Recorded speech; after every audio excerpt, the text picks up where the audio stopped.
an email, a text message from the supervisor. He's trying to get on right now.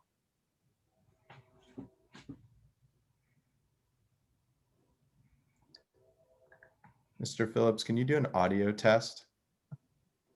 Sure. Dr. Farnitano, can you just speak briefly? Yes, this is Dr. Chris Farnitano. Okay. Mr. Gonzalez-Hoy, Here, can you hear me? Smith-Folds, Smith-Folds here. Reckler, Reckler here. Christian, Christian here. Duffy, and Rutherford. Dr. Rutherford, Yep, I'm here. Dr. Noble, I'm here. Supervisor Joya. I'm here.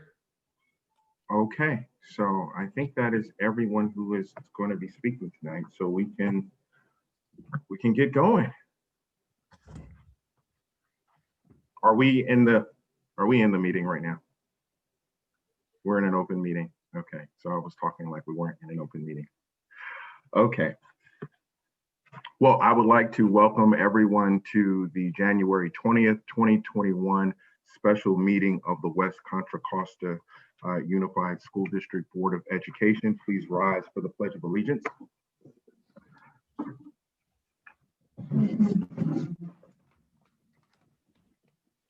I pledge allegiance to the flag of the United States of America and to the republic for which it stands, one nation, under God, indivisible, with liberty and justice for all.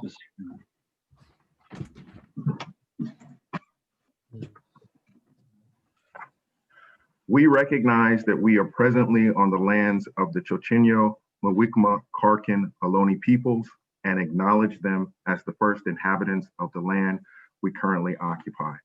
Once again, I would like to welcome you all to this special meeting. The topic for tonight is COVID-19 and schools. This is the first meeting in a series of meetings that we will be having to discuss this topic. What I want to let you all know is the purpose of this meeting. The purpose of this meeting is for the board, staff, and the public to get information, accurate information from professionals in the field so we can make more informed decisions as we move forward. That is the purpose of this meeting. I want to talk very briefly about some ground rules for tonight. Tonight we will have presentations and we will have questions. We will not have board discussion on COVID-19 in schools. We will not give direction to staff tonight regarding COVID-19 in schools. We will not make any decisions tonight. The purpose of this meeting, again, is for all of us to really get educated on the state of affairs around COVID-19 and schools. So if anyone has any anxiety that tonight we're going to be making decisions or voting on anything, that is not going to happen. The board members will be asking questions. We will not be making comments tonight. Again, this is the first meeting in a series of meetings. So there will come an opportunity later on down the line for everyone, board members, staff, and the public to speak about their feelings and thoughts around COVID-19. That time will come, but for now, or tonight, the goal is for all of us to get on the same page and to educate ourselves about this situation. So when the time comes for us to begin discussing how we want to move forward as a community, we're able to do that in an educated and informed way. So those are the ground rules for tonight. That said, I need to have a roll call of the members. Mr. Duffy. Thank you. President Phillips. Here. Clerk Smith-Folds. Here. Trustee Gonzalez-Hoy. Here. Trustee Reckler. Good evening to everyone. I'm present. Trustee Christian. Here. All present and accounted for. Thank you very much, sir. One thing that I did fail to mention, later on in the meeting, we will have public comment. In order to give public comment in this meeting, you raise your hand by clicking on the appropriate icon in the Zoom app or by pressing *9 if you're accessing the meeting by phone. In order to be recognized to speak, your hand must be raised before public comment begins for the item. Also, due to the Brown Act, board members cannot discuss items that are not on the agenda and do not usually respond to items presented in public comment. So when that time comes, please remember that you need to raise your hand in the Zoom or press *9 for public comment. With that said, we will move on to our one and only item, B1, COVID-19 and schools. I would like to begin by introducing our county supervisor, and whether he knows it or not, one of my mentors, the Honorable John Joya, who will speak for a moment. Supervisor Joya.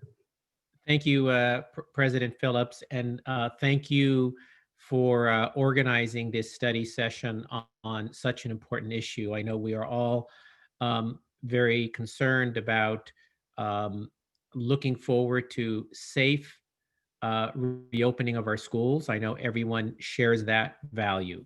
And your study session tonight is, I know, designed to get good, expert, objective, non-political information out so all of you as board members, the staff, the public can all hear the same information.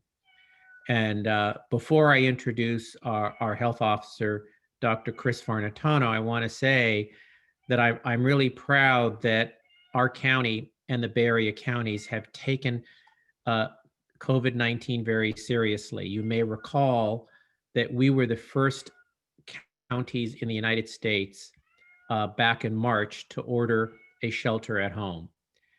And that was done because of our health officers' decision, including Dr. Farnitano, of taking the most preventative science and data-based steps to protect the public. Throughout this whole pandemic, our health officer, and in many cases working with other Bay Area health officers together, have been ahead of the state in terms of actions that they've taken. The result of that is, if you look at death rates across the country for similar sized metropolitan areas, whether it's New York or Los Angeles, the death rate has been far less here in the Bay Area. And I think it's because Bay Area residents have taken, for the most part, the advice and health orders from our health officers seriously. And for the most part, while there's been some opposition, for the most part, they've complied.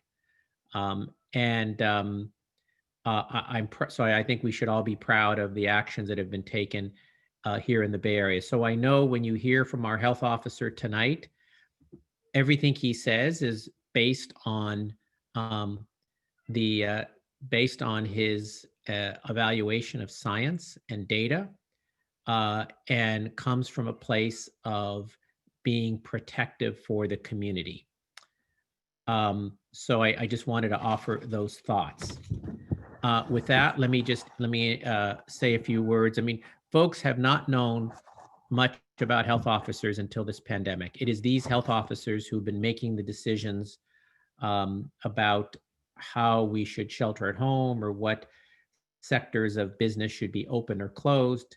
And they've been working in conjunction with the state. So Dr. Farnitano has been our health officer since 2018, although he's been with us much longer. He's a graduate of Duke Medical School, and he's a board certified family physician and HIV specialist.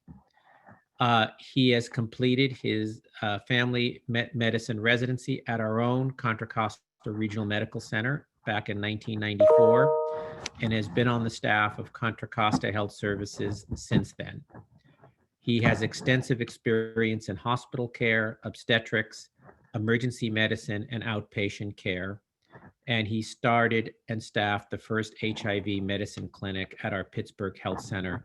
He holds leadership roles with our health services department, including helping run our residency program, family medicine department chair, ambulatory care medical director, director of process redesign and system integration.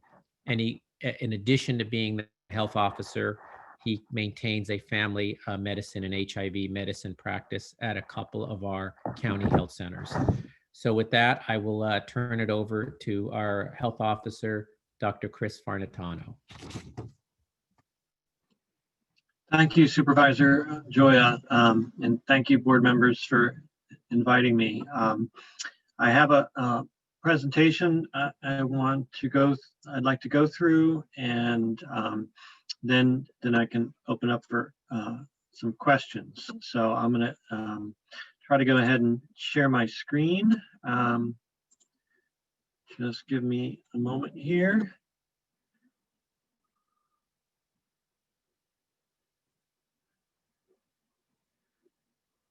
All right, can everyone see my screen?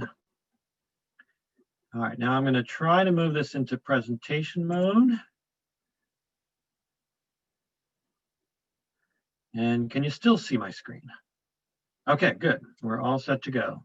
So what I want to try to cover in about 20, 30 minutes is some basics about COVID-19 and how it spread. Where we are with the current state of the pandemic in Contra Costa County. So a little information about kids and COVID-19 and how kids differ from adults related to COVID-19. What the experience and research has been with schools opening for in-person learning, both locally and worldwide. Talk a little bit about our county health department schools team and what our role is and how contact tracing works and what the role of the school is in that. Review the new state guidance for schools, which came out last week, and make some comments about the West Contra Costa Unified School District MOU and how that differs from the current state guidance. And then, since this is the hot topic everybody is talking about, talk just a little bit about the COVID-19 vaccines. So COVID-19, which is the novel coronavirus, it is a respiratory virus. It's primarily spread from person to person, from respiratory droplets, which generally travel up to 6 feet, and usually not more than that in most situations.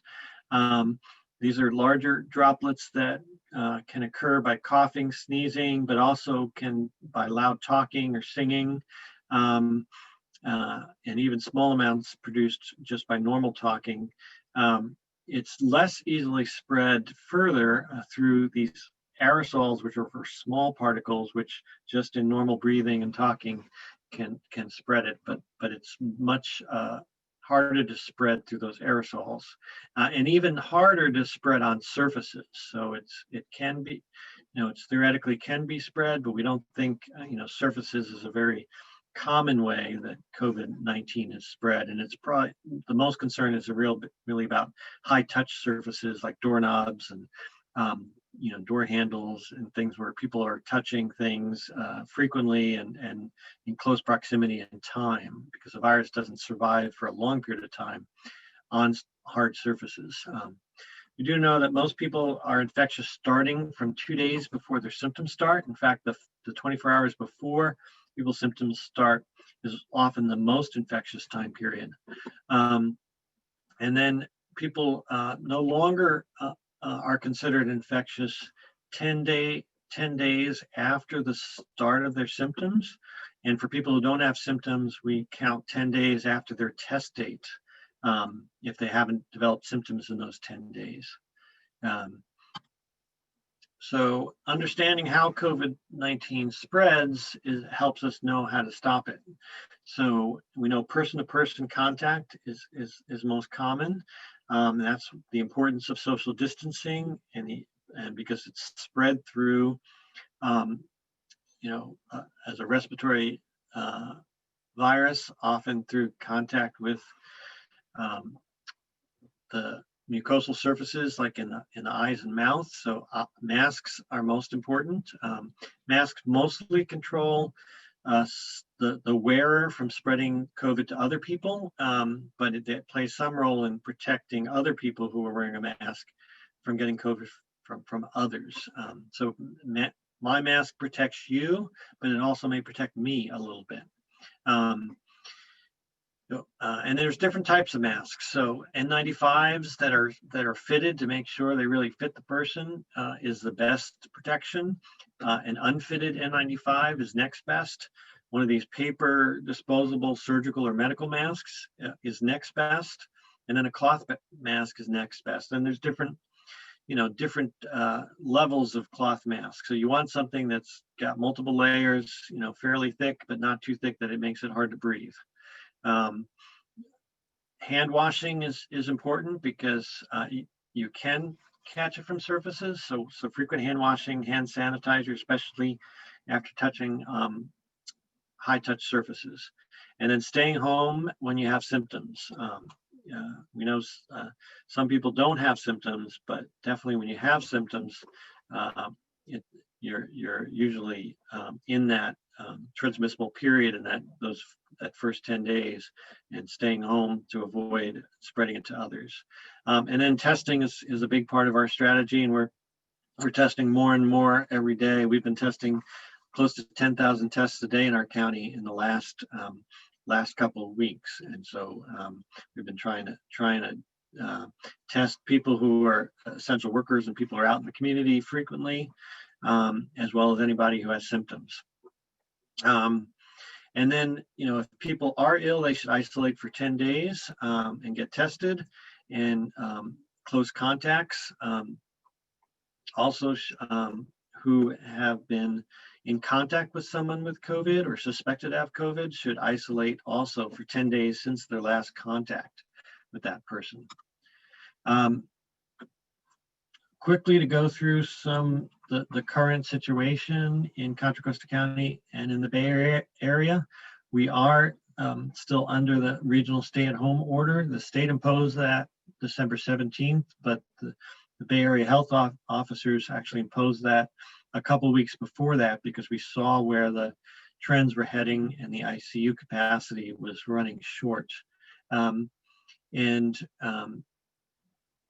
We look at several metrics. We look at the case rates per day, how many cases per day per 100,000 population, averaged over a 7-day time period. We use a 7-day lag because there is a reporting lag. So we're at 57. We had been at 61 just a few days ago, so it's come down slightly. Our testing positivity rate is 10.6. And our equity metric, which measures what's the testing positivity rate among the 25% of the population that lives in the lowest quartile of what we call the Healthy Places Index. And that Healthy Places Index tends to correlate with the areas that are hardest hit with COVID and has a lot more crowded housing, low incomes, a lot of essential workers, communities of color. And there's a lot of other health disparities that are associated with that. And as you are, I'm sure, all aware, a large part of the West County Unified School District lies in that lowest quartile of the Healthy Places Index. So this is how the cases have gone through this pandemic. We had in the spring a surge, which looks awful small in retrospect now. Then we had our summer surge, and then we had this tremendous winter surge. We had a big peak after Thanksgiving. We had it come down after Thanksgiving, and then we had another surge at Christmas, and then a surge upon a surge after New Year's. And now we're starting to see maybe the improvement starting to come down. If you look at test positivity rates, you can also see similarly The blue is the lowest quartile healthy places index, and the green is the county as a whole. And so you can see those communities were harder hit as measured by test positivity, had higher test positivity all through. We really have been trying to narrow that gap and narrow that disparity, and we were, doing pretty well in the fall, but with this last surge, that disparity has grown somewhat. And in our lowest quartile communities, our test positivity is now higher than ever. Our county positivity as a whole is also higher than ever. However, we are seeing maybe some encouraging signs that it's plateaued and maybe starting to decline. We have lots of different metrics on how our hospitals are doing, looking ICU bed capacity and total bed capacity.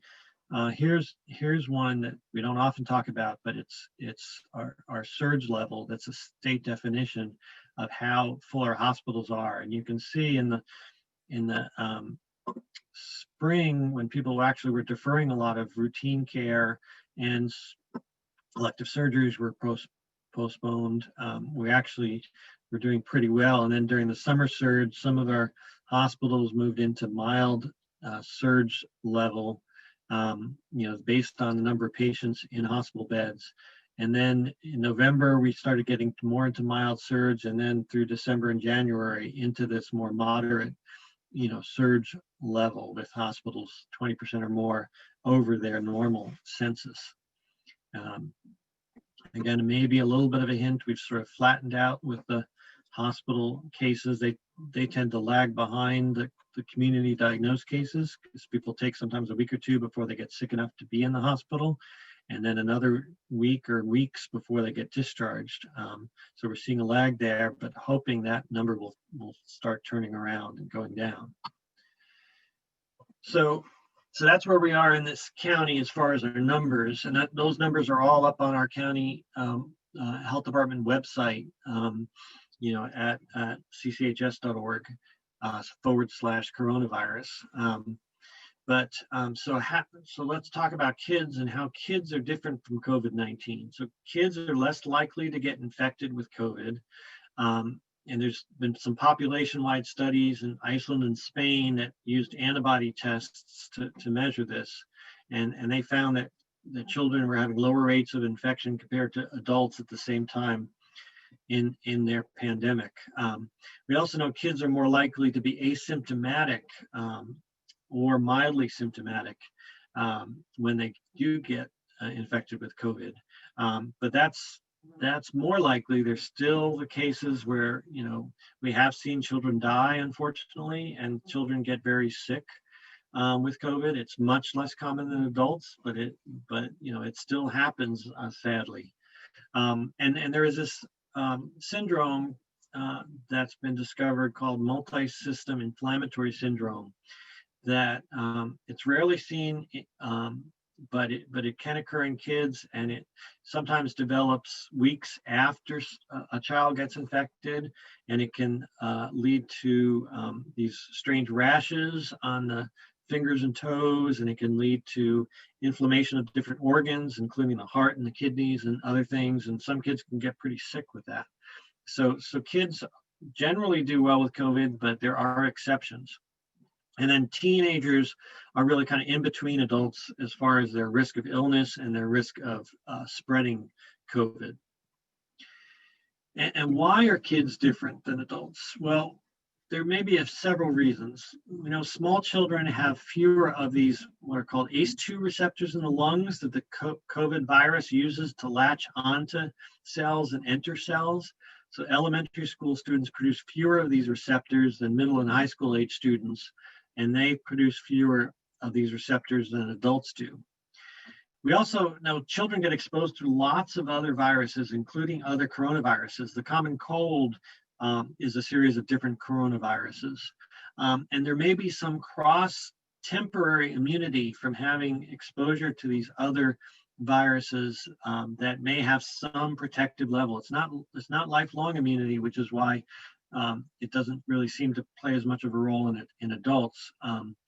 But more children seem to have antibodies against this spike protein in the COVID, even though they've never been exposed to COVID before, than compared to younger adults. And we think those are cross-reacting antibodies from little kids who've gotten coughs and colds in the previous months or years. So, what's been our experience with school reopenings? We have seen schools that have opened in the fall for in-person learning in other parts of the state. Some private schools locally have opened. Some have done a full opening. Some have done a hybrid model. And the experience has been overall, few cases and rare outbreaks. There have been cases, there have been outbreaks, but mostly it's been few and rare. And we actually, when schools open, we fully expect there are going to be students who got exposed in the community, and they're going to be showing up at school, positive for COVID. So the guidelines for schools are not designed to prevent that from happening. It's really to reduce the risk that a child spreads COVID or a staff member, for that matter, spreads COVID while on campus, and so preventing spread within the campus environment. There was a study of 10 early childhood centers in 15 schools for a total of about 6,000 people involved in the study, and it found that there was low rates of transmission in the schools overall, only about 1.2%, and over 90% of the cases that were picked up in testing, either students or staff, were actually identified as coming from the community. They were not cases that were caught while at school. And there was a recent study from the CDC that found that for students going to school in person, you were not more likely to have a positive COVID test if you'd been going to school in person versus going to remote school. But if you were involved in social gatherings like weddings, parties, play dates, then you were more likely to have a positive COVID test. And we've had some other examples of kind of what not to do about school reopening. So there was a study from Israel that looked at middle and high school experience. It was a school that reopened in May. There was no physical distancing measures in place. They had a heat wave, so they stopped requiring masking because of the heat wave, and they actually closed all the windows to help, the air conditioners keep the temperature cool. So just the opposite. We want to keep windows open, allow fresh air circulation. And during those 2 days, without masking, without physical distancing, without proper ventilation, they had 2 individuals show up with symptoms of COVID and that they had caught outside the school, and that led to an outbreak across more than 100 students and staff. So again, the core strategies were not followed. There was no masking, no physical distancing. There was not enhanced ventilation by opening windows and making sure there's good airflow, and they did not do symptom screening. More locally, the Marin Department of Education has had a website where they've been tracking and counting their experience with in-person school. So, they've had 86%, you can see down below, of their schools open, 100 different school buildings open with at least 10% in-person education. They've had 7 in-school transmissions. So again, it's not 0, it's going to happen, but it's rare. They've had a total of 77 students involved in those in-school transmissions. 77 students who have been identified as getting COVID, but most of those were acquired in the community. Only 7 were felt to be in-school transmissions. And then 29 staff, again, most of those felt to be acquired in the community and not picked up on the school campus. Now, it'd be nice to have this for our county. Someone's probably going to ask, they have 5 school districts. Contra Costa County has 22 school districts, plus a bunch of charter schools, plus a bunch of private schools. So I think it's a little easier for them to kind of collect this kind of information.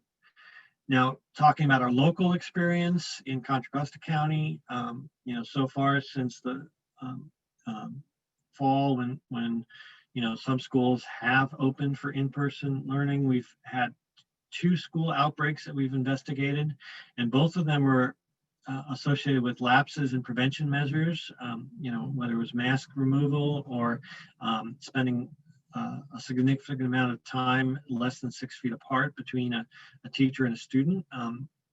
Neither outbreak was felt really be due to an ineffective plan. It's just not necessarily following the plan. Now, we have a health services department, schools team, and key parts of our role is to meet regularly with school superintendents. Really since the summertime, we've been meeting on a weekly or every other week basis, and we're continuing to do that. We've been reviewing plans and providing feedback and technical assistance. A big role in supporting case investigation and contact tracing and outbreak management whenever it involves a student or a staff member at a school. So how does contact tracing work? Well, if you test positive for COVID-19, we try to reach those individuals by phone, or if we can't reach them by phone, by text. And we give them instructions on how to safely isolate themselves. We try to gather information about where they've been, who they've been close to, information about who their close contacts were. And then we try to reach out to those close contacts. And those close contacts, we try to maintain confidentiality, but we explain, they've been, within 6 feet of someone for 15 minutes or longer, and they're considered to have been exposed to COVID, and they are asked to quarantine for 10 days,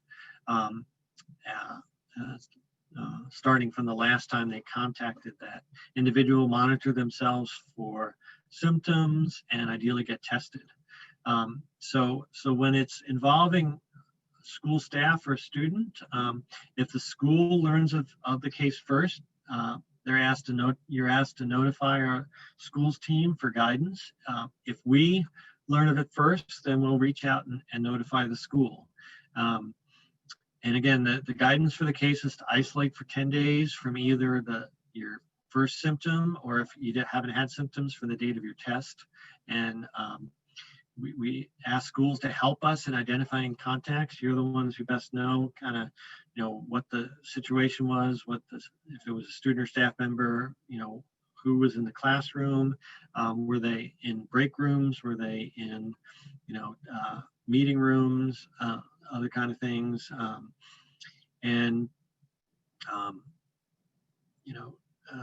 To just kind of help support us in information gathering in the outbreak investigation. We have a whole grid. This is too small to see, and the purpose of this is just to show you that on our county website, we have a whole grid that goes through different scenarios and what to do in each scenario. So here's a little blow up here. If you have a positive case, with or without symptoms, a lab confirmed either one of these PCR tests or these antigen tests. They're required to isolate at home. If they have symptoms, they can return after 10 days have passed, as long as their symptoms are improving and they haven't had fever in the last 24 hours. If they haven't had symptoms, they may return after 10 days have passed since their test. If symptoms develop during that period, then the clock restarts from when their symptoms started. 10 days after that, they may return. The school learns of the case first. We ask that you notify our schools team.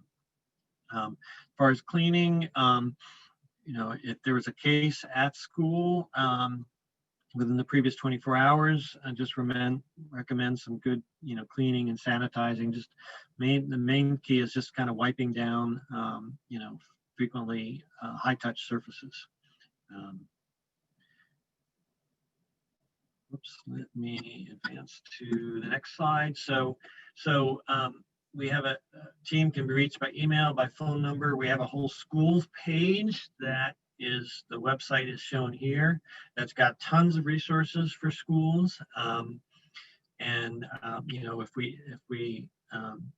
We have special folks who are really dedicated to school investigations to help support those. If there is an exposure event where someone was felt to have been during their infectious period while they were on a school campus, then we do a whole investigation. The event is monitored for 14 days. We try to keep a lookout for other cases that might have developed. And if there's no other cases developed within 14 days, then we kind of close that case. If there's 3 or more cases identified that seem to be connected to that case on campus, then that's considered an outbreak. So that's the CDC or the California Department of Public Health definition of an outbreak. It's 3 or more cases in a 14-day period that can be linked together to a single setting, whether that's a workplace, a classroom, a gym, another community setting. So there may be 3 cases at the same time in a school that might not be linked. There could be 3 separate students or faculty who picked it up in the community and were on campus at the same time. So it takes some investigation to figure out if they seem to be linked. Are they all in the same classroom? Are they all sitting close together? Did they all, 3 teachers sharing lunch together in a break room, something like that. And again, these 2 terms we use, isolation versus quarantine. A way to remember it is isolation starts with I, and that's for people who are ill. So it's for the person with COVID. Quarantine is for the close contact, someone who got exposed, but they don't necessarily have COVID, but they may be at risk for developing COVID. It used to be more complicated when the quarantine was 14 days, but the CDC updated that to 10 days. So now isolation and quarantine are both 10 days. But the key is for quarantine, it's 10 days from your last exposure. So for example, if someone has COVID in the household, other family members are in that household, are exposed, they're close contacts. And unless that person with COVID goes somewhere else, stays in a hotel room, for example, if they continue to stay in the house and the other family members stay in the house, they're continually getting exposed. So their quarantine period for those close household contacts doesn't start until that case is no longer infectious.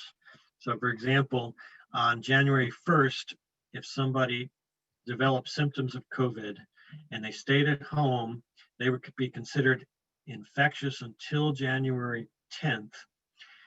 Their family members, if they stayed with them through those first 10 days of January, their quarantine period would not start until January 10th, and they would have to quarantine until January 20th before they could, go out in public.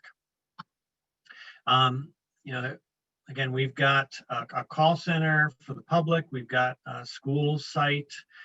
We've got, hotlines. Everything's on our webpage, and we've got, direct lines for the school liaisons that's designated for school staff to call. And then we've got lines for the public to call for any kind of questions about anything COVID related, from vaccines to tests to symptoms to anything. So the state put out new guidance just 6 days ago. It seems like a long time already, but it just was released on the 14th. And there's some major changes here about when schools can open. They actually have an entire new kind of web site that's got tons of resources there for schools. But it really kind of aligns the school guidance with the OSHA requirements. that were issued in late November, and with the previous Department of Public Health guidance. And so it kind of consolidates together so there's not two different requirements that are conflicting. It does add some heightened mask requirements. So it does require masks to be worn by students of all ages. So there's no exception for younger students. It does recommend disposable surgical masks, those paper masks for staff, as a higher level of protection for staff who come in, regular contact with others, through on-campus education. And the state is offering to provide those surgical masks to teachers and educators. The requirement for students is still at least a cloth mask. There's a streamlined process for elementary schools to open. So different criteria for when schools can open. And this is really based on the science showing that, younger students both are at lower risk for getting sick with COVID and lower risk for catching and spreading COVID.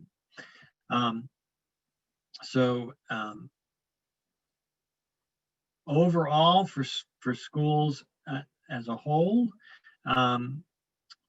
including middle and high school, schools are not allowed to reopen fully in person until the county has been in the red tier for at least 5 days. Previously, schools had to be in the red tier for 14 days. Now it's been reduced to 5 days. Now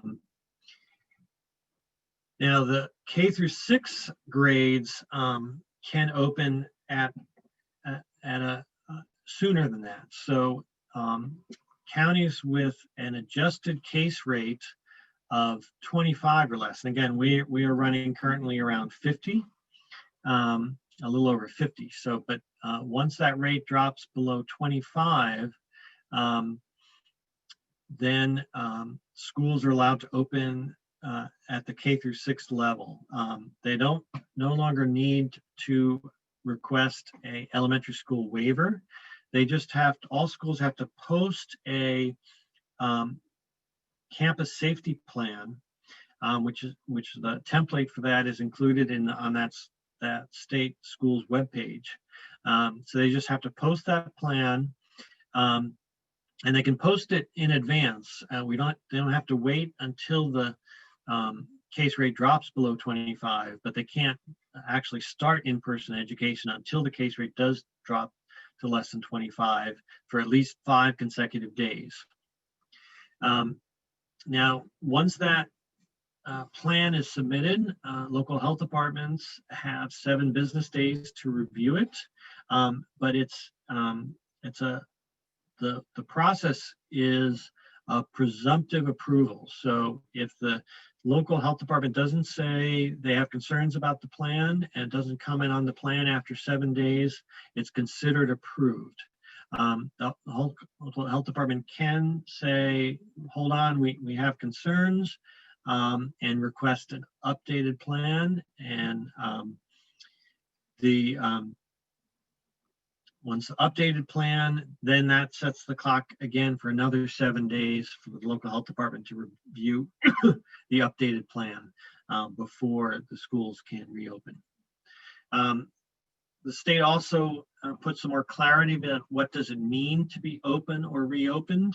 So the term, because there are schools that have been open in the fall and they are still allowed to continue to be open this winter and spring, even at the higher case rates, but they've more strictly defined what it means to be open. So it means that at least a full grade of the school has been open. So the school must have given all students in a grade the option of returning for in-person instruction to be considered open or reopened. So that means if you had some students on campus in a small group, for example, a special ed group or English language learners or some other group that you had, but it wasn't the entire grade offered in-person education, that would not be considered to be open and they'd still have to wait till the case rates dropped before they could move to an open status. The small cohort guidance is still in effect. So schools that haven't brought students on campus in these small cohorts for special ed or some other limited small groups, they are still permitted to do that currently, as long as they're following that small cohort guidance. Now we have county level guidance, which we last revised in December. We're currently reviewing that, making sure it aligns with the state guidance. It's trying to provide extra kind of information and tools. It's not really designed to provide extra barriers to schools opening. So we're reviewing that just to make sure it's not in conflict with the state guidance, but that's an extra toolkit for schools to use. And again, if anyone comes across places where we're in conflict that we haven't identified yet, please let us know. And we want to make sure that is not in conflict with the state guidance. And then just I want to briefly kind of comment on the MOU that your board and your teachers union have had agreed to a few months back, and how it differs from the state and local guidance. In that document, it talks about the level of virus in each zip code where students and teachers live has to be less than 10 cases per 100,000. That is sort of a challenging metric because we at the health department don't calculate that rate by zip code. I'm sure you may have teachers who also live outside of the county and in zip codes that are in other counties. And so I'm not sure where you could actually get the source of that information. It may be also challenging because zip codes are often, some zip codes can be very small numbers, and you could have a household outbreak, a single large household in one zip code that could boost that rate up above that threshold. There was a line in there about the test percentage has to be less than 3%. So that's much lower than the, well, actually there's no, for the state guidance, it's really based on case rates and not test percentage rates. But, and again, our test percentage rate currently county as a whole is over 10%, and it's even higher in certain cities. And then there was a comment about the R naught being less than 1. Now, R naught is a statistical number, and what it is supposed to reflect is that the average person who has COVID is passing that virus to less than 1 additional person. And we know if that R naught is less than 1, if each person who's infected passes it to less than 1 person, that should lead to the cases going down over time. If the R naught is greater than 1, it should mean that, for every person that passes the virus to 2 people, and then those 2 people each pass it to 2 more people, that's where you get that exponential growth and the cases keep going up. Now, there's lots of different models that calculate different R naughts. And so it all depends on which model you're using to figure out, what R naught, when is that R naught less than 1? One model might say it's greater than 1. At the same time, another model might say it's less than 1. So it really all depends. And here at the county health department, we're not actually looking at models with R naughts and calculating that on a regular basis. And then there was, there's some language in there about testing access, and it's not really clear to me looking at the document how you're measuring that access. Is that access to county sites, or is it access to sites that are sponsored by the school, or is that testing access for on-site testing? We do have county-run and as well as state-run sites that do offer testing. and we offer it to anyone who works or lives in the county, but they're not on-campus testing sites. So just not quite exactly clear on the language there.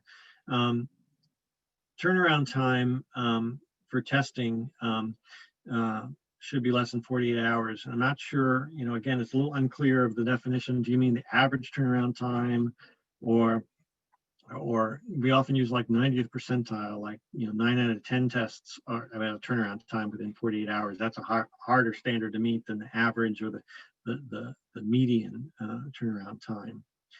Then there's some language about contact tracers and having more than 300 contact tracers or more than 5 per confirmed case. And again, I'm not sure quite on how you calculate that. Is that per confirmed case per day, or is it per confirmed case in the past week or the past month? If you look at 5 contact tracers per confirmed case per day, based on our current rates, that would be like thousands of contact tracers. We currently have a couple hundred contact tracers and case investigators in our county health department team. There's another line about 75% of cases provide contacts, and that's something that's really hard to control, and that's something we've struggled with, and other county health departments have struggled with. A lot of people are very reluctant to provide their contacts. Right now, we're kind of running 15 or 20% of the people we reach out to provide their contacts, and I don't think we've ever gotten really higher than about 60% with that. And then there's in there a requirement for a positive test to be followed by a negative test before return to work. And that is not recommended by the CDC or state health officials or local health officials. Getting a second test after you test positive isn't helpful, because we know people shed dead bugs for a long period of time, and they can shed dead bugs for weeks or sometimes even months after they're no longer contagious. So a positive test 3 weeks after a previous positive test doesn't mean you're contagious. We still follow the rule that 10 days after symptoms, 10 days after a positive test with no symptoms, you're no longer considered contagious, and you can return to school, return to work, return to going out in public. So those are just sort of my thoughts about that document, and some of the language makes it a little challenging to measure and meet. Now quickly, to talk about vaccines, just real briefly, we have 2 FDA-approved vaccines, one by Pfizer BioNTech and one by Moderna. They're both about 94-95% effective, so very highly effective. For comparison, the flu vaccine, it's on some years it's 50 or 60% effective. This is close to like the measles vaccine or some of our highest effective vaccines. There are several others in phase 3 trials. So in February or March, we may see some of those approved. All vaccines work by training your immune system to recognize and attack and disable diseases. And this technology of these 2 currently approved vaccines use messenger RNA, and they've been extensively tested on tens of thousands of people in these vaccine trials before being approved. It's a technology, it's fairly new, but it's not unknown. It's really been research on this for more than a decade. They don't contain any live virus. They don't contain any DNA. They don't affect your own DNA. But what they do is they tell cells to start producing proteins for a time. And they tell cells to produce this very specific COVID protein that then shows up on the surface of the cell, and it triggers both the body to make antibodies, and it triggers the white blood cells to recognize COVID, so that later on, if someone gets exposed to COVID, you have both arms of the immune system, the antibody arm and the cell defense arm quickly reacting to COVID and fighting it off. We think community level transmission requires, it may take up to 8 or 9 out of every 10 people getting vaccinated before transmission drops enough that we can actually stop using masks, stop avoiding crowds, get back to going to baseball games and concerts and things like that. That's a long way to go. But if we can get even less people vaccinated, we may be able to drop the cases to a very low level, so at least we can open up businesses and other things. It is safe to get the COVID vaccine, even if you've had COVID or have tested positive for antibodies.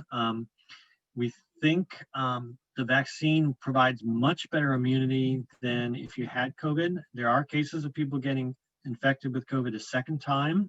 Usually that's much more than 3 months later.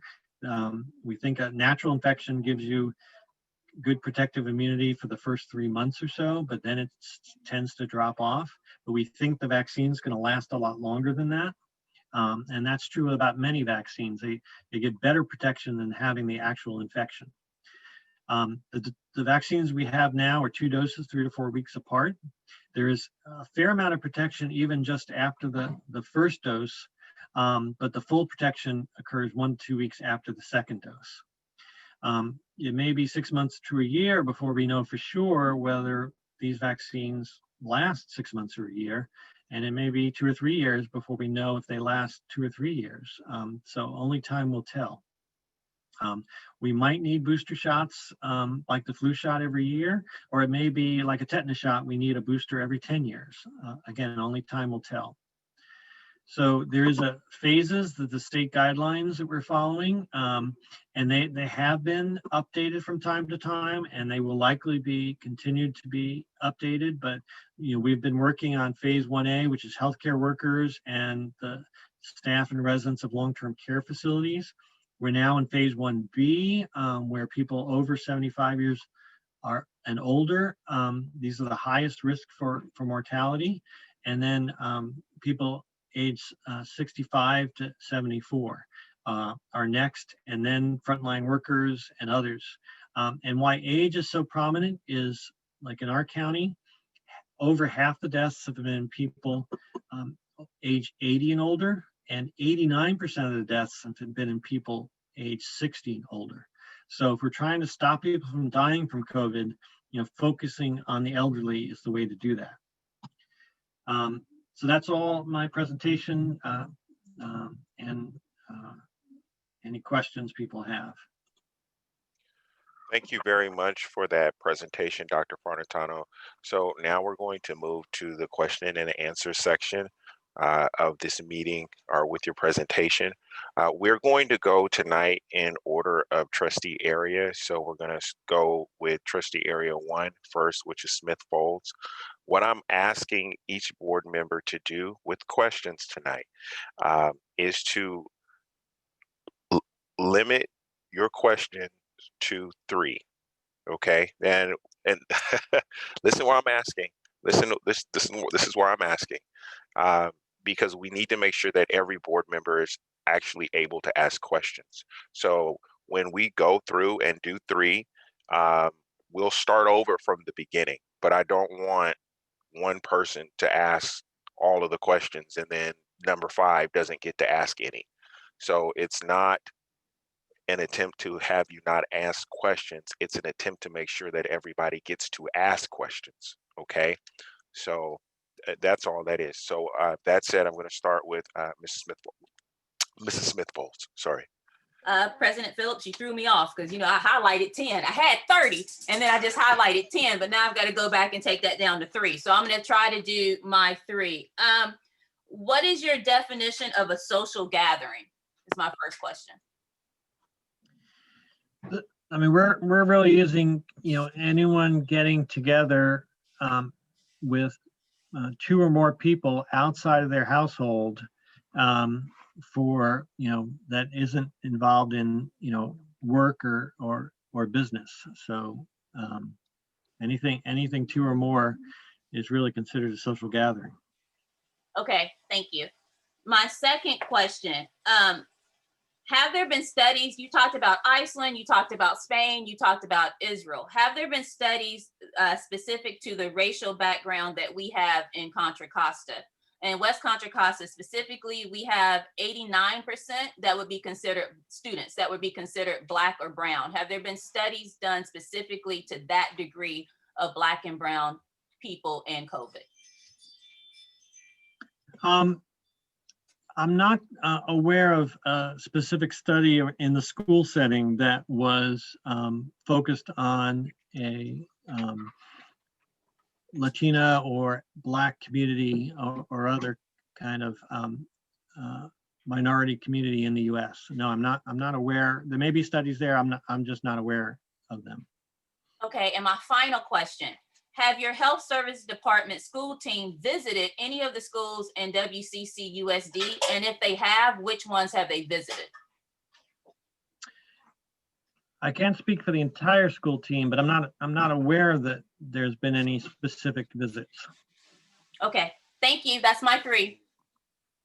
Thank you. And the goal is for you to be able to ask more than 3. It's just making sure that everybody gets to ask some. So next, Mr. Christian. Thank you, President Phillips. I just only have 2 questions. Based on the N95 mask, you saying those are better to have than the regular mask? Yeah, again, it's degrees of protection. So we know that doctors are working in the ICU with patient with COVID. They have a fitted N95 mask, and they even often have a face shield or eye protection. So that's the highest level of protection, and the next level is an N95 that's not fitted. So it might not quite give as good a seal. And then we have the surgical masks, which are specially designed to really filter out small particles, but don't seal as well against the face. And then you have cloth masks, which are different levels of effectiveness of cloth masks. So, my general recommendation is really use the highest level of protection that you can obtain and can comfortably wear. Okay, and that would be for everybody, basically. Yeah, that recommendation applies whether you're working the grocery store or the higher the risk, the more important it is. But anybody, use the highest level of protection that you have and you can comfortably wear.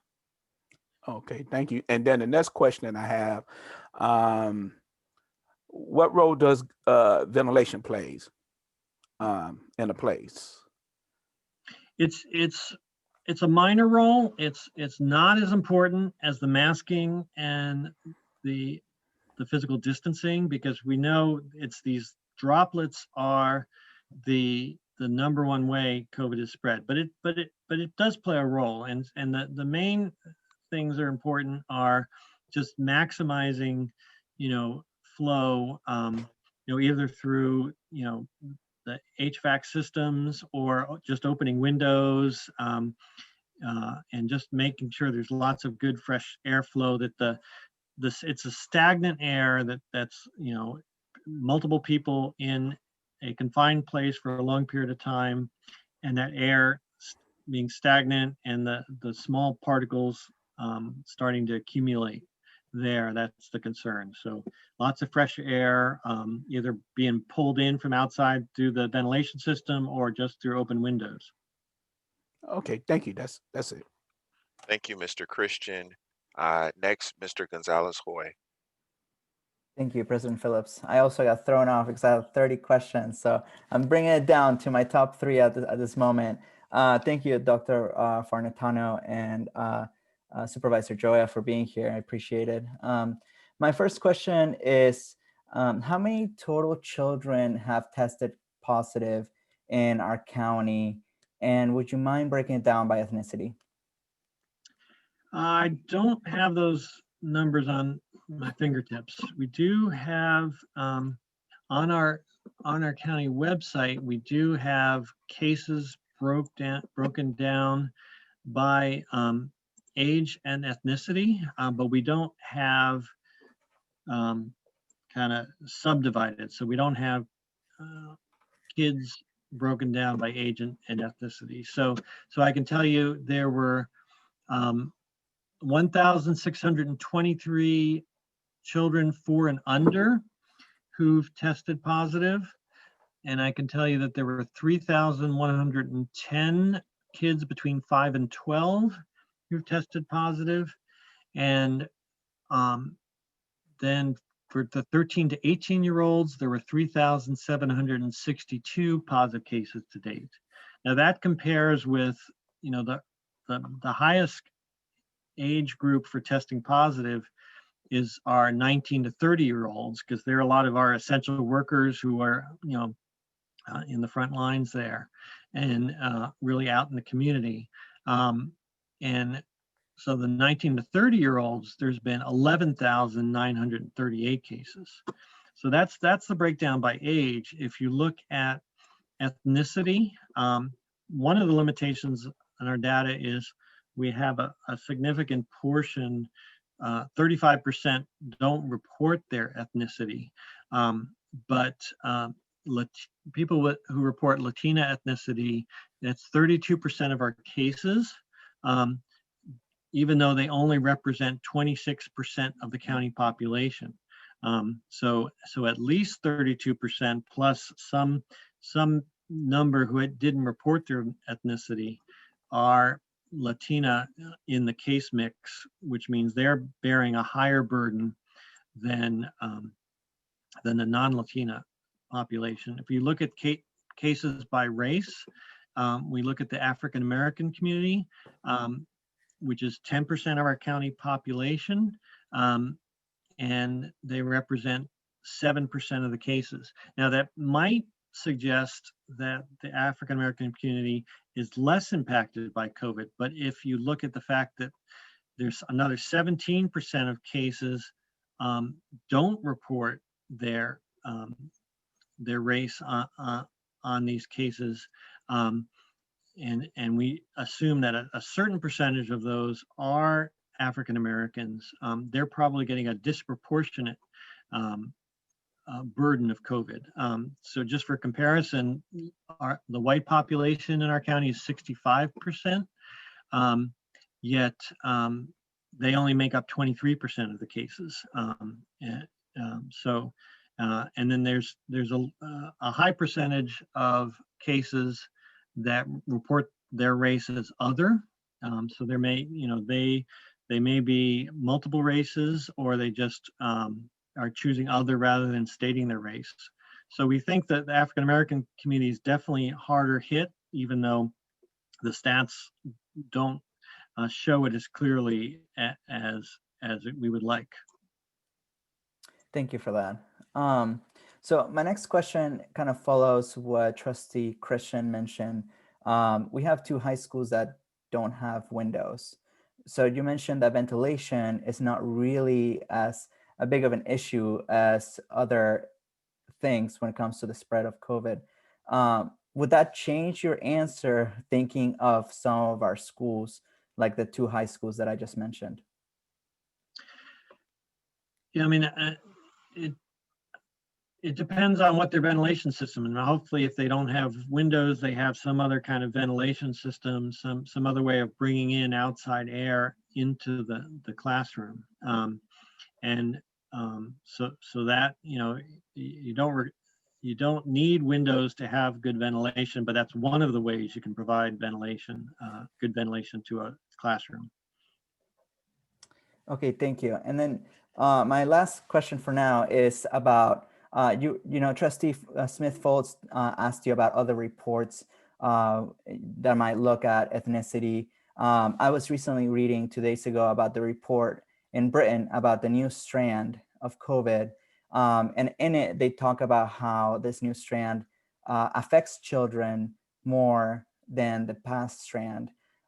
Could you talk about that report for a minute? Because obviously, to me, that report was very red flags started jumping everywhere, right? So would you mind talking about, or my question is, because I see President Phillips, my question is, what are your thoughts about this report that came out 2 days ago. That was in the New York Times and published all over Europe. I'm sorry, I'll have to admit I haven't had a chance to review that report, so I can't comment on it. I apologize about my dog. Thank you. That was my third question. Thank you very much. As we move forward, remember we have 2 other presenters, but we're doing questions tonight. I promise everybody that they will have an opportunity to, speak to, their thoughts and feelings around this issue. But tonight is for education, not for us to take positions on these things. So moving on next to number 5, which is Trustee Reckler. Good evening, and once again, thank you both for being with us tonight and presenting. I'm going to refer to slides 12 and 13. We don't need to go back to them, but they have to do with the amount of schools that are reopening. And do you know, in Contra Costa County, how many schools do we have open, where they're located, the types of grades that they're serving, or the types of programs? If you have any information on that. I don't have precise numbers. There were about 24 schools that applied for and were granted elementary school waivers back in September and October. And I believe most of them did go ahead and open for in-person learning. We were in late October and early November. We were in the red tier for at least 2 weeks. So some schools were allowed to open without a waiver. If they open, they're allowed to remain open even going into back into the purple tier and into the regional stay-at-home order. But I don't have precise numbers on how many of those are actually still open currently. Okay, thank you. Is there a list somewhere?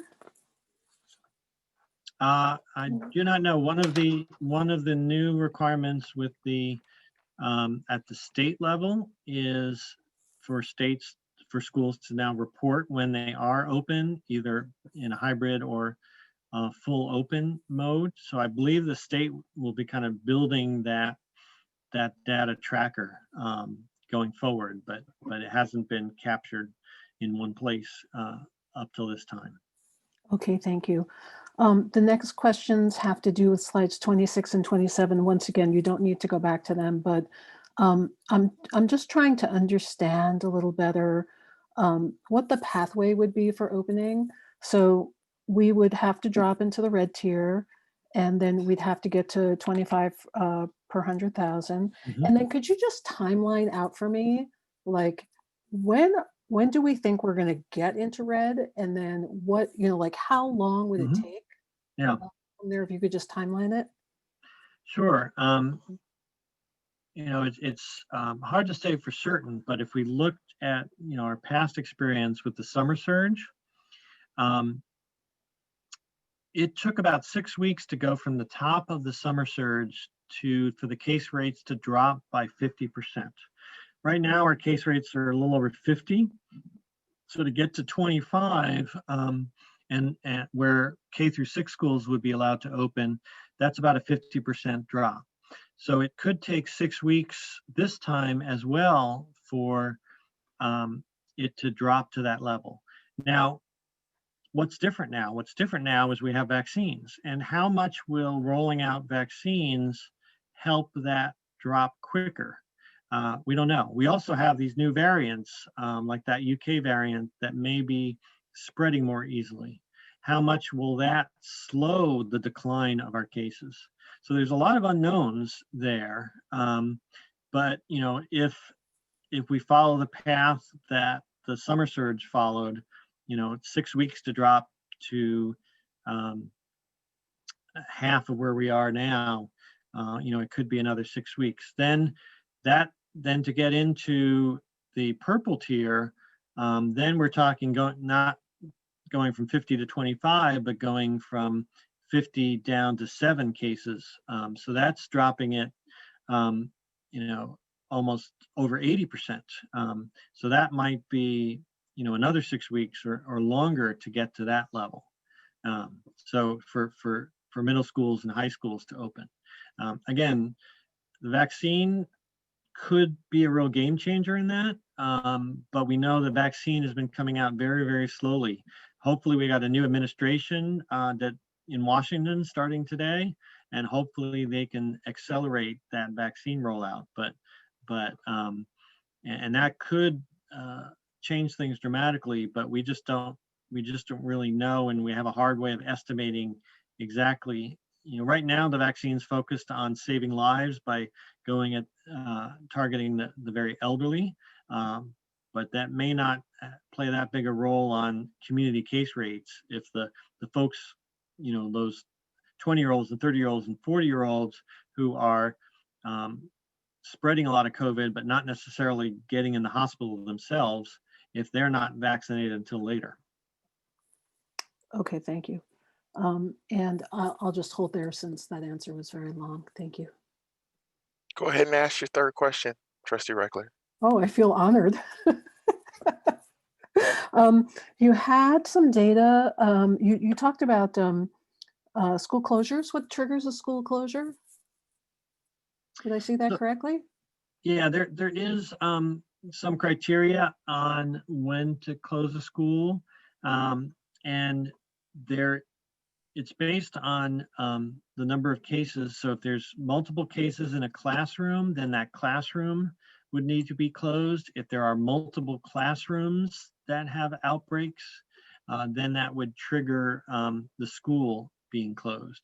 And so there's kind of specific criteria in both our county documents guidance and the state guidance. But that's basically, if there's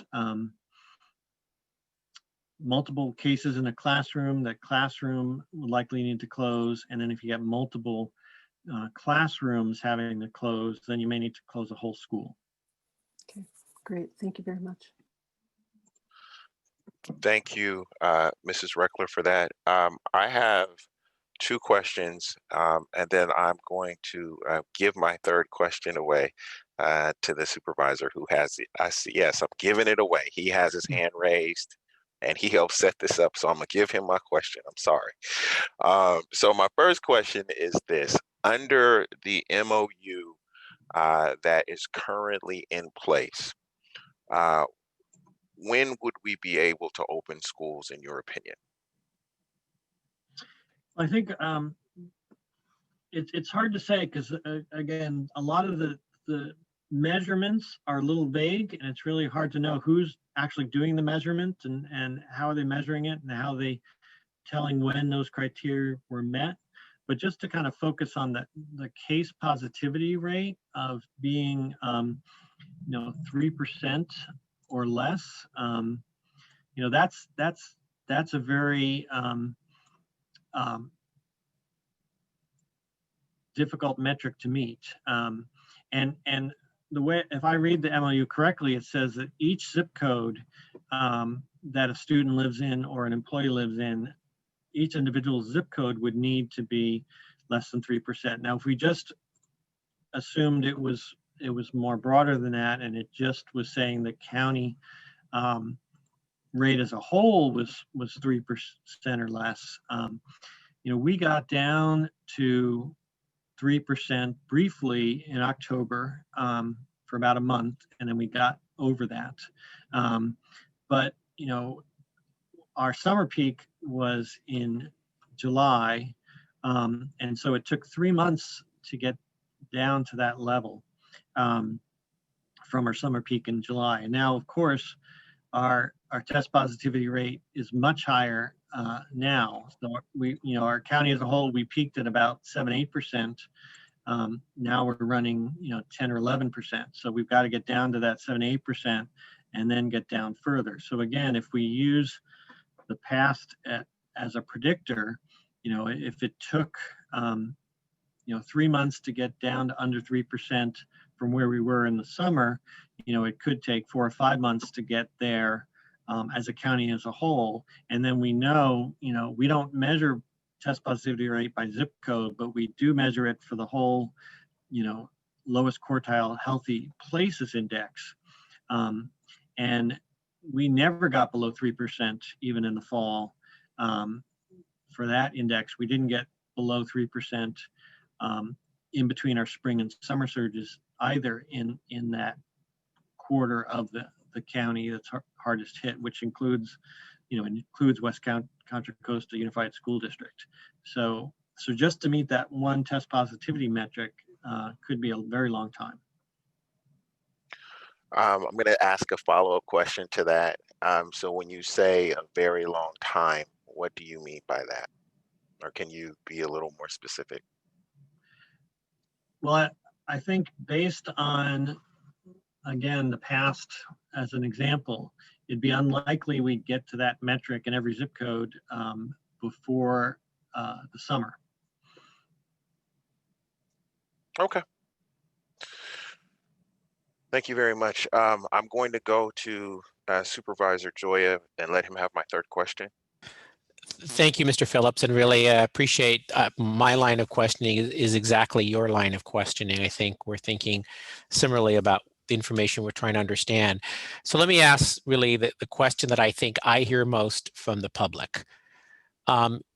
It's really trying to understand the metrics that are laid out in this MOU and what does that mean in terms of when there's a realistic chance that schools would open, given that you said that there are state guidelines and that the metrics in this MOU are much more strict than the state guidelines.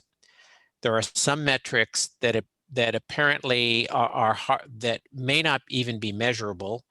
The zip code issue is not measurable. So if we don't have that data measurable, then the school district doesn't have that metric available.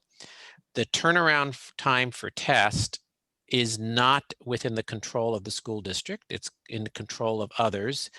The number of contact tracers is not in control of the school district. It's in control of others.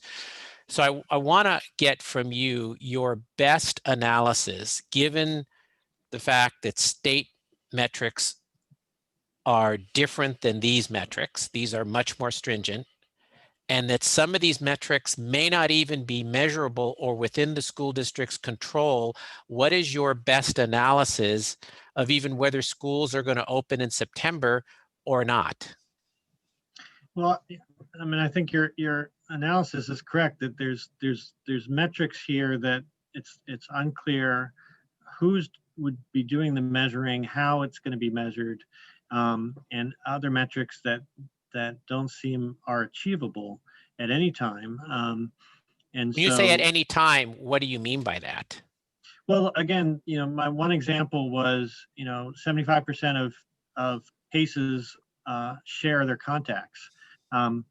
We've been trying lots of different strategies. We haven't, as a health department, been able to achieve that at any time during the epidemic. So, and I don't have a clear path to how we would ever achieve that. So just that one metric alone, I don't see how that ever would be achieved. Some of the other ones, I don't see how they would be measured. So if you can't measure it, you can't meet it. So I'm not sure under what conditions this MOU, all the different criteria would ever be met. So it's your opinion. So your example of the 75%, which that 75% cases must provide contacts. And you said earlier, we've never been over 60 and it's normally around 20. So even just under that metric would, even if the case rate went down substantially, this metric would never be met. Correct. Thanks. Thank you, Supervisor Joya. I'm going to have to give you a question, one of my questions next time, because you slipped in an extra one. But I do appreciate it.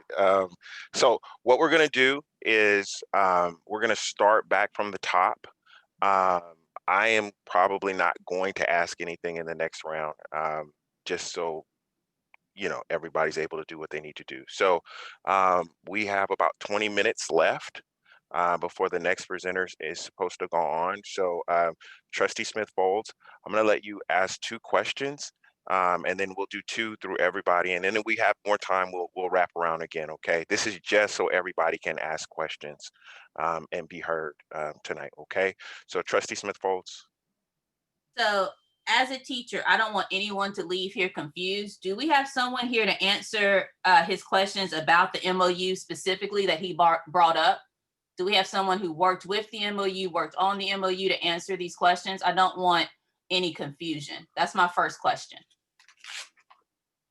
So I'm going to answer that question. So tonight, the presentations are coming from the individuals that are on the Zoom panel with us. We will have another study session and we can do other things, but I don't want us to start, you know, pulling other people in that are not the presenters. Point of information, President Phillips. Yes, sir. I just want to make sure tonight is about facts. I just don't want people to leave without the facts, like Trustee Smith-Folds mentioned. So I do think it's important to mention at least when the MOU expires, because I don't want to make sure that people leave saying our schools won't open by September, right? I mean, I'm answering the question, but the MOU expires in June, and I just want the public to know that because I don't want them to leave without factual information. So I just interrupted to answer, but point of information, thank you. So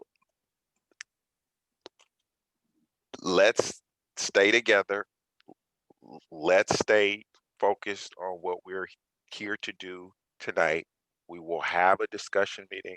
I swear to you, but this is not the meeting for us to start going all over the place. But yes, the MOU expires on June 30th. Trustee Smith-Folds, please ask the rest of your questions. Okay, so my second question is, teachers by nature are loud talkers. We speak loudly, we project when we talk. How would our behavior have to change in a school setting when we are inside of a school setting? How would that behavior have to change? What would we then need to do? And I know the easy answer may be not talk as loud, but if you've ever been in a classroom, you know that projection is part of getting the lesson across. So what would be your suggestion? And before you answer that, hold on one second. Before you answer that, Mr. Phillips, do I get another question since that question really didn't count? Or is it, on me, I messed up? I'm okay with whatever answer, I just need to know.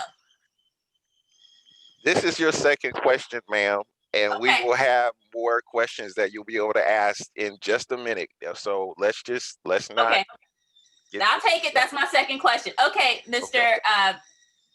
Farnitano, that's my second question. So yeah, louder talking can spread things farther than soft talking. I think the state guidelines say that teachers should be remaining 6 feet apart from students.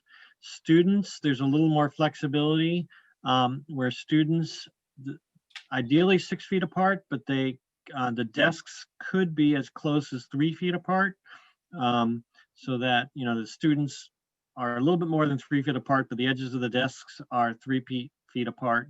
But the teacher being 6 feet apart from the students is what the state guidelines say. Thank you very much, ma'am. Trustee Christian, you can ask up to 2 questions. Thank you, President Phillips. I just only have one question, and basically will be, in order for schools to actually go back, you would have to have all the protocols in place on every site. And so if you don't have all of that, then what do you do?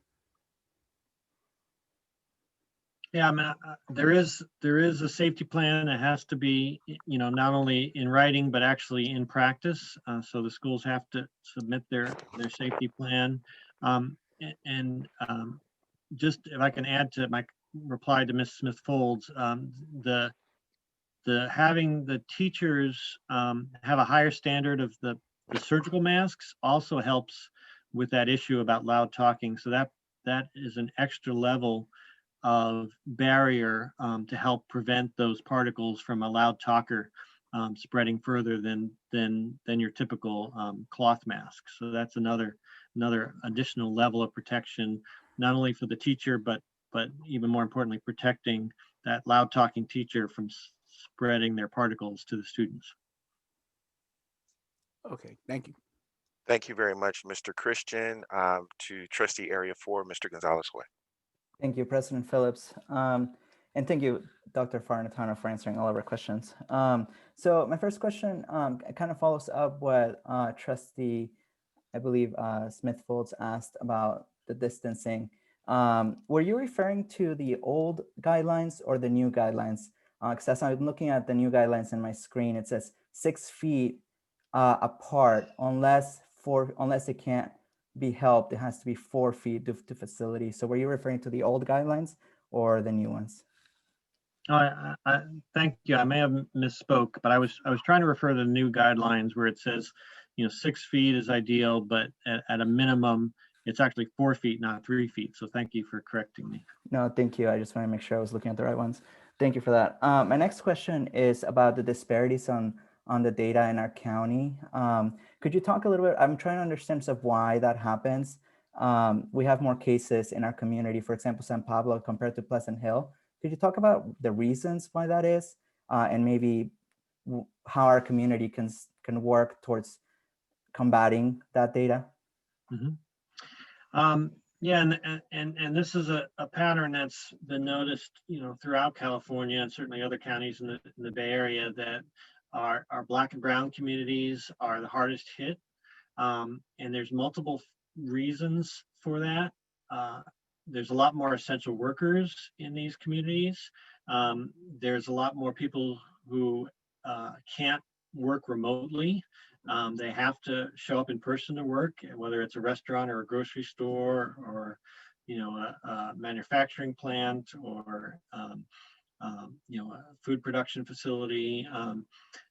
There's a lot more crowded housing. There's more multi-generational households where many more people, live in a small space. So that's another risk. San Pablo has been consistently, the highest case rates really since the spring, and it's remained that way. Bay Point is been pretty much consistently number 2, and so again, these are similar communities demographically, with their economic makeup, their large households, all those same similarities. I think San Pablo has one unique thing in that, right smack dab in the middle of the city, it has this Indian gaming casino, which has been operating throughout the pandemic, and citing tribal sovereignty, we've not been able to get them to close. And how much, it's really hard to know how much that is a unique thing that's contributing to San Pablo, or it's all the other factors that we see in similar communities in San Pablo. We have learned throughout this, as well as other health departments throughout the country, that it's often very difficult to figure out exactly where people are catching COVID.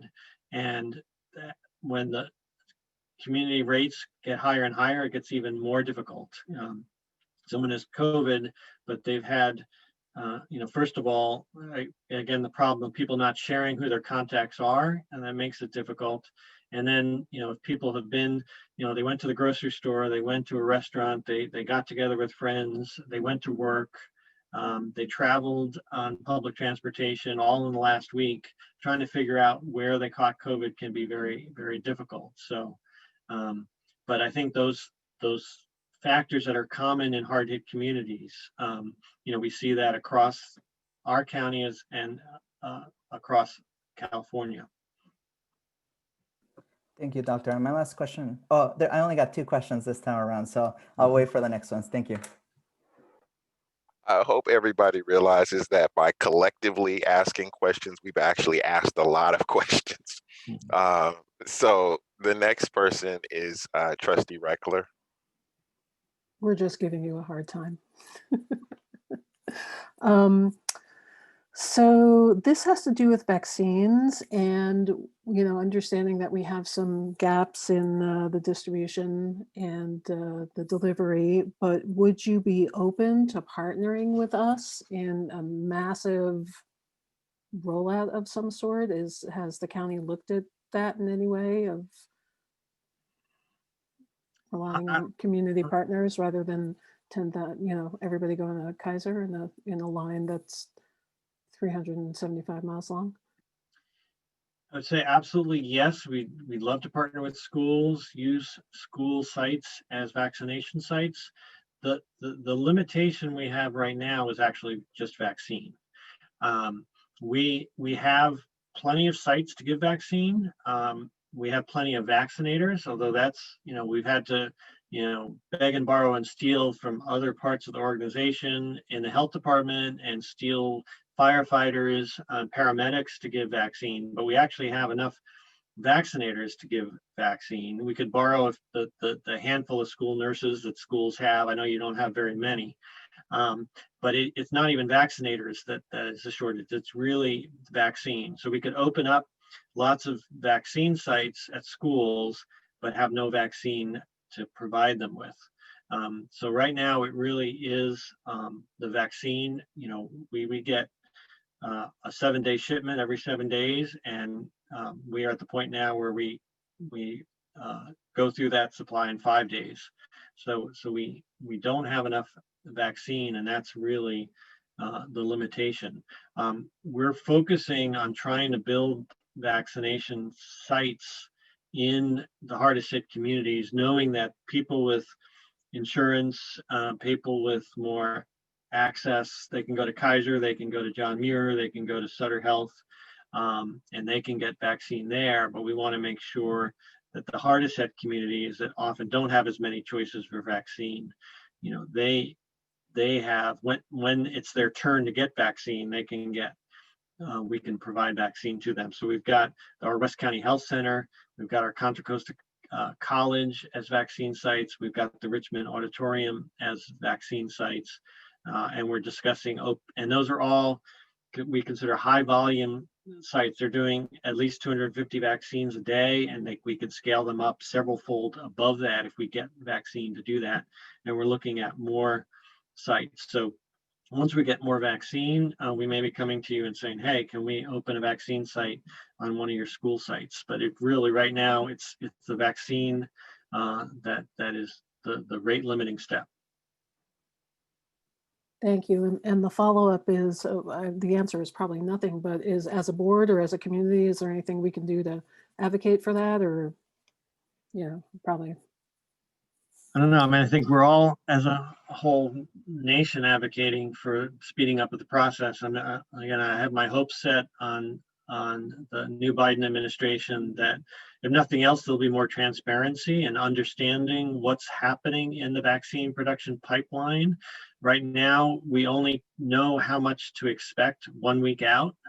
We don't know how much vaccine we're going to get 2 weeks from now. We only know what we're getting next week, so it's really hard to plan. So just even being able to know what's coming will be helpful.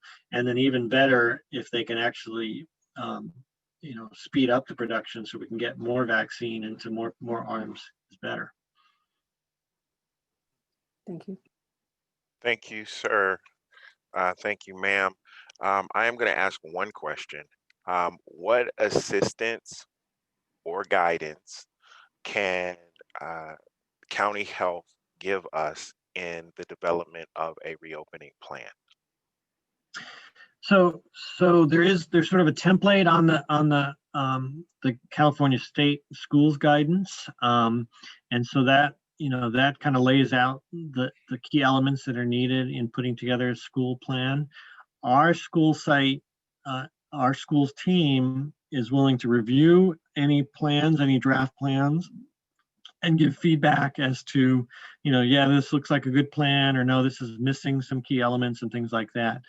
So we don't really have the bandwidth to co-develop a plan, but we can certainly review a plan and provide feedback and help make it a better plan.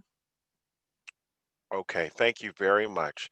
And since we have you here, I'm gonna just kind of squeeze it a little bit. Is there anybody who has one question left? We have about 5 minutes before we get to the next presenter. I see Trustee Smith-Folds reading, so I think she has one. Shoot, remember this has to be short because we're trying to stay on. And I see Mr. Gonzalez-Hoy. Can you tell me about any studies that have been done on the long-term effect of COVID on pregnant women or on women's fertility?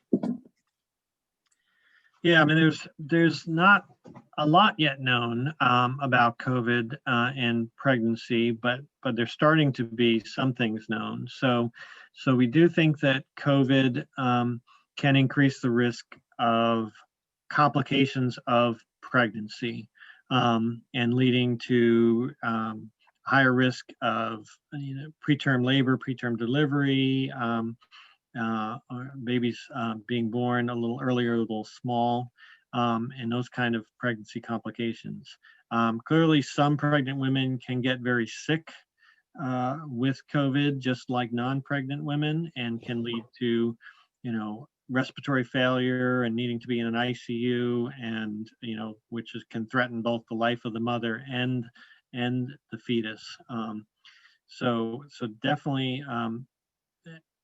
COVID is felt to be a risk for pregnant women, and pregnant women probably are considered to be slightly higher risk, all other things considered, to get really sick with COVID compared to a non-pregnant woman. I don't think there's any clear evidence that COVID causes birth defects. We at least so far we haven't seen that. And I'm not aware of studies that have shown COVID having an effect on fertility. But again, these are still early days, and we may learn more. Thank you. Thank you very much. I realize that a quick question may not have a quick answer.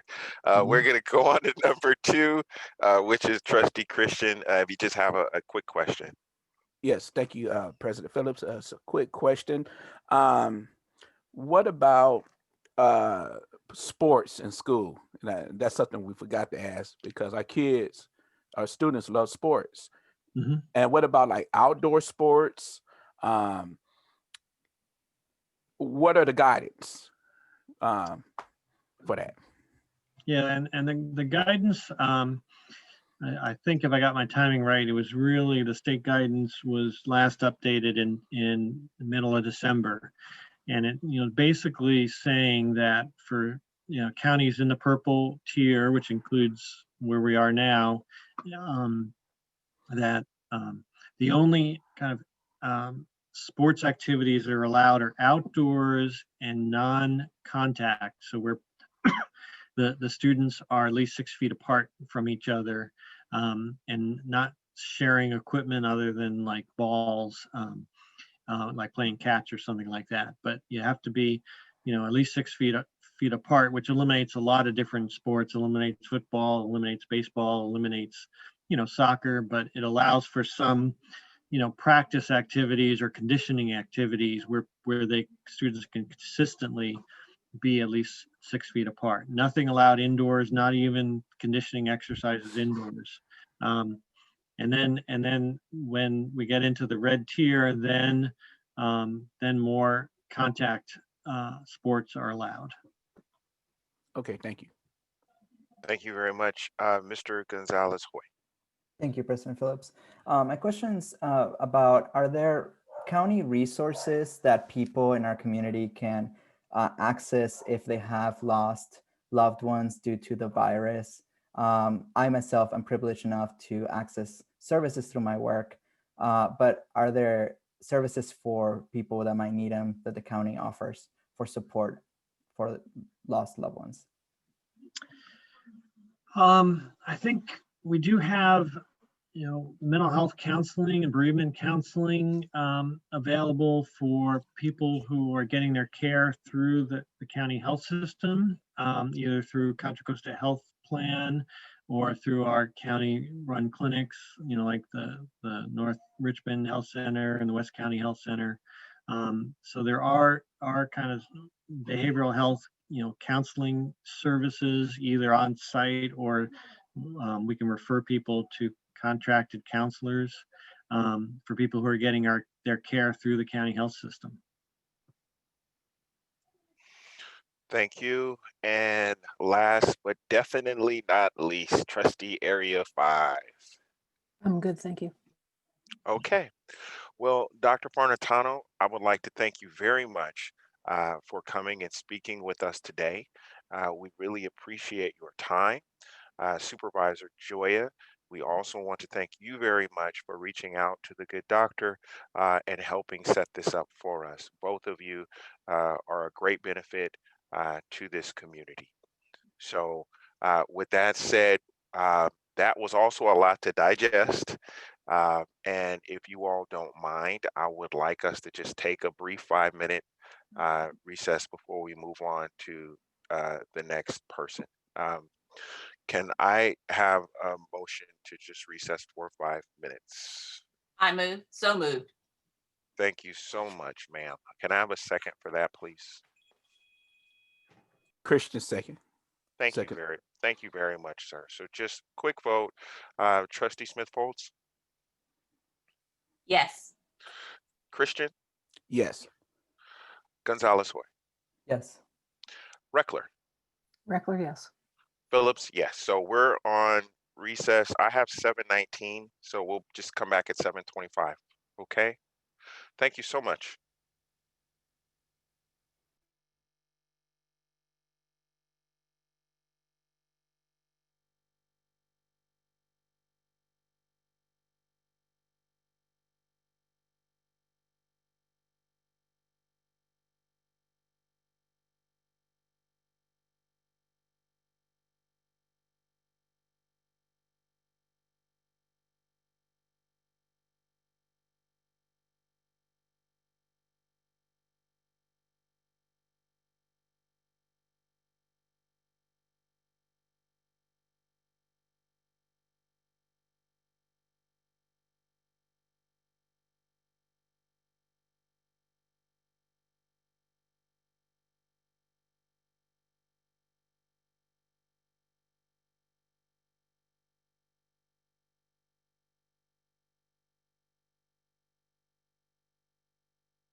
Dr. Rutherford.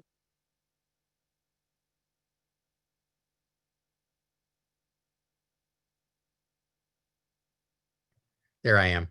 How you doing? I am great. Thank you so much, sir. So we are back online. I would like to thank Dr. George W. Rutherford for coming to speak with us today. I'm going to take a moment to read his bio, or a brief bio, so we know who it is that we have with us here today. George W. Rutherford, MD, is the Salvatore Pablo Lucia Professor of Epidemiology, Preventive Medicine, Pediatrics, and History, and head of the Division of Infectious Disease and Global Epidemiology in the Department of Epidemiology and Biostatistics, University of California, San Francisco. Educated at Stanford University and Duke University School of Medicine, he is board certified in pediatrics and general preventive medicine and public health. His expertise is in the epidemiology and control of communicable diseases of public health significance, with a focus on HIV, Ebola virus, and Zika virus infection in low and middle income countries. Dr. Rutherford serves as an advisor to the Centers for Disease Control and Prevention and the World Health Organization. He has been involved in the public health response to SARS coronavirus 2 since the earliest days of the pandemic. Please join me in welcoming Dr. Rutherford. Well, thank you very much. It's a real pleasure to be here. I actually just live just down the road in Alameda County, so I know of what I speak here. And I was actually the state health officer, the chief of public health for the state of California when the new state lab was built in Richmond. So I hope some of your students may actually have parents who are employed there. I'm going to share my screen if I may. Hold on one second. Sorry, give me 1 second here. I hosed this.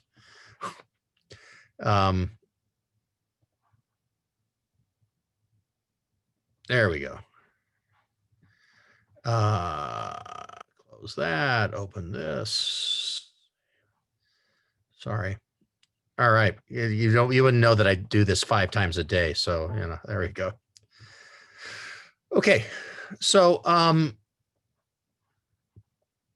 I thought I'd walk through a little bit of some basic issues around COVID infection in children. And I was sitting here as Dr. Farnitano was speaking and trying to throw slides out so I wouldn't repeat what he was saying. So this may seem a little jagged as a result of that. So the first thing to say is that children are underrepresented among reported COVID-19 cases. And the early case series consistently showed that fewer than 10% of reported patients were children or adolescents. And in the first big review of more than 1,000 patients, which came from 18 studies, and all but one of these was from China, the ages ranged from 30 hours to 17 years. Most had mild symptoms without pneumonia. They had fever, dry cough, or fatigue. And there was a single death out of these 1,000 in a 13-month-old. In the United States, CDC, the Centers for Disease Control, published its reported data in whenever this was, but it was for May through August. And you can see I've highlighted here. Look at at these big differences between younger people and older people in terms of total cases, and in terms of incidence. Here's the cases per 100,000. So you can see it's about half as much compared to the 20 to 29-year-olds here, but in August it was about half as much, not really, but it's slightly more than half as much among 10 to 19-year-olds, and then even maybe whatever that is, something like a third as much among 0 to 9-year-olds and among 10 to 19-year-olds. And that's a pretty consistent pattern we see. I will point out that this number here is not 0. I think Dr. Farnitano made that point pretty clearly. And this is looking at kind of roughly the same period of March through September. And you can see the cases in 5 to 11-year-olds were lower than the cases in sorry, up here, 12 to 17-year-olds. So we're running about half, maybe a little less than half of the cases in the US in younger children compared to sort of middle school, high school age children. Now, Dr. Farnitano mentioned in passing the famous study in Iceland. Iceland, by the way, is the size of Marin County in terms of total population. I think that's a staggering fact. But they have they basically went through and did a community survey, and in the 0 to 9-year-olds found 0 out of 756 children who had a positive nasal swab for the SARS-CoV-2 virus, the virus that causes COVID. And that's really, I think, a really remarkable finding. Now, if anything, Iceland's a country where kids are going to stay indoors in the wintertime or freeze to death. So the fact that there was, this little amount of transmission, I think was really staggering and really caught people somewhat off guard, because the model for influenza A, which led to a lot of the thinking about closing schools in the first place, is that elementary schools in particular are huge amplifiers of influenza A infection. And in fact, there were studies in the old Soviet Union in Siberia, not dissimilar to Iceland in terms of staying indoors all winter, where they would randomized schools, elementary schools, and vaccinated half the kids in the elementary schools against influenza, and then didn't vaccinate the other half. And then they'd follow deaths in grandparents as an outcome. And the deaths in the grandparents were high, significantly higher in children who attended schools in which they had not been vaccinated. So that's a kind of a very direct measure of this. But I think the point is that we would is that influenza A, the model is that influenza A, that elementary schools are a huge amplifier of infection. Some data from Britain, and if you look at this stuff, you can see that if your school year 6 is 6th grade, as you go up here, you can see that as they go over time, it finally starts to go up. It goes up to about 1%. The 7 to 11-year-olds went up a little earlier, then dropped down. But if you're doing 12th, this is sort of junior high school. If you're doing more like high school, college, it's just went straight up and stayed up. So it's much higher in these among older adolescents and young adults. A pattern we've seen repeated here again and again. So then the question is from whom and to whom do children acquire and transmit infection? And the best study on this was from China fairly early on in Zhejiang province, where Chu and colleagues followed 36 children under the age of 16. Of those 36 children, 24 had been exposed to a family member, and 4 had been exposed in epidemic areas, that is not outside, and 8% had been exposed at both. And then, so up to 32%, up to 89% if you add these these two together, had been exposed, potentially exposed by a family member. And then if you look at the infected contacts by the age of the source patient, the older people had more non-infected, the younger people had very few, had no infected contacts. They were all not infected. And then if you look at the number of, who infected whom, the older you are, the more likely you are to infect people. So there have been some household studies by Zhu that was actually directly compared COVID-19 and influenza A. This is a sort of a particularly nasty strain that's really just in Asia now, and looked at clusters from 5 countries. And in the COVID, there were 31 COVID-19 clusters, and in 3 of those 31, there was the first case in the family was in a child, but in 54% of the 56 influenza clusters, the first case was a child. So that's this point about children getting infected at school and bringing it home. In a Chicago cohort of 34 households, in 73% of the households, the first case was in an adult, and in 13%, the first case was in a child. He couldn't tell for the others. And in a Swiss cohort of 39 hospitalized children under 16 years of age, in 8% of those children of the households, the study child, the child who was in the hospital, developed symptoms prior to any other household contacts. So this is all by way of saying that it's not rare, but it's far less likely for a child to transmit in a household than from the household to transmit to the child. Now, with regard to school openings and closings, so these are fairly early data from, say, I don't remember exactly, but April-ish. So in France, where there was an outbreak in a school, in a high school, they went back and surveyed everybody, taking blood specimens to look for antibodies, and 40% of those were positive, but only 11% of the household contacts were positive, suggesting that the spread occurred among the high school students first. So this is a pretty clear-cut example of school transmission. But in another study in France that started off with one a child who was symptomatic, who had 112 school contacts, there were no secondary cases. And in an early Australian series that was done in schools and early childhood education centers, there were 5 secondary cases in 3 schools.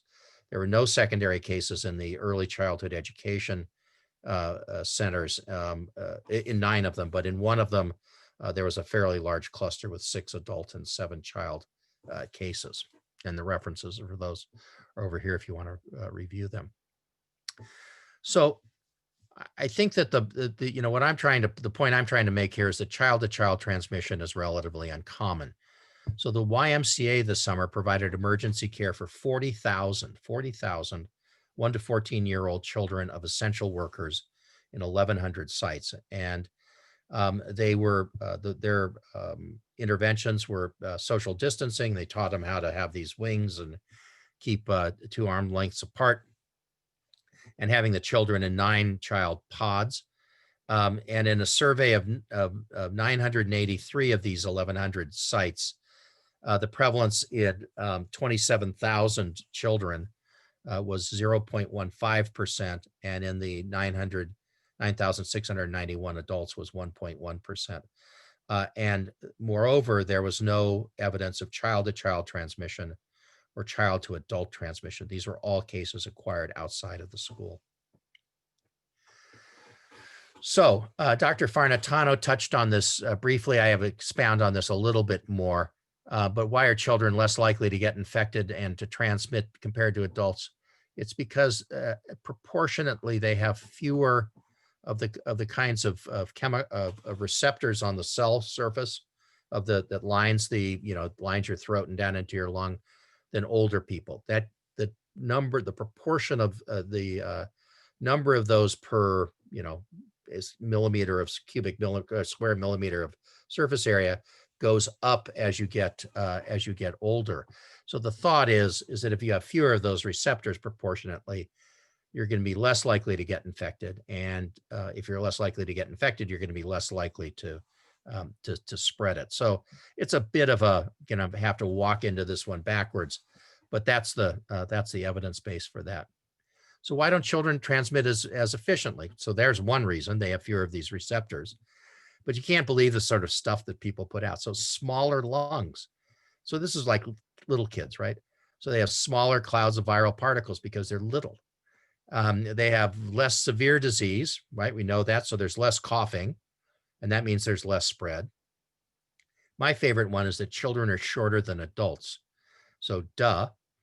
But when they cough and sneeze, the gravity pulls the respiratory droplets, which are the way that this is transmitted, as Dr. Farnitano reviewed. It pulls them down, not more quickly, but they have less distance to fall to get out of the air. And I think also, as Dr. Farnitano pointed out, there may be some cross resistance some crossover immunity from other coronaviruses that cause a pretty benign disease like upper respiratory infections. So the bottom line is most children get COVID from household contacts. And the other thing to remember is that middle schools and high schools are different from elementary schools. Dr. Farnitano reviewed this outbreak in middle and high school in Israel, where there were problems with not wearing masks and using air conditioning that wasn't very well filtered, and on and on and on, with a lot of problems, right? And so the implications here is that you need to have masks, you have physical distancing, you need to have ventilation, and also that symptom screening might have helped, meaning screening people for symptoms every day as they come in to ask them if they've been sick. Here in France, you can see what these kids have on. They have on masks and these face shields, like you see the football coaches wear without masks, I might add, on the football games. The French schools reopened in May. They had 70 new cases after they were reopened in May, and the French education minister used this sort of Weasley term. I listened to this in French, and actually this is exactly what he said. Gassitu. Almost all the transmissions occurred in the households. One of the things they did was to cap the size at 10 students for preschools and 15 students from other grades. And in Germany and Croatia, who also went back to school at roughly the same time, they did not have evidence of transmission. So this is in Georgia. Here we are, and this is North Paulding High School in Dallas, Georgia. This was like the first day back to class. Okay, count the masks. 1, 2, 3. Masks were optional because the superintendent said they were a personal choice. The first 3 days back, there were 6 students and 3 staff members who were reported with COVID, and the school had to close, clean it all out, shut down for a couple of weeks, and then come back. And the kid who took this picture got into trouble, believe it or not.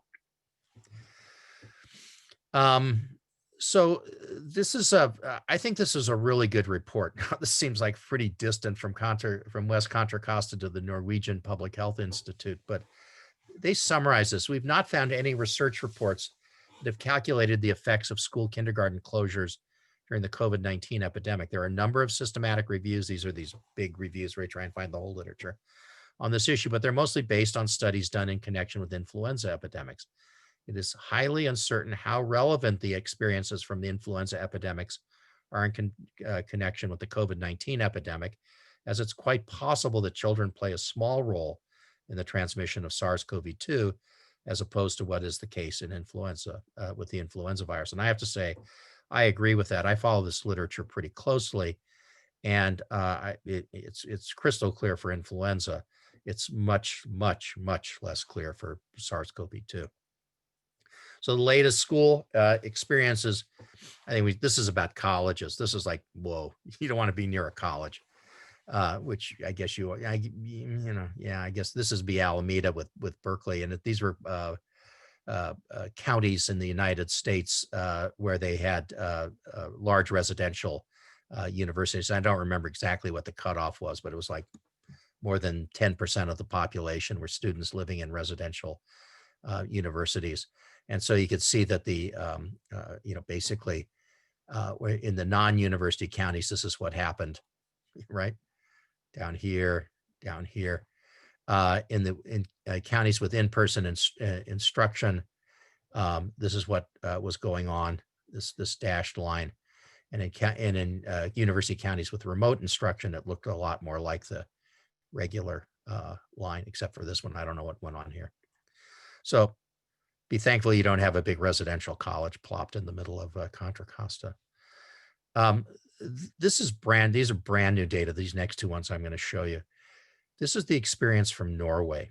This was the experience from August to November of 2020 in primary schools in Norway. And they looked at 2 age groups, 5 to 10 and 11 to 13. They had 13 index cases, all of which were investigated in detail. In 12 of the 13 index cases, they were infected in their own household. If you read this footnote, the 13th one was infected at a friend's friend's house. 9 of the 13 were asymptomatic, had no symptoms at all. And then these are the numbers of contacts that were investigated. And what happens is that these are school contacts.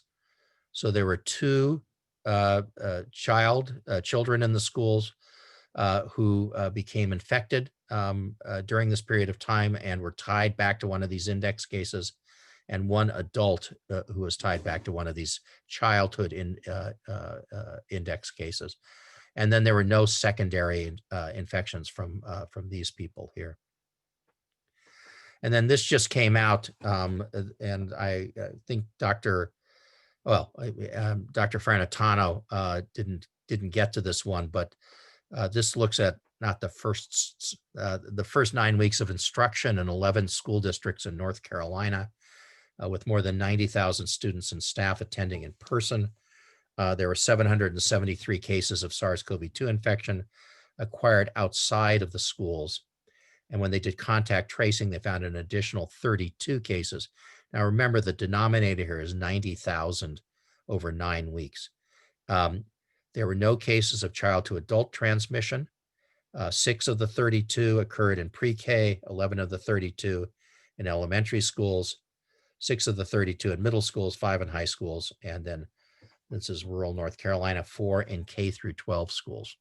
There were no secondary cases in 6 of these 11 districts, and 2 cases in 1 district, and multiple cases in the remainder. So that's where we are with the evidence base for this. So children get COVID less often and are less ill than adults. They do not seem to be a major source of transmission to each other or to adults. I think the transmission in elementary schools likely differs from high schools, and adult-to-adult transmission is the most likely way that people get that adults working in school settings are getting infected. I can tell you at UCSF, in our most, where we keep the most complicated patients in the intensive care units, the transmission we've seen, aside from one or 2 clusters, has always involved the break room, where people go in and take all their stuff off and eat lunch together. The community prevalence will affect school-based cases. So what's going on in the community will be reflected in the schools, and that's because children get infected in their communities and bring it in. Adults, staff members get infected in their communities and bring it in. And the key mitigation strategies are masking, cohorting, ventilation, symptom screening, and then contact tracing if there is a case. So I will stop there, and I am delighted to answer any questions. Thank you so much for that, Dr. Rutherford. We're going to go in the same order, in the same number. So what I'm going to ask you to do is 3 questions. Do your top 3, and we'll get as many rounds in as we can. So Trustee Smith-Foltz. Thank you so much. Sure, my pleasure. So my first question is, a lot of these reports that you're giving me, they're from France, Germany, Croatia, Norway, other places in Europe. They all kind of have one thing in common. Are there any places that you can give me a report where the demographics and the racial demographics look more like Contra Costa County? North Carolina. So in North Carolina, the racial demographics, because I'm from the South. So what particular part or Carolina are you're looking at? North Carolina, but that North Carolina's big. So what are the racial backgrounds that were looked at in North Carolina that are? I'll tell you what, if you could email, I'll send you the article. If you could email me, I will send you the article. I don't have it right off the top of my head, but this was a mix of urban and rural public school districts in North Carolina. And I would bet off the top of I can look it up while we're talking. Okay. And I'll come back to you, but I would bet it's predominantly African-American. Okay. And then what happens with you said adolescents and adults what happens with adolescents and adults who live with the younger kids? And the younger kids are going back to school, or the adolescents and the adults are teaching at that school. Do you see that those numbers are going to go up? Okay, sorry. Go ahead. Maybe. I mean, children really don't get infected in schools. Children get infected. I'm talking little children. Right. I'm a pediatrician, so you'll forgive me if I lapse into jargon. But Right. little kids get infected at home, basically, or at somebody else's home. They really aren't. They do get infected. I mean, it's not an impossibility, but it's just not a very common kind of thing. And so I'm, yeah, it's if they get infected at school, or if they get infected somewhere else and they go into their house, as I showed you some of the stuff, and this all, of course, all from China, but it's, the experience, and in Chicago too, but the experience has been that having the first case in a household as a child is relatively less common. It's about 10% of the time. The first case in these household clusters is a child. 90% of the time it's an adult. So I'm not saying it can't happen. I'm just saying it's less likely to happen that way. So since this is my last question. So since we've been closed since March, our school district's been closed since March. Yeah. How much do you expect the numbers to rise when we go back to in person? Because kids haven't been tested or had it because we haven't been in school. Does that make sense? Parents have been keeping their children home. When parents then send their kids back, what projection do you have for the numbers rising, and how quickly do you think they could rise? I think they could rise. I don't know. I mean, I don't follow Contra Costa County as religiously as I follow San Francisco, where I work and do a lot of advising. But I would, if you haven't had a lot in the community, I would suspect you probably wouldn't have a lot when the kids go back to school. Now, I mean, all bets are off for high school, right? High schoolers act like adults. But for little kids, I think there's a relatively less risk. I found that number for you. It's in this collaborative, it's 27% non-Latino Black, 47% non-Latino white, 18% Latino, 6% multiple races, 1% Indian. There are large Indian, Native American reservations in North Carolina. So not that far off, but it's an American population. Okay, thank you. That's it, Sure. President Phillips. Thank you very much, ma'am. Mr. Christian? Yes, thank you, President Phillips. It's just one question I just want to found add. you up here in the Hollywood Squares. Okay, I just found you. Okay, got it. Thanks.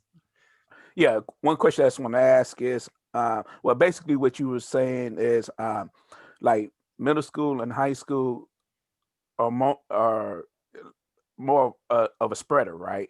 Yeah. And then, for example, like say here in our district, say the workers here, actually get COVID. Yeah. The ones like the cafeteria workers once.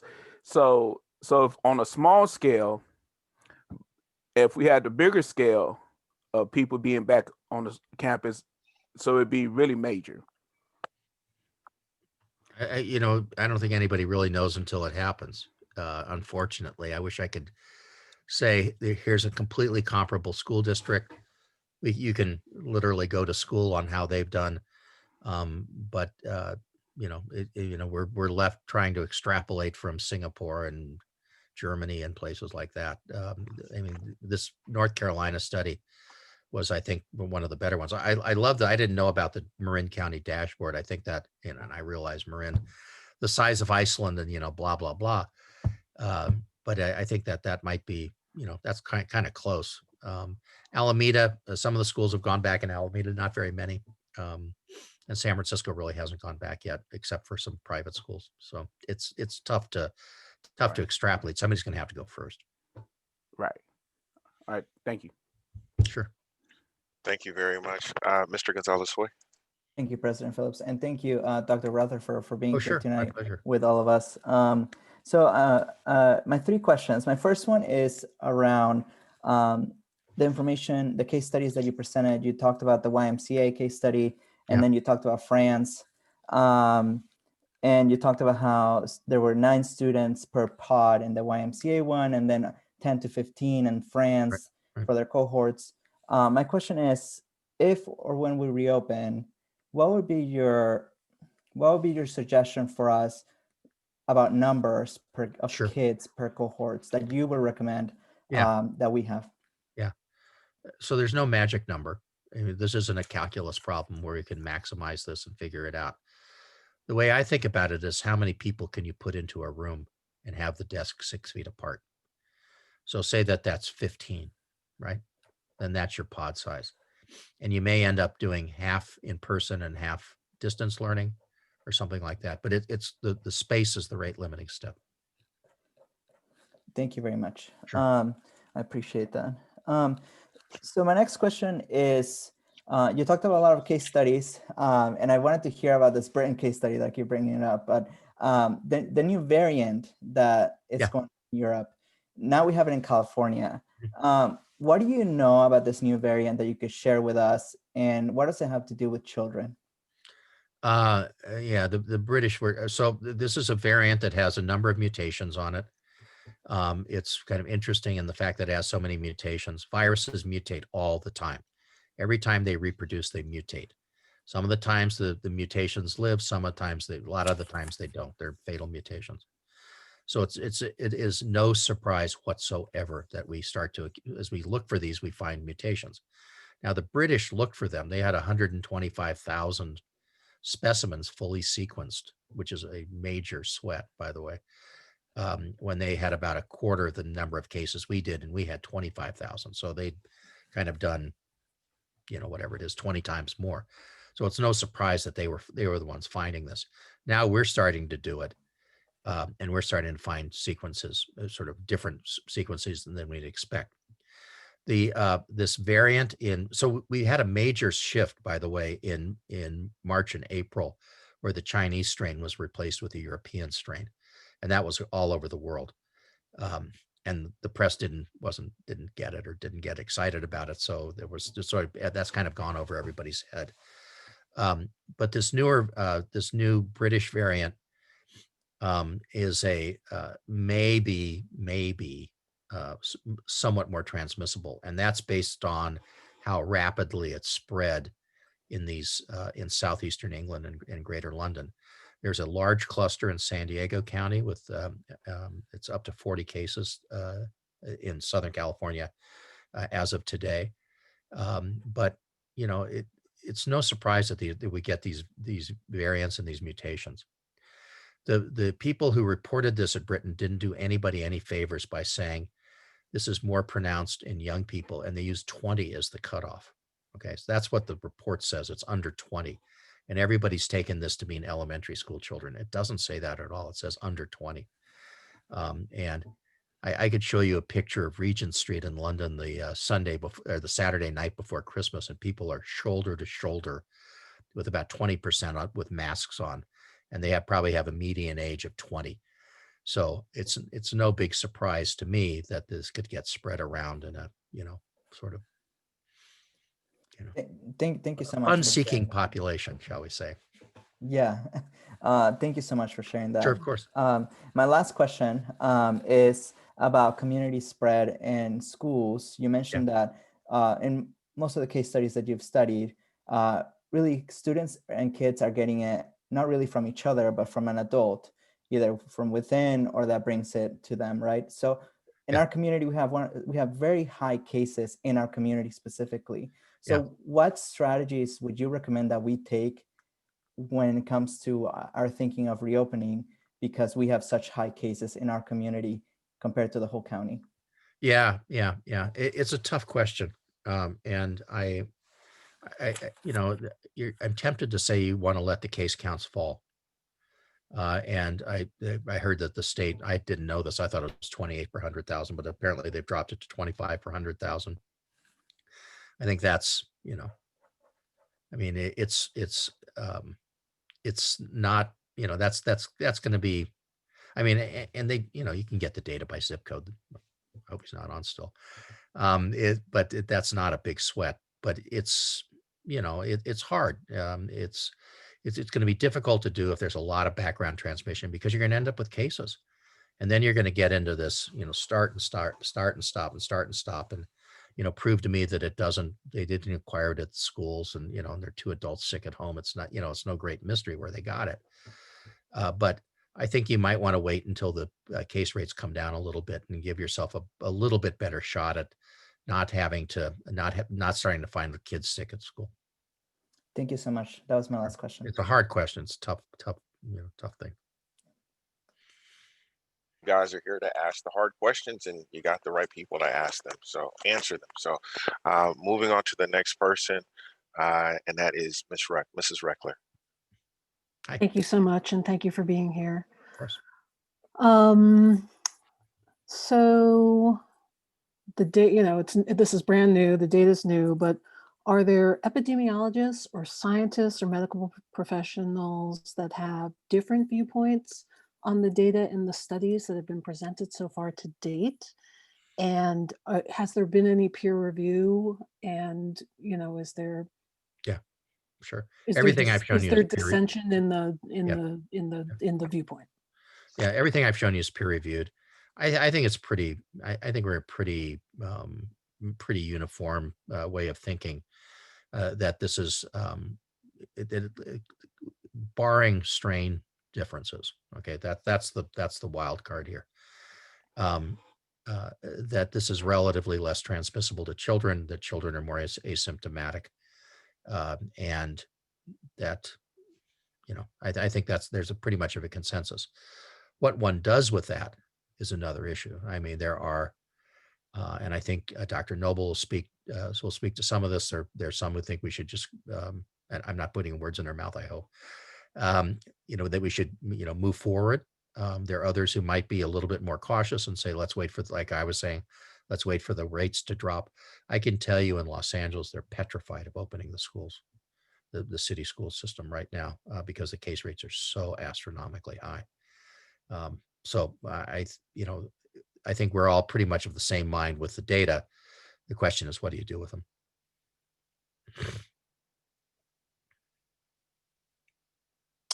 Thank you. And Trustee Gonzalez-Hoy asked my question about community spread, so I'm going to go the other. He was looking over your shoulder at your pad, I think. We mind meld. That's yeah. That's it. And this is big, but we too here are petrified of opening schools. I mean, we have some communities here that are high loaded with virus. So and we're operating in a new environment. This is a new disease. We don't have any ICU beds. We've been told to stay at home. Trustee Reckler, can you ask a question? I can. So how can you as health professionals, and this is part of it, but how can you help us to navigate, through all these contradictory messages and build trust? Oh, that's a hard question.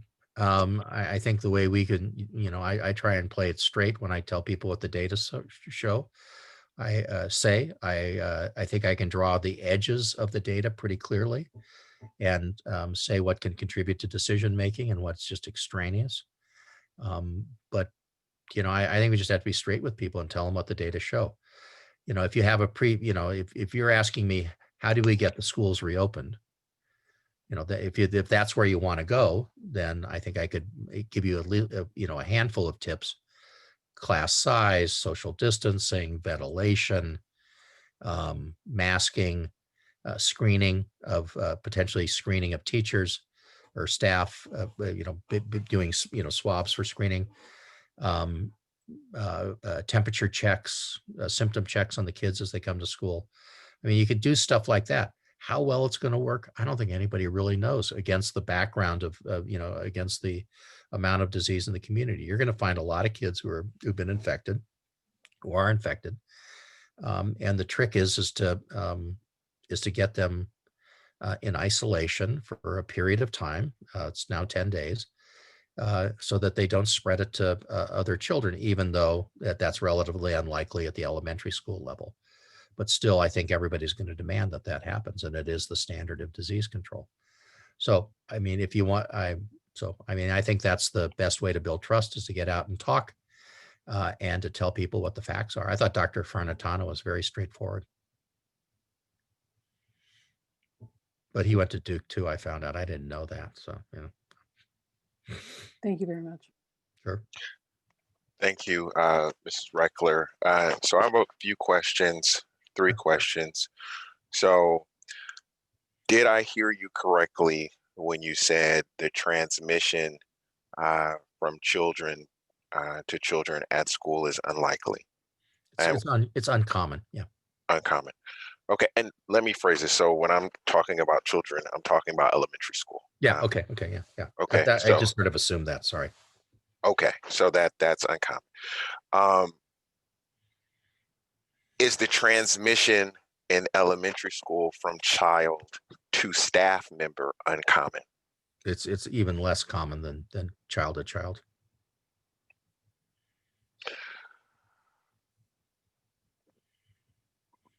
Taking into consideration what you just said, do you believe that if a school or school district has met the state guidelines, that Mhm. it is safe to open elementary schools? Yes, I do. In terms of disease transmission, right? I mean, Yes, there are all sorts of public relations issues that you have to deal with too. But in terms of disease transmission, yes, I think it's safe. there are public relations issues.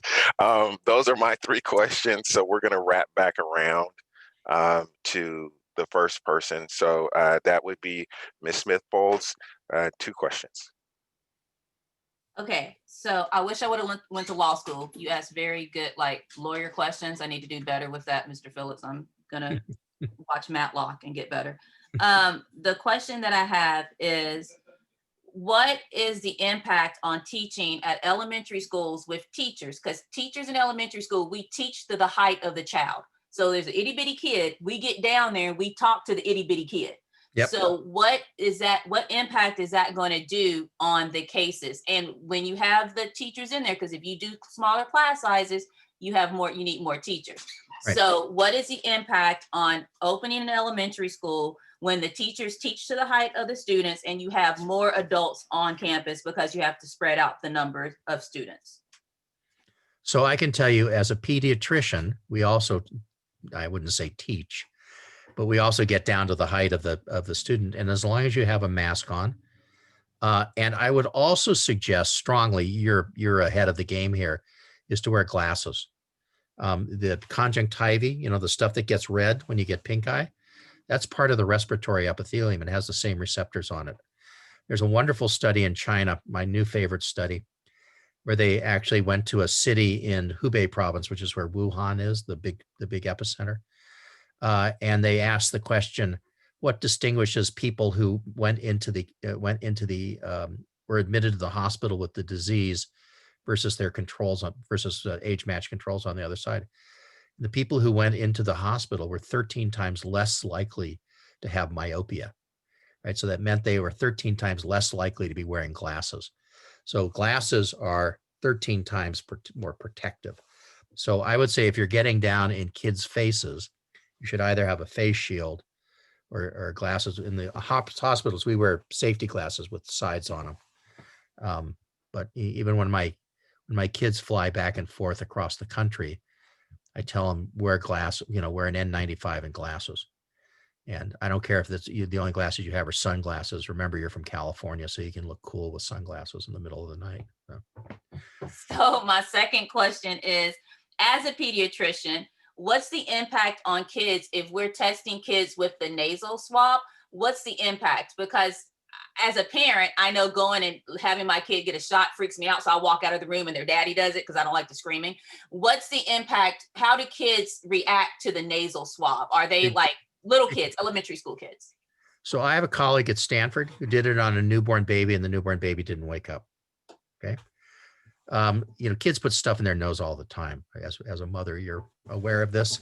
And this is just another thing that they can put in their nose. You have them do it.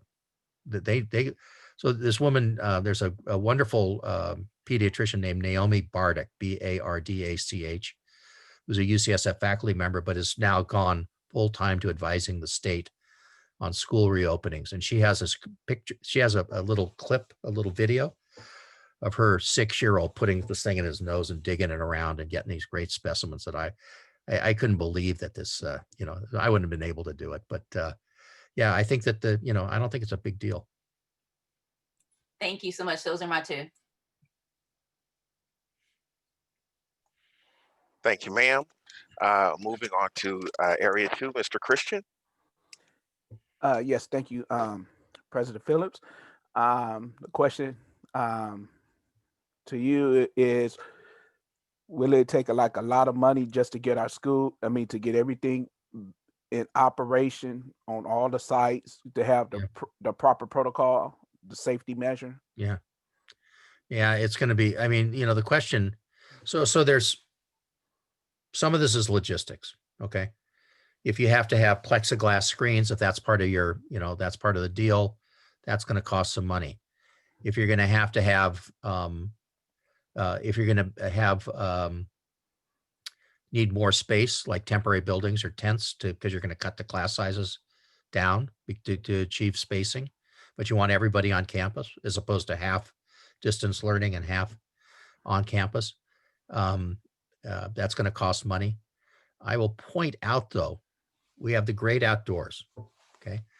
And in New York City and Boston, in the 1918-1919 influenza pandemic, all instruction, elementary school instruction was outdoors. And yeah, I have these pictures of these kids with 3 pairs of mittens on trying to, you know, write at these desks outdoors. In Copenhagen right now, again, a European reference, they have moved instruction outdoors and have closed the streets around the elementary schools to make additional space for them. Now, what they do when it rains, you know, I'm sure they have tents and coverings that they can put out. But you know, that's one thing. You know, you don't have to have everybody indoors. You can have them outdoors. Okay. I've never liked having outdoor classes because no one ever pays attention, but you know, that's another issue. So thank you. Thank you, Mr. Christian. Mr. Gonzalez-Hoy, 2 questions. Thank you, President Phillips. I'm trying to think of which are my 2 top questions. Dr. Rutherford, I guess hearing all the, or seeing all the case studies that you've studied in the last few months about schools and transmissions, how often would you recommend a school district like ours to have their staff and students tested if available? yeah, I wouldn't be testing students too much. I'd worry more about the staff. Now, okay, if you want to have a football team, maybe you're going to have to test them frequently. And the inexpensive tests, which are perfectly accurate, but they have to be done every few days. Okay, this was the great problem with the Rose Garden when the new Supreme Court justice came for her reception. They used the test, but they only used it at one time, so they miss people. It's not that sensitive. But if you do it serially, like every 3 days, it works great. So I would consider you know, if you're gonna if you want to test people, I would focus on teachers, and I'd probably focus on teachers in the high schools and middle schools because they're the ones that are going to get exposed more and expose the kids more. It's in Los Angeles, they're doing this, but it's really kind of surveillance. They're doing it so they understand what's going on, not really as a way to control disease. But it's you know, that we're talking like $5 a test, right? But you have to do it 3 times a week. So it starts to rack up across a district. Now, if you want to have football, okay, I'm just anticipating where this is going, or lacrosse, or you know, more contact sports where you have to really have to be careful about people about transmission. That's another way to do it, is you would do these things every few days and assure yourself that the students are uninfected. Thank you very much. And my last question is, are most children symptomatic or asymptomatic? Most children are, I'm sorry, go ahead. Sorry. Okay, this is a 2-parter, so it counts as one. If asymptomatic, do you think most children may be getting missed by the regular testing by the county? Yes and yes. Okay. Okay, thank you. I'll give you two answers for the price of one. Perfect. Thank you Yes, so much. most children are asymptomatic or very mildly symptomatic. And because they don't present with symptoms, they don't get tested unless they're caught up in a household cluster investigation. Perfect. Thank you so much for coming. And I'm going to start wearing more contacts now. So thank you. I bet. I mean, less contacts, more glasses. Yeah. Thank you. Trustee Reckler. Thank you. Nothing further. I have a couple of additional questions.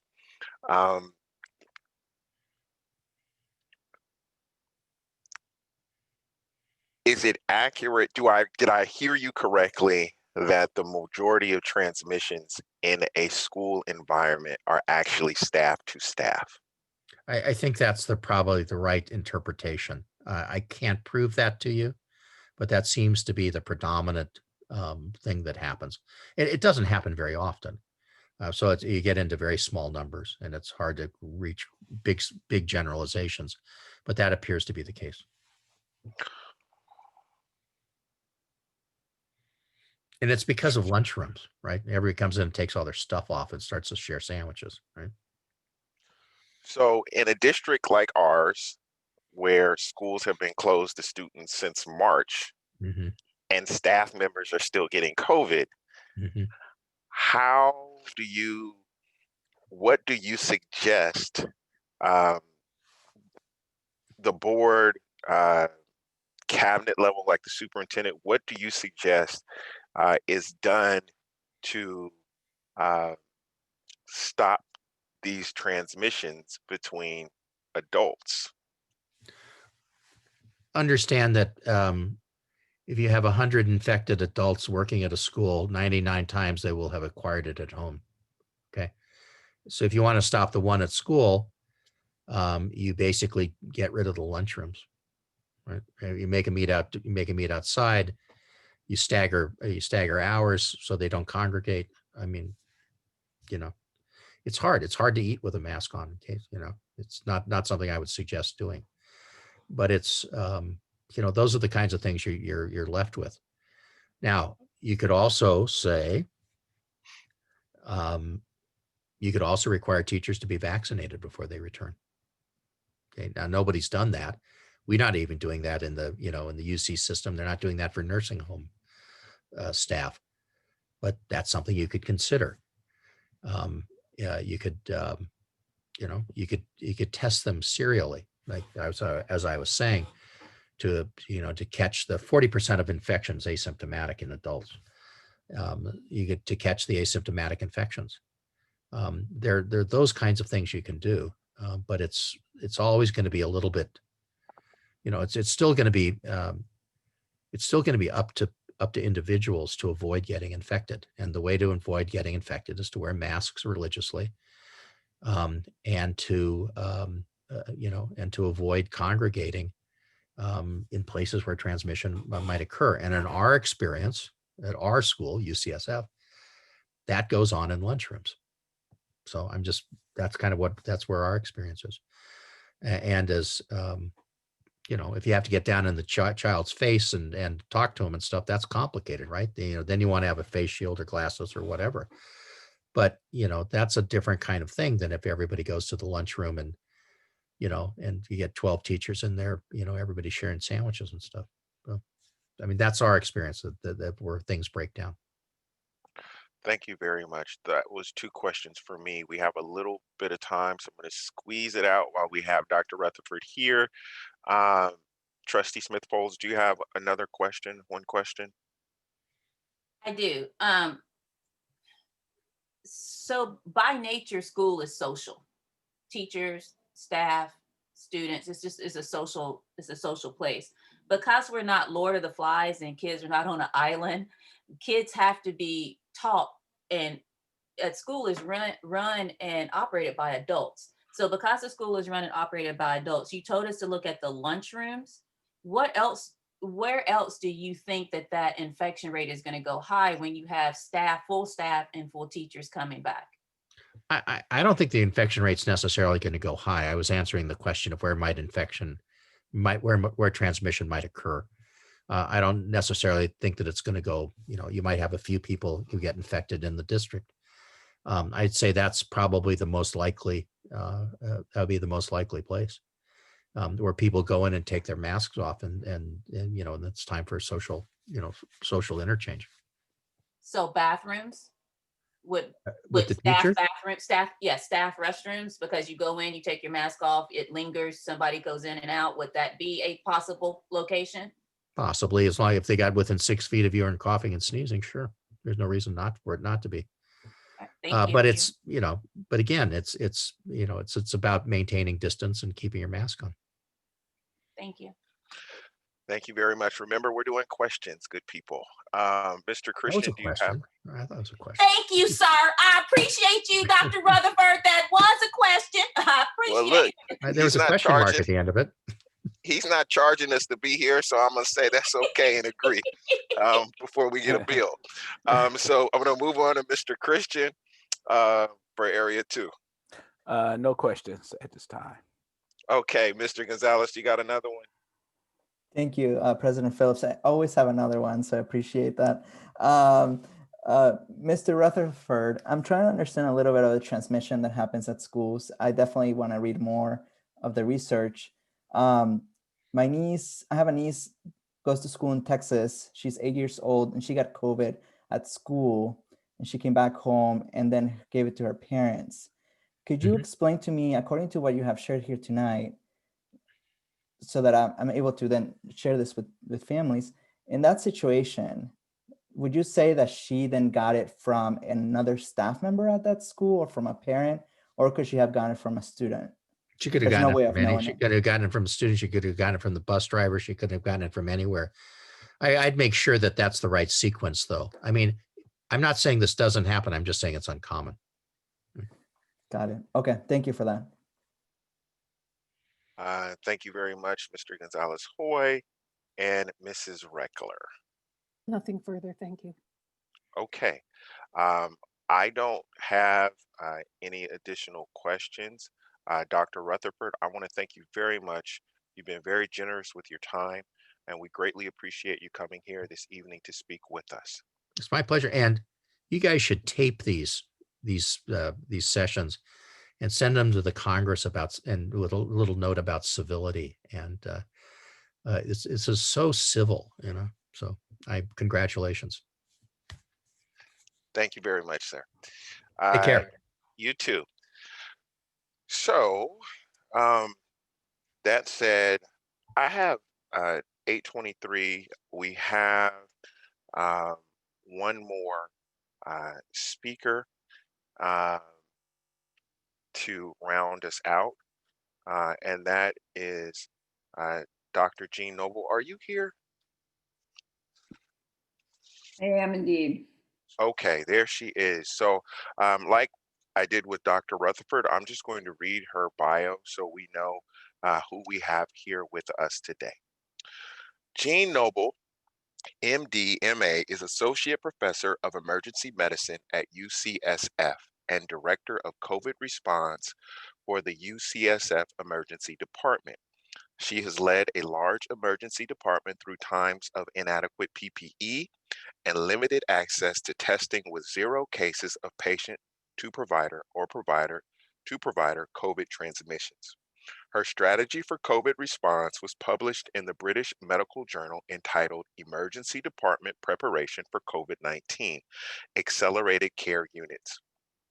Dr. Noble has advised several Bay Area hospitals on implementation of COVID safety practices. She also works with Bay Area schools, sharing data on safe reopening strategies. Dr. Noble attended graduate school at UC Berkeley and medical school at UCSF. As global health faculty, Jeanne regularly teaches other physicians in resource-poor settings in Mexico, Nicaragua, and Peru. She was deployed to the Navajo Nation in Gallup, New Mexico to assist with their first COVID surge in May of 2020. Please join me in welcoming Dr. Noble. Thank you so much for having me. I'm going to go ahead and share my screen, if that's okay. All right. Okay, let me go into presentation mode. Okay. Okay. So safe school reopening, best practices is what I'm going to round out our meeting here tonight with. So this is a little bit of this is repetitive, but as educators, we know repetition is the key to knowledge retention. So here we go. Why did we close our schools back in March?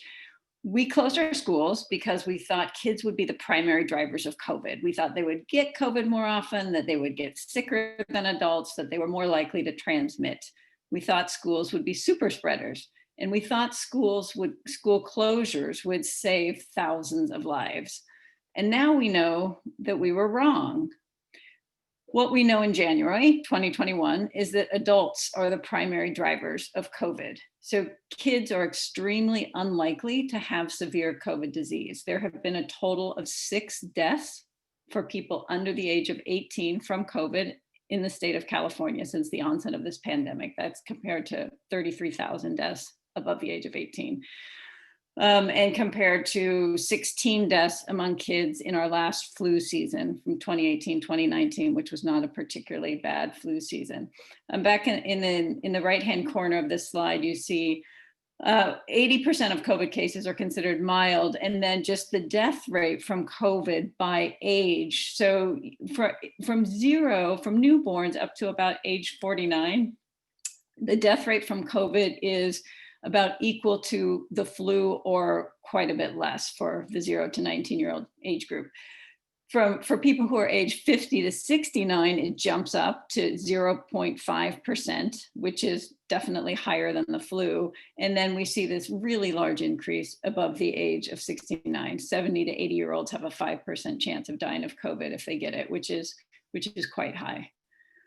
And then when we talk about the risks of going back to school, it's good to keep in mind that that's half of the equation. So we also do need to talk about the risks of keeping schools closed. So we have a lot of measurements now out about the detrimental impacts to kids from school closures, and that just needs to be part of the dialogue. So in this very busy slide, I just have highlighted relative death rates to school age people from different causes. And you see over here on the left, for 5 to 14-year-olds, there's a 1 in a million chance of dying of COVID versus a 9 in a million from suicide. So you just see that suicide, people 9 to 14 are 9 times more likely to die of suicide than they are of COVID. For 15 to 24, you have a death rate per million. That's not a common denominator, but of 10. And then when you look at suicide for 15 to 24-year-olds, it's just about 100. So again, it's about a 10-point spread, or 10-fold more likely to die of suicide for people ages 5 to 24 than they are of COVID. And the reason that that's relevant to this discussion is because we're seeing a tremendous mental health crisis, particularly in our adolescents, particularly in kids over the age of 10, that is tied to the isolation of school closure. So that's something that's real and ongoing and measurable, and we think is a direct consequence of the lack of in-person learning, the lack of socializing with others. We've seen more than a doubling of the number of kids coming into Children's Hospital of Oakland into the ER, reporting recent thoughts of suicide, from 6% back in March to 16% in September. We've also seen about a doubling of the number of teens who are in the pediatric intensive care unit following suicide attempts.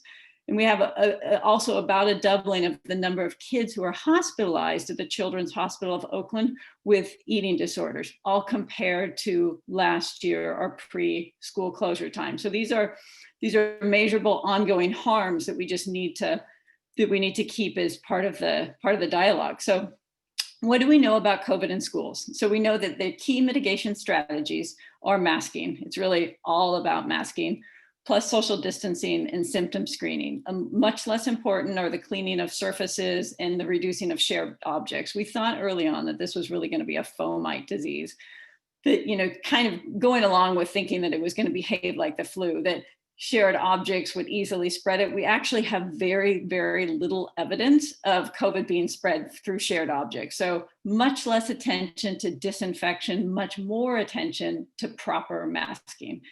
And although adolescents transmit COVID more efficiently than younger children, they're still less likely to infect others than adults are.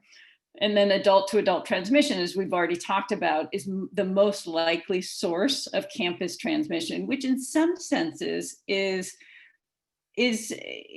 almost good news, or at least it puts a sense of control back in the hands of the adults on campus. Adults are fewer in number and I think feel, more in control when dealing with colleagues like, hey, you got to pull your mask up or it's not covering your chin and, we're a little too close, let's space out. Adults, I think, can really adopt and implement that culture of safety with the fewer number of staff than the kids who are there. There's numerous reports out in the media about everything that goes wrong when schools open without safety mitigations in place, mainly lack of universal masking. We had the Georgia sleepaway camp over the summer where nobody's masked and they sing songs and sleep in the same cabins and everybody gets COVID. The high school example, actually, that's on the CDPH website, there was very poor masking in the French high schools. So that's also not really a great example of what happens in schools when the risk mitigation layers are there. In a lot of the early European models, there was not universal masking. So those numbers are much higher than we would expect to see now with what we know about the importance of masking. And then there's just been overall less reporting on the success stories in Europe and Asia and New York, Marin County, North Carolina. And I think Marin is really relevant to us because it's right here in a neighboring county in the Bay Area. So when you look at COVID cases, it's really important to focus on the number of school-based transmissions. So Marin has this, this awesome website that you guys have already seen tonight. And you see here, they've had 40,000 students, K through 12, back in school since September, 5,000 teachers. They've had just 7 cases of campus-based transmission, and they've calculated they have about a half a million student days or people days on campus with just 7 campus-based transmissions. The number of cumulative cases of 104 among students and 34 among staff, those are almost a benefit to COVID control in the community. Those are cases that did not occur because the schools were open. They did not occur on campus, but because those were students and teachers affiliated with schools and doing symptom screening, they got tested. And once you get tested and you have COVID, then you're immediately supposed to quarantine, and that helps stop the spread of disease. So those, 138 cases that were not campus-based transmissions are a benefit to the community. The 7 cases of campus-based transmissions are the additional number of COVID cases that occurred because the schools were open. So those are really important numbers to keep in mind. And then also important is there are 4 high schools included in this data set and 0 transmissions on the high school campuses. There's also Bayside MLK, which is a majority minority school that's included in here, and they've done equally well. The North Carolina data, though, is really the best data set that we have. That's because the numbers are huge. And this was just published in the Journal of Pediatrics about a week ago now. So in North Carolina, they followed 90,000 students, again, K through 12, and 10,000 teachers. These are public schools. There weren't a lot of capital investments that happened to open these in their ABC program that I'll talk about. But when they opened these schools and they followed them for these 9 weeks, their community prevalence rate was 29 or so per 100,000. So it was high. And I spoke to one of the authors of this study, Danny Benjamin, a few days ago about how they've been doing since they published. Their daily case rate has gone up to about 85. It's quite high, and they have not seen an increase in campus-based transmissions, which I'll talk more about, but it is a universal masking strategy that keeps the community prevalence from being reflected in the school. So as their cases spike out of control in these communities in North Carolina, they are not seeing a similar spike in the schools because the schools are a controlled environment where everyone is masking. And that is where those are, they've put all their eggs in the basket of masking, which is what we've done in healthcare as well. Their strategy is called the 3 Ws, which stands for wear your mask, wait back 6 feet, and wash your hands. But the near total focus is it's really, they feel that they have achieved 99% masking compliance. They'll talk about their strategies, but 32 cases on campus since the schools, during this 9 weeks that the schools were followed. So 100,000 people followed over 9 weeks, and just 32 cases that occurred because those schools were open. Those are incredibly low numbers. If the numbers in the schools were to reflect just the community prevalence rate, it would have been around 900 cases. So that just shows you how safe they have made these schools that have been much safer spaces, including high schools, than the surrounding communities where COVID is, sort of spreading like wild. 0 cases of student to teacher transmissions.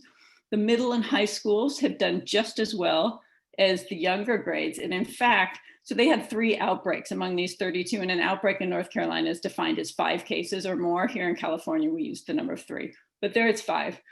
So of the 32 cases, 3 were in the context of outbreaks. And those were all in either pre-K, because when they started this, the pre-K kids were not expected to wear masks. And so as soon as they had one of those outbreaks, they changed the rules and pre-K had to mask like everyone else. And then the other 2 were in special needs populations that were too disabled really to wear masks effectively. And so they used another intervention, which was face shields and doing more with ventilation. The other schools or the other classrooms, the other populations that weren't the special needs kids, they didn't actually make any investments in new HVAC systems or HEPA filters. It was just for dealing with the 2 outbreaks in the special needs groups, that they thought, well, we'll use face shields because they can't mask, we'll space out, and then we'll really give priority to these kids to make sure that they are in a room with windows and doors, and windows open, doors open, taking them outside as much as possible. So how did North Carolina succeed? So, and I just said there weren't capital investments made in the schools in terms of equipment or HVACs. It was really mask, mask, mask, and how can they adopt a culture of 100% mask use. And these public schools are not, really well-resourced schools. This was already addressed, but 27% of the population is African-American in these schools, 19% Latinx, another 7% mixed race or self-identified that way, minority white. One of their key things that they feel like has made such a difference is how they handle eating, because masking while you're teaching and in the classroom is one thing, but how do you handle mealtime? And so they have a system where you do lunch prep, so you don't just take out your lunch and eat as you go.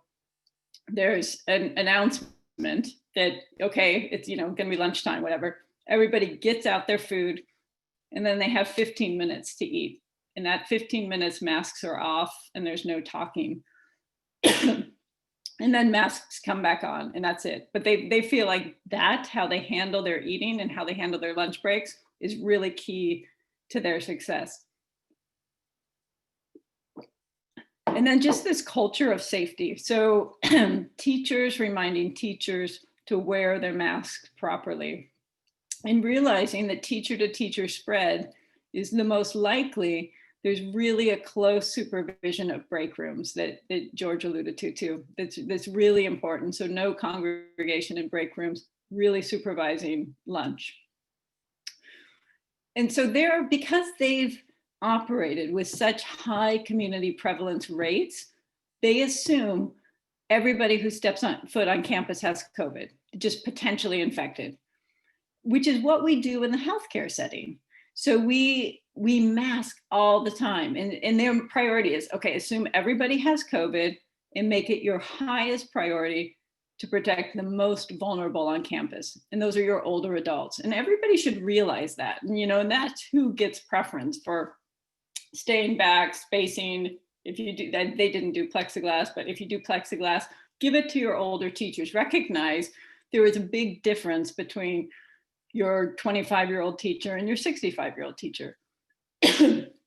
And then create a culture of safety. So things that they did They used a school hotline so that teachers could report mask non-compliance anonymously. If they felt like, you know, so-and-so is really like, their mask is always down below their nose. And if you don't feel sort of empowered to say, you know, hey, Joe, pull up your mask, they could at least report it anonymously. And a supervisor could say, hey, Joe, we've heard you're not wearing your mask. You've got to do this. You've got to keep us all safe.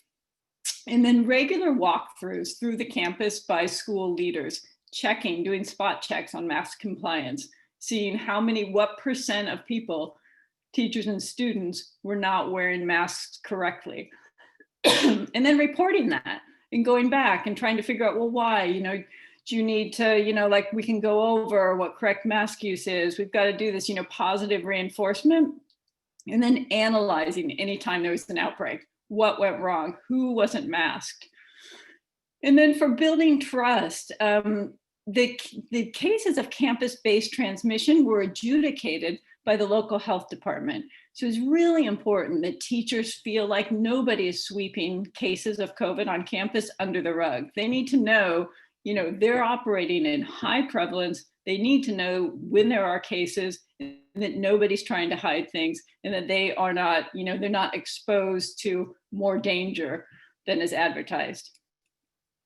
And so, and this is kind of, you know, their perspective is actually a little bit different than some of what you've heard tonight, but they do have they have the largest data set, frankly, of anybody who's gone back to school, and we followed them scientifically. And so the question is, does COVID on campus mean COVID spread on campus? That is, if people come to school infected, does that mean they're going to infect other people? And their argument in North Carolina is that community prevalence is not an independent predictor of school spread in the context of masking. So how much COVID you have in the community equals how much COVID you have on campus. Doesn't mean that you're going to spread COVID on campus when people are masked. And the answer to that is no. That's what we do in healthcare. I take care of COVID patients every day, and you know, every day since March. And neither myself or any of my colleagues have gotten COVID. And the reason is, it's not because it's not there. We know we're taking care of COVID patients. It's because we're masked. And the strongest predictor of spread of COVID on your school campuses is not how much is in the community, it's how well you're doing with your masking.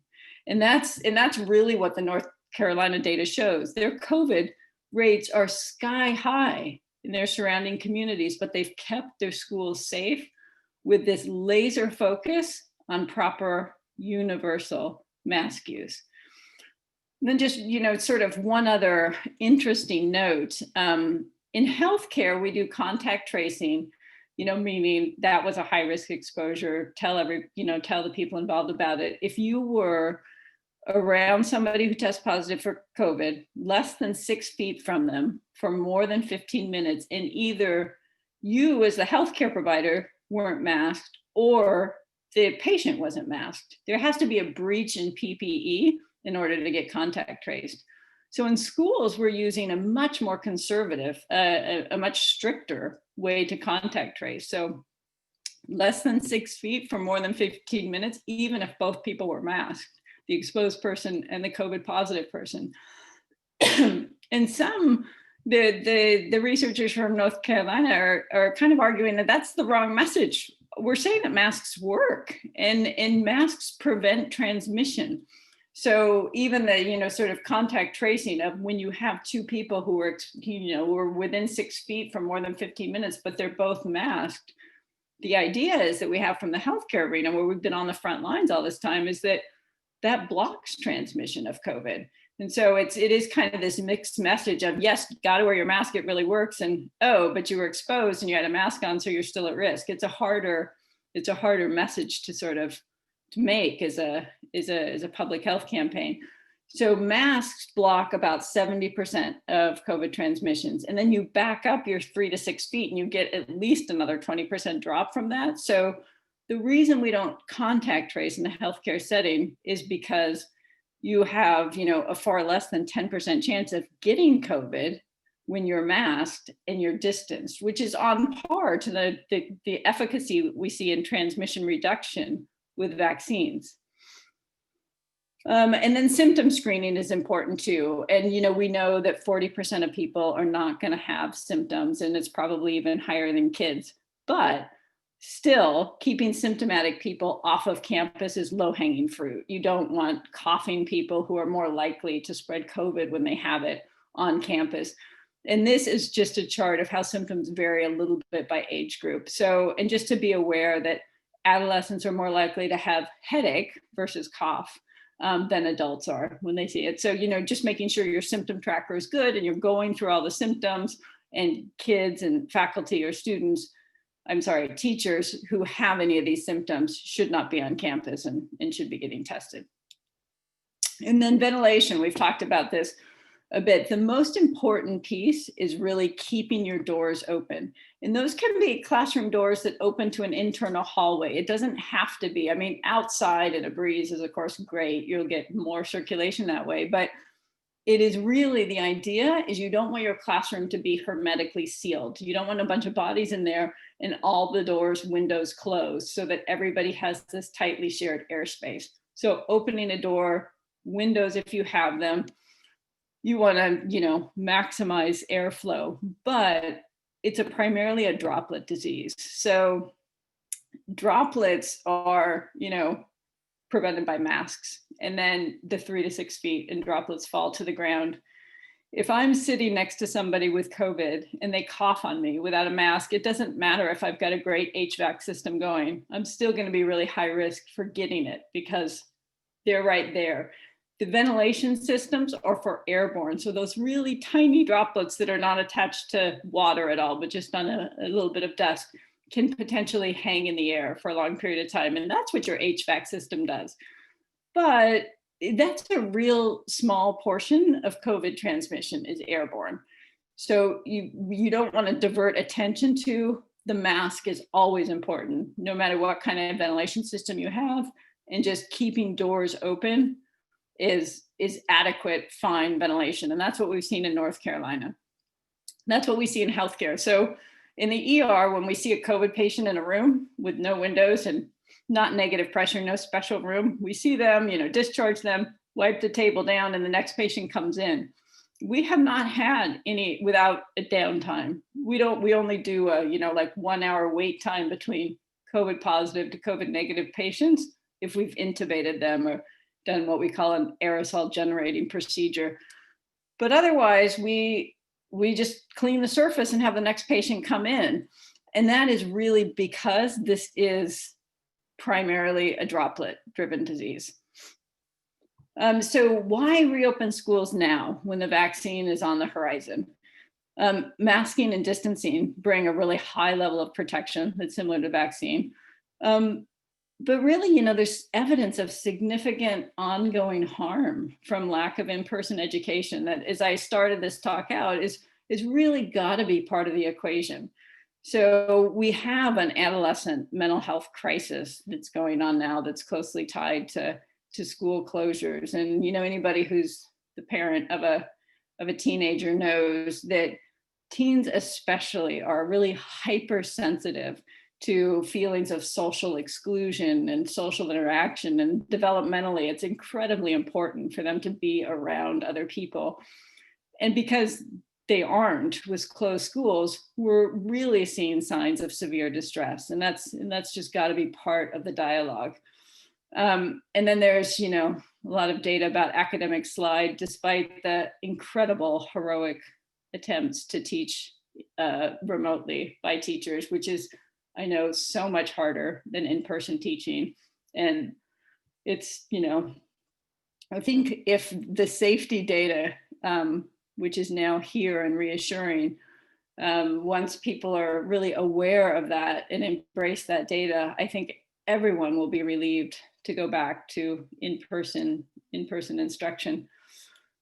And then I just added this slide because there were questions about the UK variant. So the UK just released a new data set of 20,000 people who are contact traced. So In the regular non-variant COVID in the UK, the attack rate, meaning the likelihood of you getting COVID if you were exposed to somebody with COVID in the space, in the contact group, was 11% compared to the new variant, and that rose to 14.7%. So, more than a 30% increase in transmissibility, but that's an absolute increase of 3.7%. So, when viewed in absolute numbers going from 11% to 14.7, that's not, such a huge number that you would think we can't open schools, 11% okay, 14.7 not. I mean, it's not that kind of increase. And then just breaking it down by age. So for 0 to 9-year-olds, the increase from the old COVID to the new COVID was a secondary attack rate of 6% rising to 9%. And for 10 to 19-year-olds, it was an increase from originally of 10% up to 12%. And then just lessons from the healthcare arena. So as we've mentioned already, eating in the break rooms is a really under-discussed risk. And at UCSF, that's where our problem has been. It has not been getting COVID from our patients. It's been bringing COVID in from, socializing when you're not at work or socializing in the break rooms. And our evidence and behaviors have really changed since March. There's a lot less emphasis on cleaning surfaces and an increased emphasis on proper masking. And, for the return, I think it's, for healthcare providers who have been out there the whole time, I think we do forget how scary it was at the beginning. We were operating with not enough PPE. We had, at the very beginning, there were only 30 COVID tests a day for the entire city of San Francisco, and fighting with the health department to get access to those tests and say, no, this patient is really important. And just how scary it was. And we've all gotten used to it, and we've sort of seen the power of masking. And I think it's, we need to, or I need to, as a healthcare frontline healthcare provider, to take a step back and realize, for many people, for many educators, you haven't been out there, and, taking that step and sort of leaving your home and getting exposed to all the people on a campus is really scary. And I want to say that it gets easier. I think the most anxiety and the most fear is right before opening. And then schools open, you go back, you enjoy the relationships of seeing other people is really wonderful. Teaching, non-remotely is going to be really wonderful. And then to really just have that reassurance that we've got good data now, that we can do it safely, and we know how to do it safely. And I'll just end with that. Thank you very much, Dr. Noble. We are going to go in the exact same order, 3 questions only.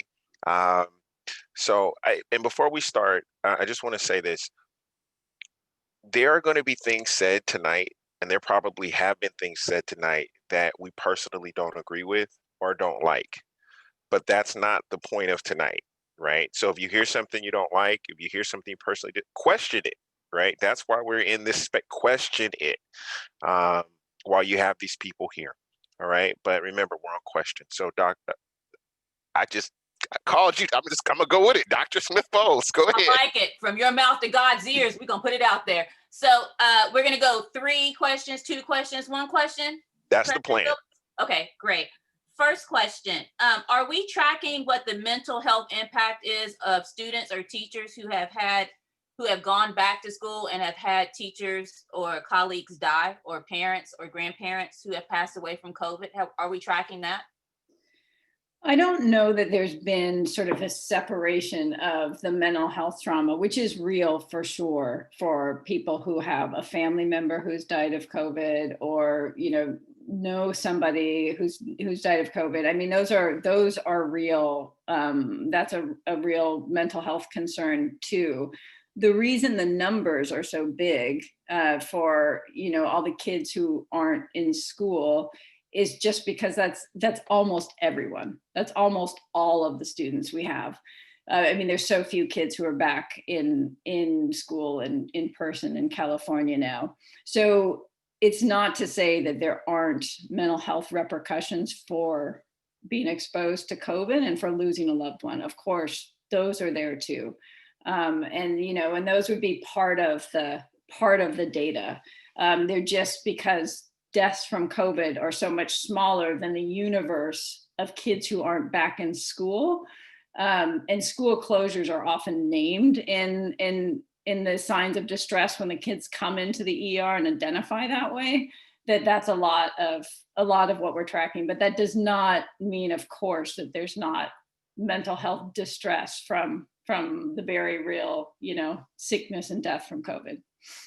Okay, my second question is, what does choir, PE, band, theater look like when masking is so important? What does faculty meetings, ILT meetings, and SSC meetings look like?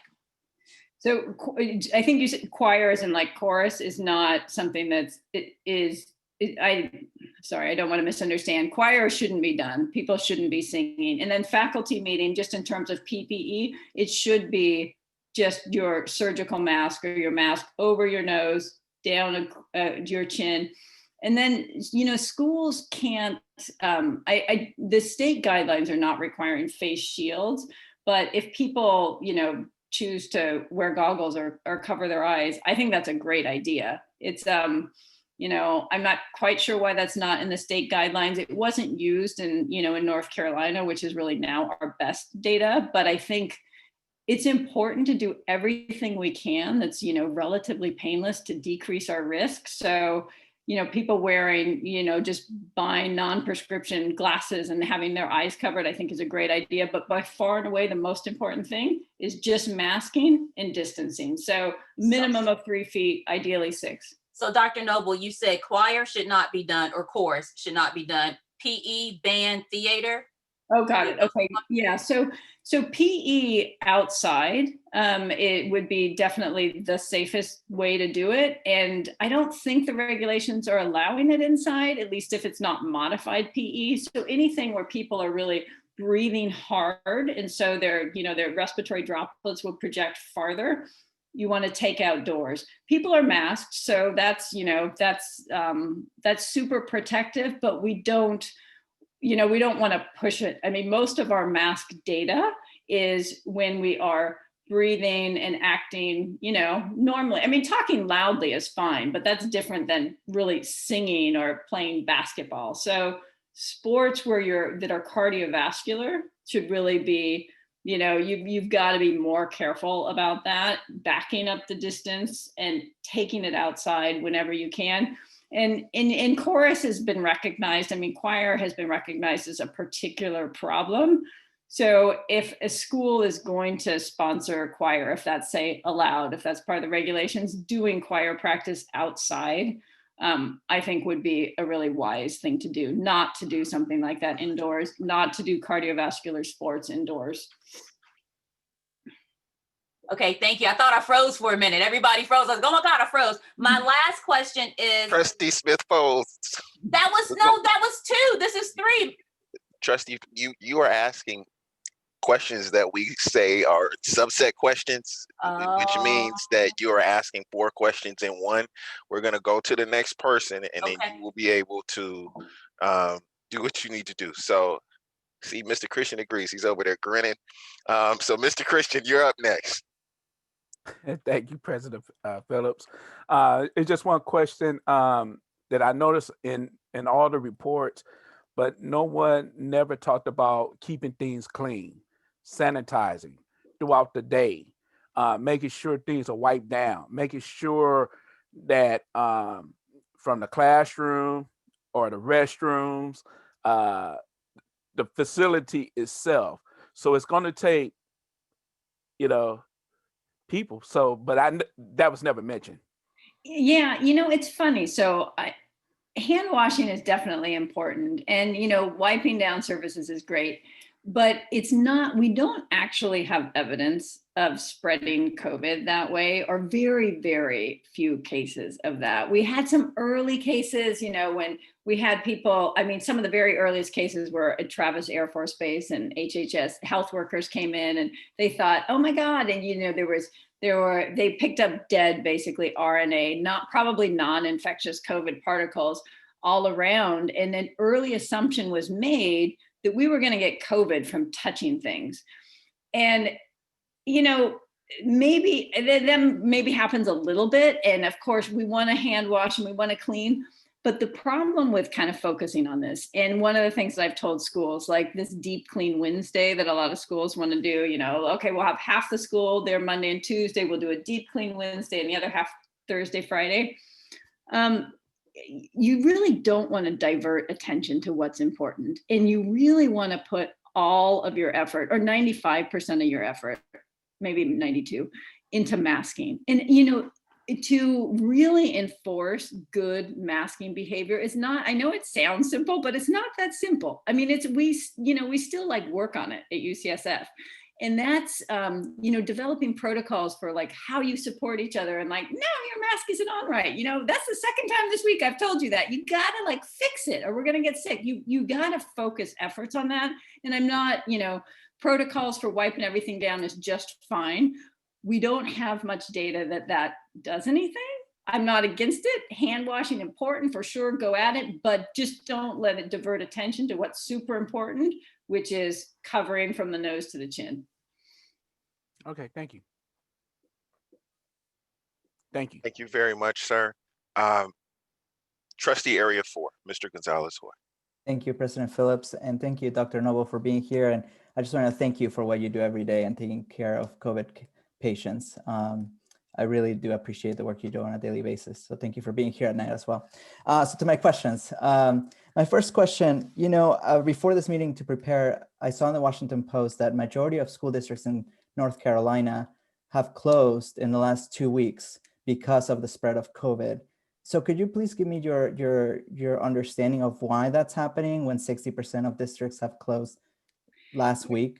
So it's not, they aren't mandated to close. So California is about one of 5 states that have closed that we have restricted. So where the public health officials have gone in and said, no, you can't open to, you know, until there's a certain prevalence rate. So most states in the country haven't done that. They've, you know, it's just sort of been decided district by district. Or North Carolina, the data from those 100,000 people is from a subset of school districts that join this ABC's group. So it is a group, you know, that of researchers at Duke University, and they rolled out this package. In fact, they want collaborators. So if you guys decided that you wanted to be part of this group, they give you the whole package. And then the one thing you have to do is you have to send them all your COVID numbers, and they want it to go into the database.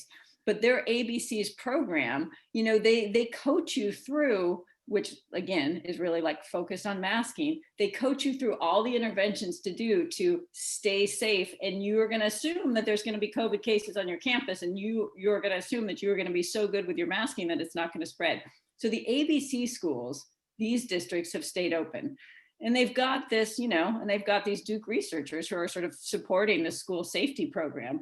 But there have been, you know, it's less than half of the districts in the state, I think. So I don't know the specific ones that have just closed, but I did talk to Dr. Benjamin, who's one of the lead authors on that study, just night before last, and his schools weren't closed. So it's, you know, people get scared, and I don't blame them. I mean, I think part of this whole thing is a lack of real information about what works and what doesn't. And it's hard. I mean, the media is full of, oh my God, there was like another outbreak at another school. And you can feel like this is so incredibly unsafe. But when you drill down, if there's a big outbreak and nobody was masking, that doesn't really tell us anything. We know COVID is super infectious. It's cases where everybody is masked and then COVID spreads that should make you pause and say, wait a minute, you know, that's an issue. What went on there? But so I don't know the specific schools that closed. The ABC ones have not, though. Okay, thank you. So my next question is about ventilation. You mentioned that it's not necessarily needed to the extent of the spread or to prevent spread, as long as we open doors. You heard my question probably earlier. We have 2 large high schools that don't have windows. But in California, there's a law where we can't keep doors open because we have to prevent shootings. So in these situations, what would be your recommendation? No windows, bad ventilation, can't keep doors open. So Yeah. Sorry, that's a problem. So you do, yeah, like I said, it doesn't have to be to the outside. As long as the door's open, I wouldn't sweat it that there's not windows, but you have to have something open. So I don't, that's interesting that I hadn't heard that come up yet, that doors had to be closed because of active shooter. That seems like something that needs to be taken up really quickly with regulators. And that should not be, I mean, the likelihood of dying from an active shooter is going to be far, far less than COVID, given that we're in a respiratory pandemic. So the safety data would say, keep your doors open. So that's, yeah, I don't know. And that's not county, that's state, is that right? That's correct. That's it, okay. So that's an interesting piece of information that I'll see if I can get anywhere with. So what I would say is no teaching in hermetically sealed rooms. So if you're in a room with a bunch of people, students and a teacher, you've got to have some outside airflow. And outside doesn't necessarily mean outdoors, like I said, but you've got to have air coming in from the outside, whether it's an internal hallway or not. So it does become higher risk for sure if you have 18 people in a room and no ventilation system and no doors open. If there is no way around that, like if you can't, do teaching outside, get some sort of, canopies, if there's any way to modify that, if that can't be done, then you would be looking at, I suppose, expensive filtration systems, but those aren't really the answer, like I alluded to, because it's a droplet disease. It's not. HVAC systems reduce airborne transmission, and what you really need to do is work on focus on your droplets, and just if everybody is tightly spaced in there and no circulation at all, it becomes higher risk. Thank you for that. And my last question is, you mentioned the North Carolina schools, and even in Marin, when they transitioned and opened schools, their number of transmissions was in North Carolina 29 per 100,000. In our community, we have the city of San Pablo that has over 2,000 cases per 100,000. In this situation, with everything you've known about, different case studies that you mentioned, what would be your recommendation to us when it comes to the cases? Well, I don't, this is part of the reason why opened schools were actually, they've been able to stay open through all of the surge. And the reason is because if you have been operating safely and, regardless of the number of cases, and you've kept your campus safe, there isn't a number, it isn't a threshold like 2,000 per 100,000 population. Those are incredibly high numbers. But it doesn't mean that you are going to have transmissions on campus. And that's because you can have transmissions on campus, a lot of them, at much, much lower rates than that.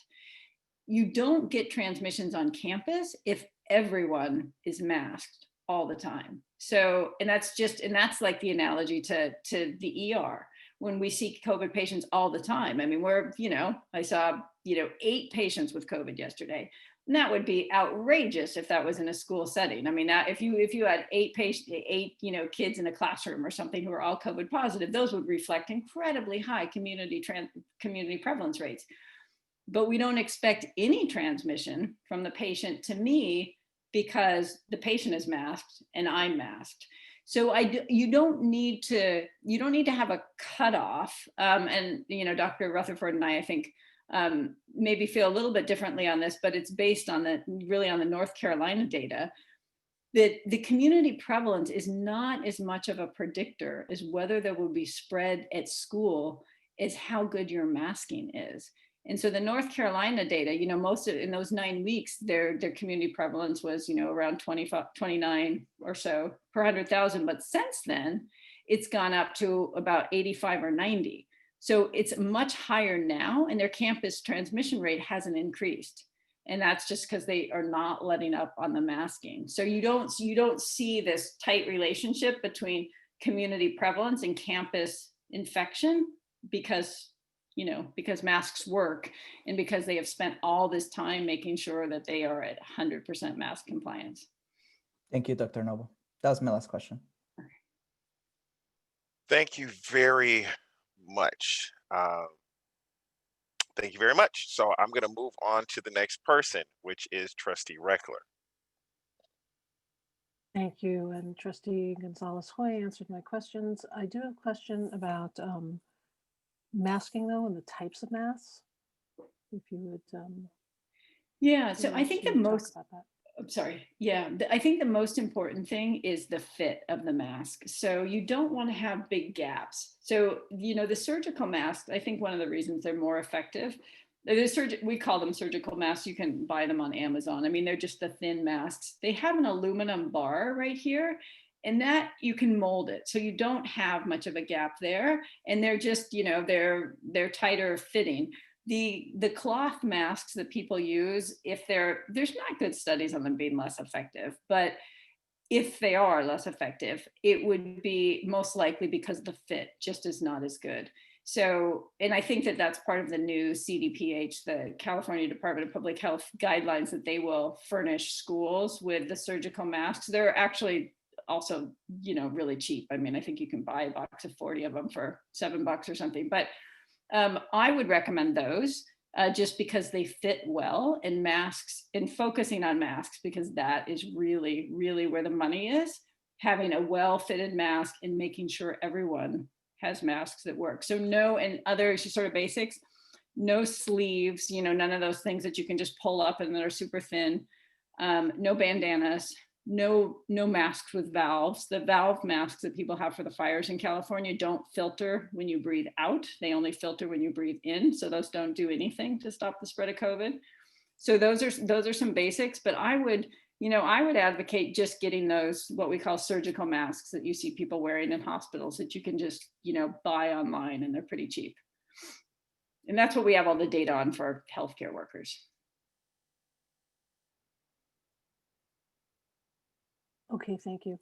Second question is there any, I know you have a slide on one type of new variant. Is there any data or any thoughts around any of the other variants that we seem to be hearing about? Yeah, not much yet. Charles Chu at UCSF is doing a lot of what we call genomic studies, looking at the different variants popping up. And we do have this other new one in California that, the last I heard was that they don't think it's actually more transmissible like the UK one, but they were just looking at whether it was going to decrease the effectiveness of the vaccine because it's, right at the spot of the spike protein that we're using for a vaccination. So hopefully it won't. The UK variant is actually the opposite. We've talked about increased transmissibility. And again, we're an absolute increase of like 3.7%, but relative increase of 30 to 40%, and that one is not, there's no concern with the vaccine with that. So the UK variant, concern about increased transmissibility, not a concern about decrease in vaccine effectiveness. The newest one here, which is like L452 or something, is there isn't at least as of like a day or two ago, not real concern about increased transmissibility, and still exploring whether the vaccine might actually be a little less effective against it. Okay, thank you very much. Thank you so much. I have a few questions. So the first question is, do you agree with Dr. Rutherford that it is safe to open elementary schools as long as they've met the state guidelines? Yeah, absolutely. I mean, I think that we did kind of get ourselves into this pickle here in the U.S.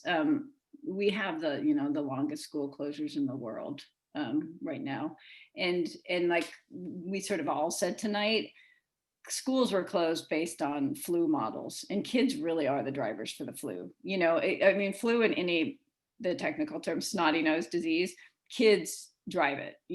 I mean, anyone who's had a kid in daycare, they get sick, how many times? It seems like once every week. We assumed that COVID would be like that, and it's not like that. So yes, elementary schools, I said, yeah, for sure, they can open. And I actually don't think the difference between elementary school and high school is large enough to warrant sort of this phased approach where middle school and high school students, may go back much later or maybe even next year compared to elementary school students, when we're just talking about a few percentage points of difference between the two groups. So it's, I really think it's the power of masking, and high school students, you could argue, would be better maskers than the younger kids. And so the risk difference really, I think, comes out in the wash. And that's what we saw in North Carolina. There was no higher rate of COVID among high school students than among younger kids. And in fact, the outbreaks were all among the little kids, pre-K and special ed.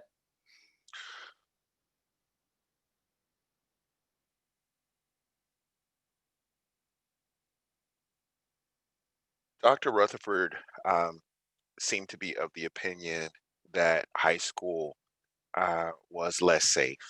I think you heard his presentation. In your opinion, what can be done for, I'm going to say, middle and high school to accommodate the differences in safety levels between elementary and middle and high?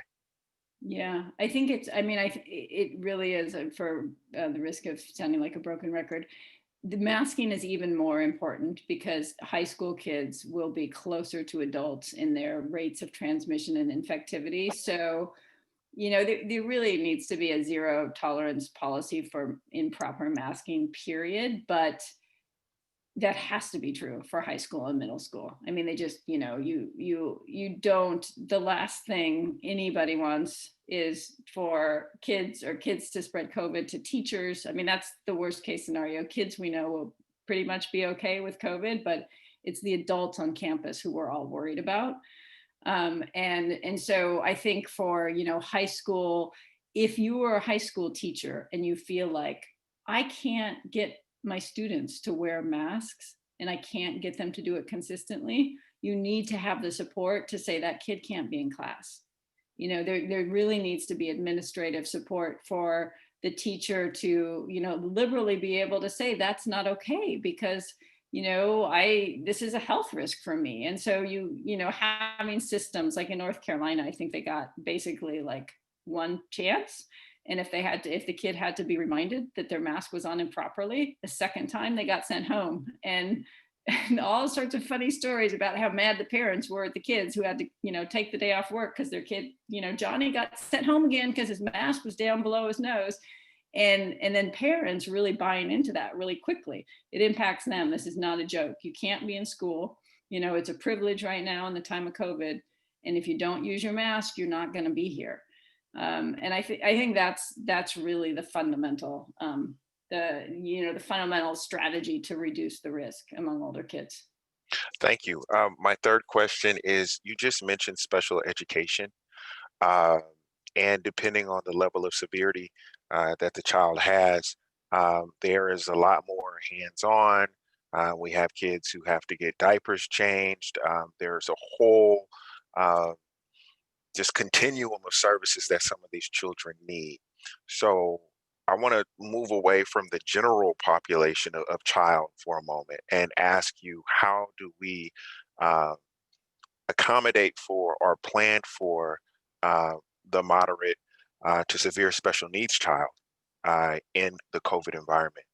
Yeah, and I mean that's a really good question because that is where you're likely to have outbreaks. So if a child is so disabled that it's really not reasonable for them to have a mask on, then the teacher should wear a face shield for sure, and a mask. But then you still got the kid who doesn't have a mask.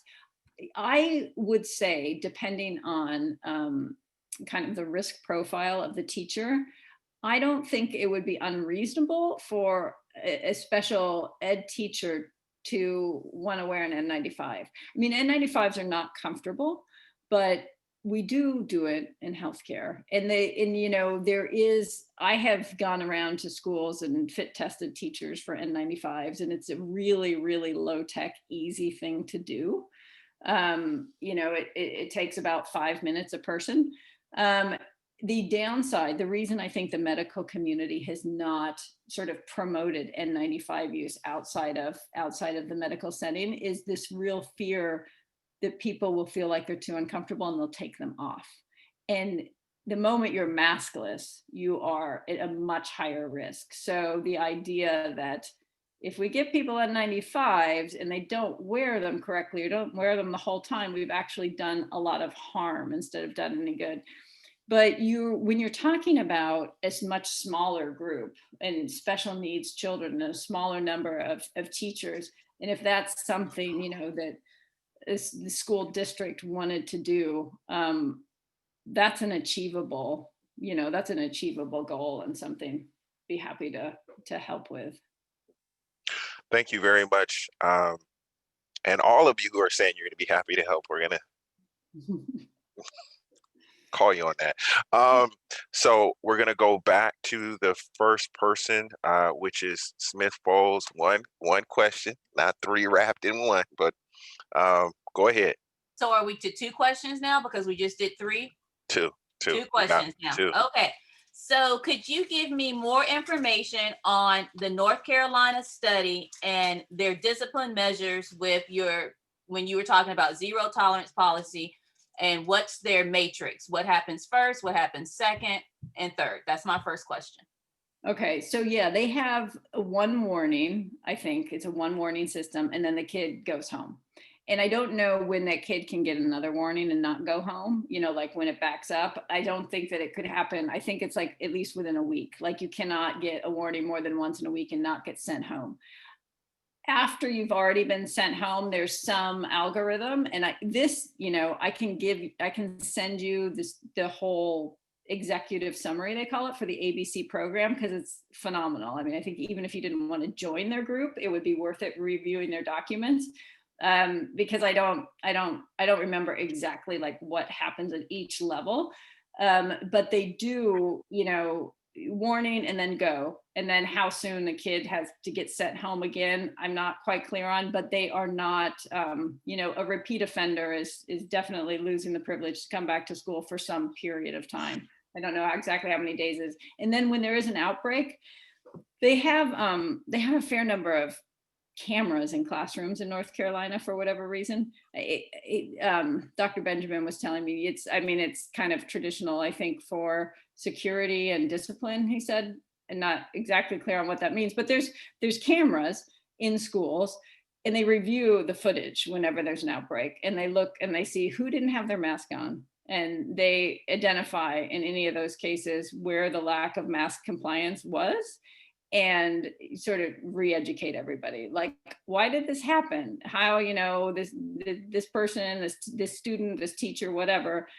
And they really analyze each of those cases, and they keep track of it. I think one of the really important things is this spot check that they do, where they walk down hallways and they peek into classrooms, and then they calculate the fraction of people who didn't have their masks on correctly. And then they give that feedback, and and sort of make it public. And it's like, hey, your classroom, you had 10% of your people didn't have the mask on right, or whatever, until they are sure that their mask compliance is actually, their baseline is like 99%, that they're doing a great job of it. But all the the smaller details that you're asking, I should send those to you in a document, because I don't want to get them wrong.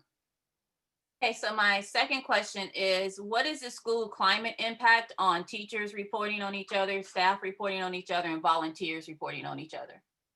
Yeah, it's, it is, they have managed to establish, and I think this is through their educational materials, a real culture of trust.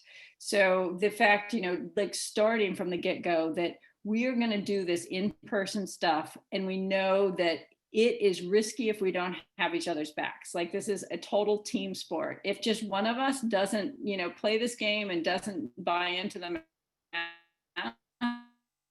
we'll sink our ship, people will get pull down. So there's not, go if they're not, there's not that punitive sort of measure for teachers. The approach for teachers is just Dr. Noble, occasion, like, Dr. oh, Noble, we got, yeah. Dr. Noble, just one moment. I don't know if it's my line, but I think you were cutting out and people couldn't hear you. It was breaking up. It was breaking up when you started that question.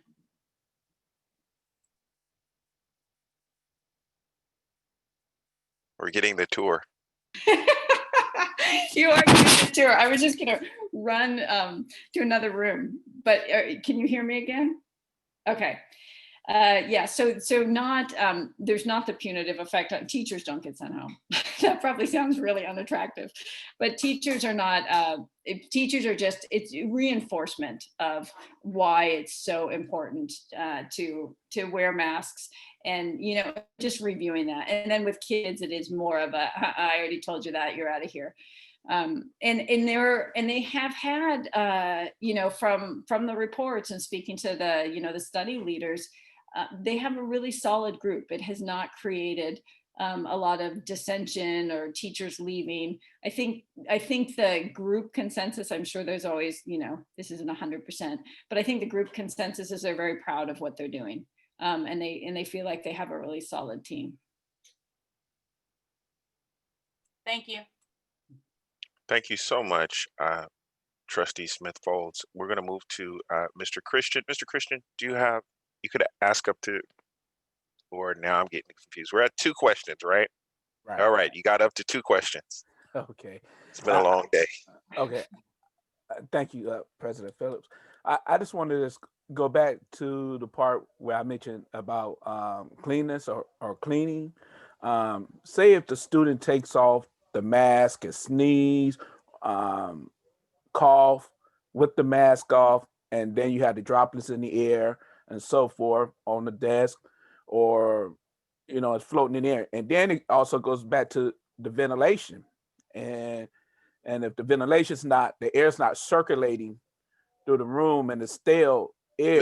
Mr. Christian, gotta ask a question. Okay. The question is basically it goes back to cleaning, really, because if the student sneezes and so forth and with the mask off, it's all in the air. So it goes to the cleaning. Yeah. I mean, that's a good question. Yes. So if people are coughing and sneezing without their masks on, or anytime somebody observes that happening, any surfaces that they're around should be wiped down. That's true. We do have, like in the hospital, so to say, we have this distinction between droplet, which is that falls to the ground pretty quickly, but if it's fallen on a tabletop and somebody else is then gonna like eat off of it or something, that's a problem. In terms of lingering in the air though, we don't, like in the ER, we don't shut down a room for 1 hour, which is our sort of, airborne precaution thing, unless we've done what's called an aerosolization generating procedure. And that means we put somebody on like really high flow oxygen, or giving them what we call a nebulizer treatment, or intubating them, where we have, a huge amount of respiratory droplets that are in the air and that we feel like we could have just saturated the air. But we don't worry about the airborne component, that lingering in the air for just coughing and sneezing. So like when we swab people and we provoke coughing and sneezing, we don't shut down the room for an hour. We would wipe surfaces and then the next patient could come in, right away. Right. So when somebody visibly coughs and sneezes on something, definitely clean it. And the other thing is, people have a tendency to want to take off their masks when they're going to cough and sneeze, which you can't do. I know it's totally counterintuitive. It's like, but I'm going to wear this thing. I don't want to cough and sneeze into it, but you have to keep it on. That's what it's there for. But if somebody doesn't and they take it off and cough and sneeze, yes, clean the surface right around there. And of course, and that's why, I mean, it's, wiping down surfaces is great. I mean, definitely do it, but just don't structure your safety protocol around that, especially if people are masked. It's just such a small percentage of the way people are going to pass COVID that, it's just not where do it, but don't let that be your main focus or emphasis. Okay, thank you. Thank you very much, Mr. Christian. We're moving on to Mr. Gonzalez-Hoy in the great area 4. Thank you, President Phillips. So before I ask my 2 questions, just real quick, I did want to clarify something that I said that was incorrect, which I don't want to be in one of your articles, Dr. Novo. I mentioned that it was the law to keep the doors closed in California. It's actually a recommendation to large urban districts in California, and majority of our districts have taken that policy in urban districts. So I just wanted to clarify because you were not wrong. I was semi-wrong. Oh, no, but So it's that's, really- I'm glad you brought it up because I would say definitely keep the doors open. I mean, we always weigh the risks, and we do, you know, like I did our active shooter protocol in the ED, and we have all this stuff about, you know, I mean, doors, COVID is a much, much bigger risk. So for at least while this pandemic is with us, from the risk benefit ratio, you want your doors open, even if that's increasing sort of, you know, even though that's not protocol for best practices with active shooter, that's such a tiny risk compared to COVID. Yeah, open the doors. Okay, thank you for that. And I'm not going to count that as my question, so I'm going to go real quick before President Phillips stops me. You know, I did want to ask you about, you talked about your study about the comparison between what are students going, a lot of students going through suicide and you know, going through that situation, horrible situation right now that during COVID. And I know that suicides have been increasing steadily for the last 5 years in California, unfortunately. What can you talk about? Can you share what's the study? This comes to my 2 questions. Could you mention what the study is so that I can look it up later, and what variables were used to make the comparison between COVID and suicide in our communities? Yeah, so it's not a study, it's collecting the data from the ER. So it is, so in the Children's Hospital of Oakland, we have something called the ASQ, which is the Ask Suicide Questions. And so anybody who comes into the ER between the ages of 10 and 17 is routinely asked. We do the same thing for adults. It's the Columbia Suicide Screen. So it's simply looking at those numbers, just, you know, pulling it from our social worker, basically. We are going to put this all up though in, you know, God willing, we're working on a mental health dashboard for Alameda County, not Contra Costa County. And that's where my data is from. But we are working on getting the dashboard up as part of the Alameda County Public Health Department website. And the metrics that we're using are just looking at the number of kids who screened positive, who said they were either suicidal at that moment or had had thoughts of ending their lives within the last 2 weeks, who arrived to the emergency department, and looking at that point in time in March versus in the fall, in September. And that rate, you know, increasing, doubling, is also reflected in the inpatient admissions. So this is all, you know, this isn't a study. These are metrics that we're pulling together and we'll put up on a dashboard. But the number of kids who are hospitalized for eating disorders has essentially doubled as well from around March to now. And that's just counting the number of kids who are hospitalized at any given time. And there was a third data point I was going to say that I just slipped my mind. But so it's not, you know, we can't prove and say these eating disorders are because your school is closed, or you're feeling suicidal because your school is closed. But these are epidemiologic numbers that are very concerning and are happening, you know, they're happening all over the country. And it's not surprising, given that we know how important socialization is for kids, that the isolation of not being in school and not having all of, you know, that normal social stuff that they normally have, that we would see this uptick in, you know, in mental health distress. So it's not like a laboratory controlled experiment where we could say, you know, definitively, we have more teenagers wanting to end their lives because their schools are closed, but the trend over time correlates very well with the time of school closures. And that's kind of as good as we'll get with the numbers, and we're alarmed by it. So we can't say that it's it's proof, it's looking at the trends in the context of what is happening to kids. And, and there's a portion of that, like we're all stressed out for COVID. I mean, it's not 100% of it that is due to school closures. It's, somebody's lost a family member due to COVID, or, there's a lot of things, but the size of the increase when you're talking about doubling of numbers is really unprecedented. And the likelihood that a good portion of it is due to school closures, just from a scientific perspective, is high, if that helps. Thank you. Thank you, Mr. Gonzalez-Hoy. Mrs. Reckler. Thank you. Nothing further. I had to get ready. You just, okay.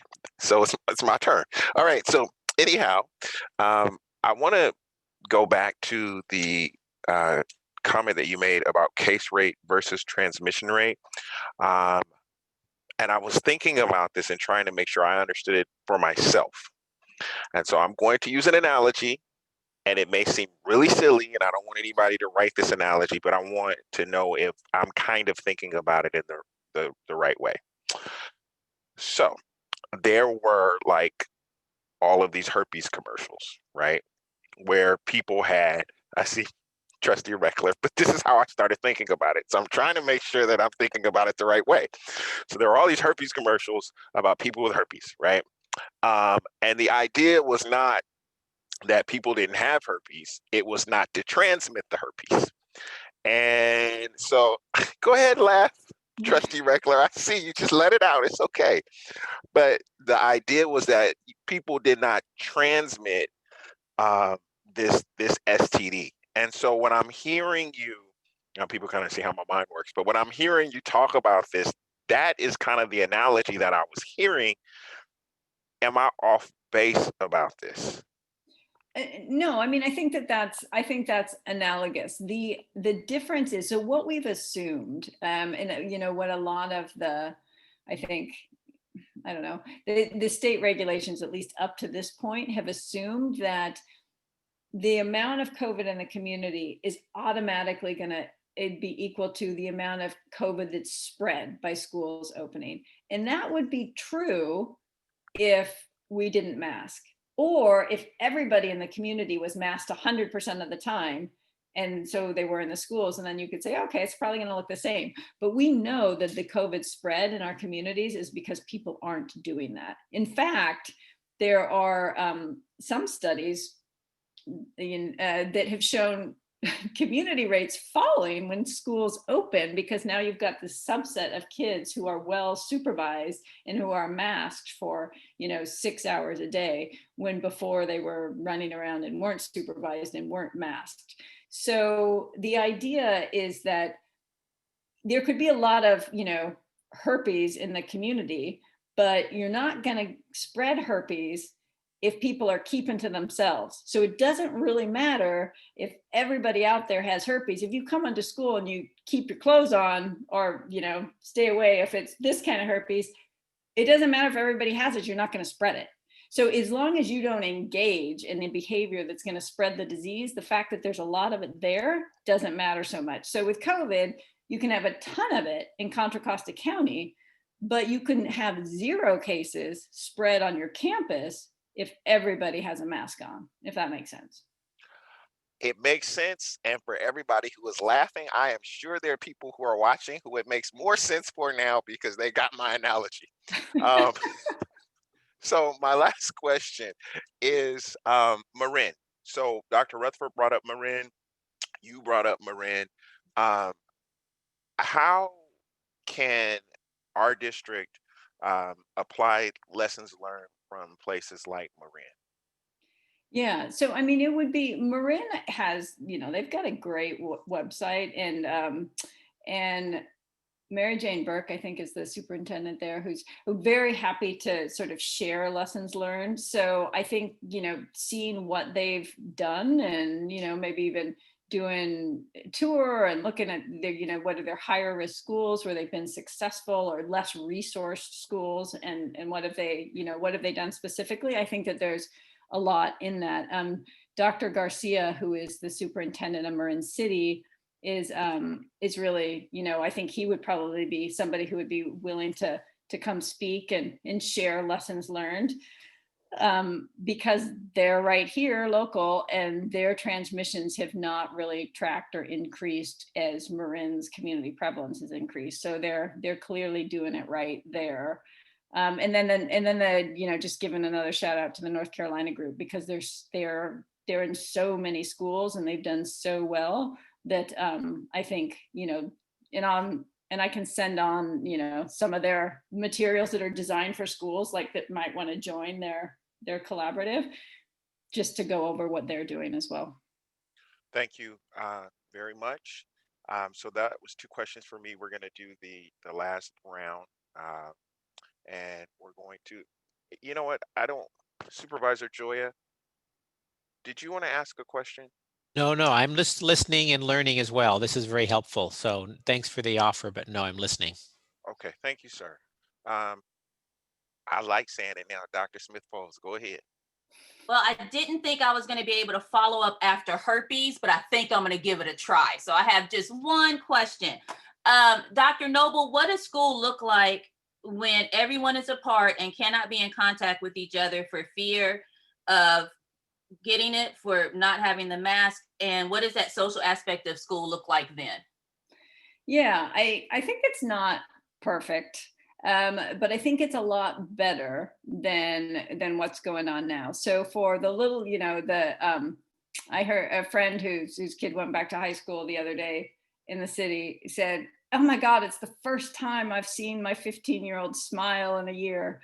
And I think, but I mean, the class exam, I mean, it's, people are masked and they're distanced and they're nervous. So it's not like we're returning to normal. But I think the difference between, that like less perfect environment, but kids being shut home in their bedrooms and kind of alone and just with the computer screen all day, that it's infinitely better. And it does, and it just provides, that safety net that you all are so aware of, the fact that you provide for kids who are, really alone, and the ones who are most vulnerable. Hopefully some of those will be the ones who choose to come back to school, and then they can make those important connections, and you can look at them eye to eye and see, oh gosh, you have been suffering, we need to get you that extra support. And those kind of connections will be much more possible than they are through the remote education. So imperfect but better is my answer to that. Thank you both. Mr. Christian, final question? No further questions. All right, Mr. Gonzalez-Hoy. Thank you. I don't have any further questions. And Mrs. Reckler? Nothing further. Thank you. Okay. Dr. Noble, I would like to thank you very much for coming to speak with us today. We really do appreciate your time, and this was very helpful. And don't be surprised that we follow up with you and everybody else on those offers that you made. But please have a great evening, and thank you again. All right. Right now, and what we normally do is we have presentations. The presentations have ended. We have the questions have ended, and then we move on to public comment. So normally public comment under the board bylaws is 20 minutes. That's what we have been following. The board bylaws do give me the ability to extend the public comment section or session for more than 20 minutes with the approval of the rest of the board. So what I am going to ask you all is if we can extend public comment to 40 minutes instead of the normal 20 minutes. And I think that will allow everyone who is in the Zoom right now, which I see 33 hands up, I just saw 34, to be able to speak. Board, is that all right? Do you need us to make a motion, President Phillips? I think we're fine. I mean, it's just general direction. You know what? Yes, go ahead, Mr. Gonzalez. Totally up to you. Okay, I'll make a motion to extend public comment for the rest of the board meeting to 40 minutes. Okay, thank you, sir. Second. Is there a second? Second. Okay. Trustees Okay. votes. Second. Okay, thank you. we're gonna take the vote. Smith Folds. Yes. Okay. Christian Yes. and Gonzalez Hoy Yes. and Reckler. Reckler, yes. Phillips, yes. Okay. So public comment is starting right now. There are 38 people with their hands up, and those are the ones we are taking. So, Mr. Aurelio or whoever's doing public comment. That would be me tonight. There, so I will begin. There were two more that came up while you were speaking, so we hit an exact 40. Their first speaker is Joseph Glatzer, and you should be able to unmute. Each one is 60 seconds. Okay, my name is Joseph Glatzer, history teacher at Hercules Middle. I'm eager I'm to sorry. go back. I'm sorry, Dr. Wool. Please give him the minute and 30 seconds. We're extending the 40, but we're not cutting the time. So please give him the normal minute and 30 seconds. Okay. So my name is Joseph Glatzer, history teacher at Hercules Middle. I'm desperate to reopen schools in person, but it has to be safe. It's not some sort of mystery on how to stop the spread of this plague. It's free widespread testing in healthcare, required, not optional quarantining for positive cases, and paying those people to stay home, paid medical leave, widespread contact tracing, not optional, and enforced mask wearing and social distancing. Right now, you can test positive for COVID and tell a contact tracer to buzz off that you're not providing your contacts. Why is that legal in Contra Costa County?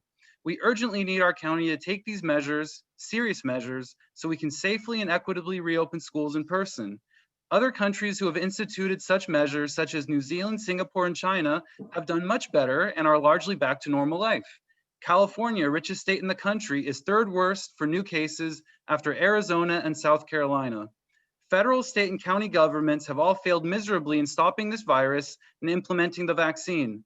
Is it fair to blame educators and their unions because we don't want anybody to die just for going to school? As Macaulay Culkin in Home Alone would say, I don't think so. Stop the community spread of the disease so we can reopen safely. Also, board members, please stop shutting out teachers and communities' voices by limiting public comment to 20 minutes and bearing the highest interest items to the end. And why don't we have public comment at the beginning instead of having to wait over 3 hours to talk? Very disrespectful to the community. And shame on everyone who attacked our legally binding MOU without anyone there to defend it or answer questions about it tonight. Thank you. Thank you. The next speaker is Gabrielle Micheletti. You should be able to unmute.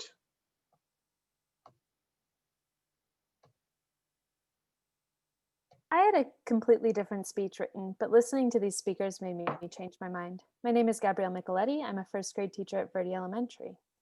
Mental health is an issue close to my heart. I'm very open that I've been medicated for major depressive disorder for the past 7 years. And before I was diagnosed and got support, I spent the majority of my time in high school and early college white-knuckling my way through intense suicidality, fantasizing about the ways I could make it look like an accident so as not to hurt my family. To blame suicidality on this COVID outbreak is a disingenuous use of a separate mental health crisis for your own agenda. It was not a single factor that made me wish to die, but myriad factors in my life. You cannot blame these tragic events on schools being closed without acknowledging that means your expectation is that the majority of someone's mental well-being lies on the already overburdened shoulders of teachers rather than families, medical professionals, and mental health specialists. Please do not disrespect these children, their suffering, and their legacies by using them for your own political aims, especially if you are qualifying everything by saying, we think, not because of actual peer-reviewed data. In addition, these speakers have clearly never tried to teach students going through grief, pretending like this does not impact their learning. What does it do to tell students to stay separate, to not get COVID, to teach them that they cannot talk while they eat lunch? These are not safe, nurturing environments. Pretending reopening schools will be a panacea does not help anyone. Thank you. Our next speaker is Marissa Glidden. Thank you. We often get numb to the severity of this virus, but the reality is that there are 400,000 deaths, and that means there are millions of people that are broken right now. There are educators, students, and families mourning the loss of the person that they loved most in this world, and they are gone. They had to say goodbye in isolation. This virus is serious, and our students and community are suffering. We need the county to help us fix the disproportionate impact that this has had on West Contra Costa County. We desperately need more access to testing, contact tracing, and healthcare, and a better and faster rollout of the vaccine.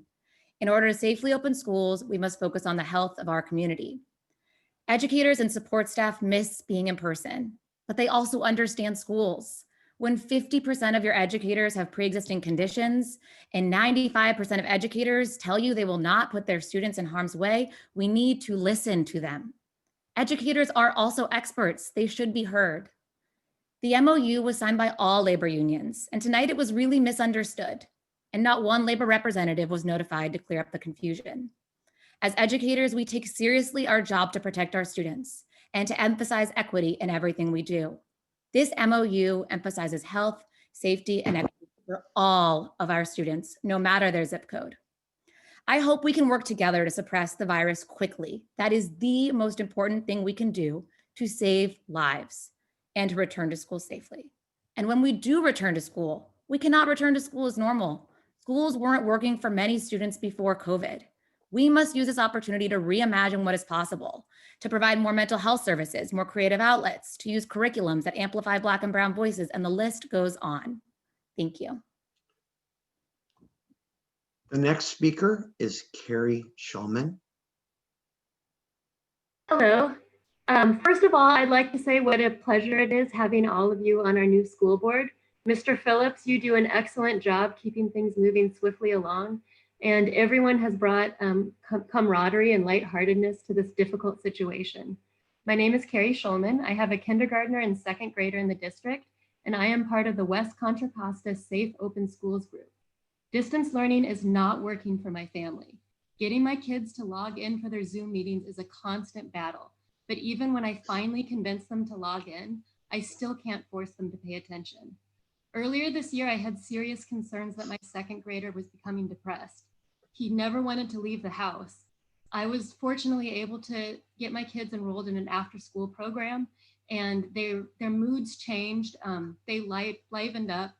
It was such a savior for our family, and it makes me so sad to think of other kids trapped at home that don't have that benefit. I'm eager to get my kids back in the classroom.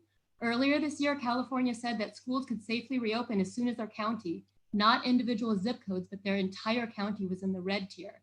Now that many districts have safely reopened, California has determined that schools can safely open when their county reaches 28 cases per 100,000. Neither of those were options on the survey that the district recently sent out.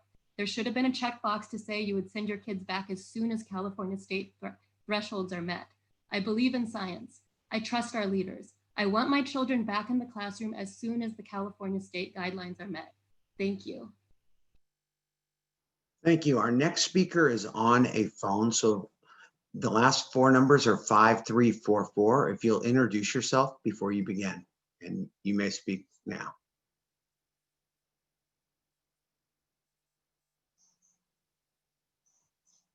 Again, the last four numbers are 5344.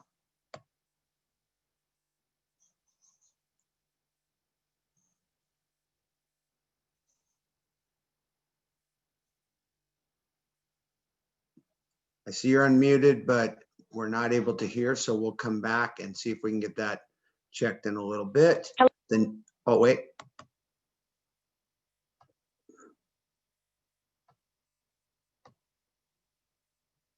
So the next Hello? speaker, there we go. Sorry, apologies, technology. Can I be heard by the West Contra Costa County Board now? Yes, please, Hello. please introduce yourself. Hello, hi. I am Miss Laura Dill. I am 16 years in the district, 14 years at Pinole Middle, and 2 years at Crespi, approximately. I'm the call-in number. I'm not the Zoom. How many minutes do I have to speak? 1 minute, 15 seconds left. 1 minute. Okay. To be honest with you, I'd like to begin by saying that I'm somewhat appalled at how teachers' health is being disregarded and teachers' voices. In that calls are being taken and comments are being taken by West Contra Costa County teachers at the end of the evening, after sitting through almost 5 hours of a WCC board meeting. Just as students' zip code should not determine their access to a quality education, a student's zip code should not increase their chances of getting and spreading COVID. Right now, cities in West Contra Costa County have significantly higher cases of COVID than the rest of the county and surrounding counties. Educators know schools best. We work there. And 95% of educators do not feel safe returning until all cities in our district have low rates of COVID. And the county has strong contact tracing and testing in place. 45% of our educators are at high risk of severe COVID, and 51% of our rank and file live and care for someone who is at risk of severe COVID. New studies show that children, especially teenagers and above, middle school, secondary, high school, these children, teenagers, they transmit the virus at a higher rate than elementary. And Thank you. many of That our is students time live in now. very I'm sorry? That is time now. Thank you so much. The next speaker is Lucy Gusto. You may unmute. Hello, Lucy Justo, Hercules Middle School. And my family had COVID back in August. I am still not completely healed. I have damage to my lungs, and we don't know if everything is going to improve or if I'm going to stay as I am. My daughter was sick for 2 months. So when they say kids will probably be okay, what they're saying is they probably won't die, but it doesn't mean that they'll be okay. She had severe headaches, felt nauseous all the time, and her sense of taste and smell still have not returned. And my husband was in the hospital for 2 weeks. I never want any of my students or anybody in our community to go through this again, ever. It is horrific. So people who haven't experienced it, you really need to talk to somebody who has. It is extremely dangerous, very contagious, takes 2 weeks for it to possibly be tested. I tested 3 times. It took 3 times for me to test positive.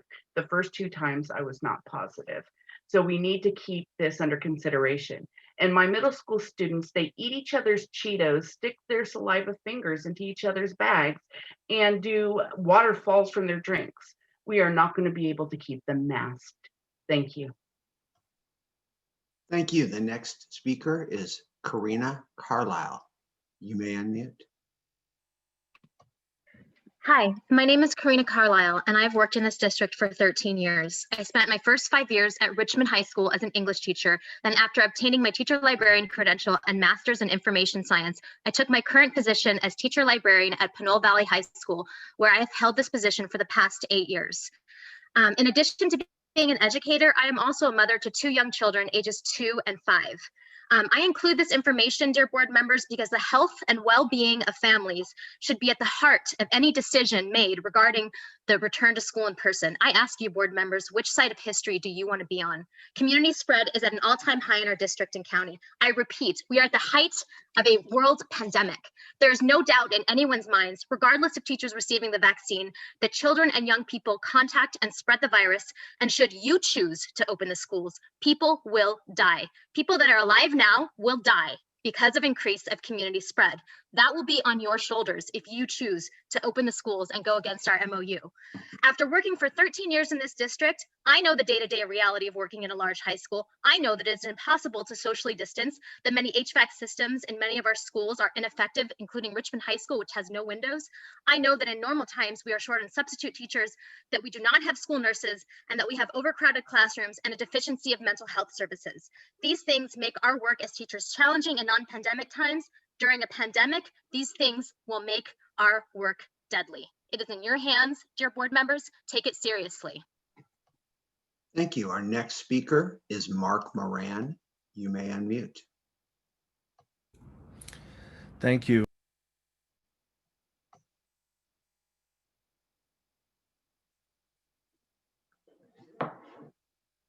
We seem to have lost Mark. I will go find him again. While we're doing that, Jessica Nonsenchuk is the next speaker, and I will go find Mark and get him pulled back in. Can you hear me? Okay, so I just wanted to say I totally understand both sides of this coin. I don't think there's a perfect way to fix this. We just have to do what's best for everybody. But I really feel like we should just scrap the idea of even trying to open the school year. Why not take the time and the effort to think about the fall? Let's come up with a plan A, a plan B, a plan C. Plan A, outside, tents, instruction, what can we do? Plan B, a combo of inside and outside. Plan C, fully inside if the numbers are good. We need to protect our kids and our teachers, because if the teachers get sick, we're just going to be back to parents teaching our kids from home with no help. My child is at risk. I am at risk in terms of our health. I couldn't live with somebody I know I care about, or even anyone in my family, getting COVID and being sick for months on end, or have long life issues, or die because we want to rush back to school. I work from home now because of the pandemic, and trust me, it is not easy teaching my kid with his school, and I run live events at the same time, but I make it work, and I'm one of the fortunate ones. So I can't imagine for single parents or essential workers. Let's start with them. Create a pilot program for the summer. Try to see what works, what doesn't work, so we are prepared for the fall, because this won't be the last pandemic, unfortunately. We need to have a plan. Let's use the time and money now to think about next year and further. Thank you. Thank you. We have found Mark Moran. We apologize for whatever glitch happened. Mark, you should be okay now. All right, can you hear me? All right, great. Yeah, my name is Mark Moran. I'm in my 20th year in the district. I taught high school for 15 years, and then in order to support my daughter, I've taught middle school for the last 5. So as you know, I also have 2 students in the district, one who is medically high risk, and I'm also a voter in the district. There's a lot of things I'd like to say, but I really want to remind you about one thing. Teachers love their students. There is no teacher I know who prefers distance learning to in person. But we are not willing to risk the life of even one of our students, hoping that things will be okay, fingers crossed. I taught high school for 15 years, but I went to graduation every year for 18 years because I wanted to see every last one of my students graduate. This year, my first 8th grade class will graduate from Hercules High School, and if there is a graduation, I will be there. I want to see all of my students walk the stage, not most of my students, not 99% of my students. I want to see all of them walk the stage. I was really shocked at the county officer who was here, who could not answer any of the questions that you need to know to make this decision. I was shocked that he wasn't better prepared, that he told us things we already knew, and it took the questions of our great trustees to start getting answers of things we needed to know. And I'm out of time, so I guess that's all I'll say. But just let me remind you, teachers love their students. Thank you. We have more speakers than we have minutes remaining. The next speaker is Colleen Ballantyne. You may unmute. Hello, my name's Colleen Ballantyne. I teach a kindergarten, 1st and 2nd grade, mild to moderate, special needs, self-contained class. My kids are the kids that are going to struggle most with the masks. The list of things that we need to plan for and prepare for is absolutely immense. These study sessions could be used to focus on those moments of preparedness and the plan. We don't need to rush through this. We don't need to run into school next month. We need to make sure we do it right. Supports like permanent class size reduction, yeah, permanent class size reduction. Like the school in Marin we referred to. I used to work there. Their class sizes are so much smaller. More counselors, mental health support. School sites need to plan for social and behavioral expectations that they need to teach the students. But let me shift. My kids are rocking it in distance learning. They are learning, they are smiling, their language is increasing. They're acquiring letter sounds. They can see my mouth pronounce them. They can see my smile, they smile back. We are learning to interact in distance learning. Hey, we learned to go bowling in PE, in the living room. Water bottles, anything you can find that rolls. Heck, hand me a broom, we've been golfing. It's happening, parents, teachers, community. Don't think things are complacent. No, we are getting better every day in distance learning. Let's do this correctly. Let's not rush. Thanks for your time, especially to the community members on public forums that allow for mutual communication. I really genuinely. Thank you. Our next speaker is Jillian Banks Kong. You may unmute. Hi, I want to thank the board members for putting this together and for all their thoughtful questions. It's really appreciated. This is all a lot of helpful information. I'm a little overloaded. But the first thing that I want to say is in reaction to all the teachers and staff that have been calling in. I'm a parent in the district. I have 2 kids in the district, a middle schooler and a high schooler, and I'm really upset by the fear mongering that I feel that the teachers are unloading in this Zoom call. Of course, none of us want our kids to get sick. Of course, none of us want anybody to get COVID, but I feel like they haven't been listening to any of these presentations. I mean, the last presenter made it very clear with multiple data sources that sending kids back to school and keeping safe, those are not mutually exclusive. It's really frustrating to hear the teachers pounding away on the same points as if we didn't just sit through 5 hours of presentations. So my kids have learning differences, depression, and both of those things have gotten much worse since distance learning. The teacher who spoke about suicidality, that's real for me too, okay? And I do see that as connected to my children not being in school because they tell me that. And I don't think that the doctor that mentioned that was using that as a political point. That's real stuff. So please don't turn it around for your political needs. Sorry, I'm very upset. Thank you again to all of you, and please stay safe. Thank you. Our next speaker is Chandra Sher. Esteemed board members, my name is Chandra Sher, and I teach 2nd grade at Ohlone Elementary School. Distance learning has been challenging, and I'm really eager to return to my classroom where I can actually see my students in person, but only when it is safe.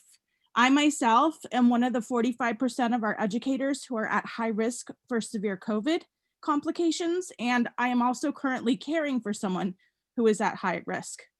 I have already had several student families report COVID cases in their households, and I'm concerned that returning too soon will pose a danger to our students, their families, staff, and our community at large. In fact, 95% of educators do not feel safe returning until our community rates are lower and until our district has contact tracing in place. Right now, you cannot even book an appointment to see a doctor unless you are very ill. Until doctors feel it's safe to provide routine care to patients in person, we should not be thinking about returning. I adore my students. I have a fantastic class this year, and I would love nothing more than to meet them in person, but only when it is safe.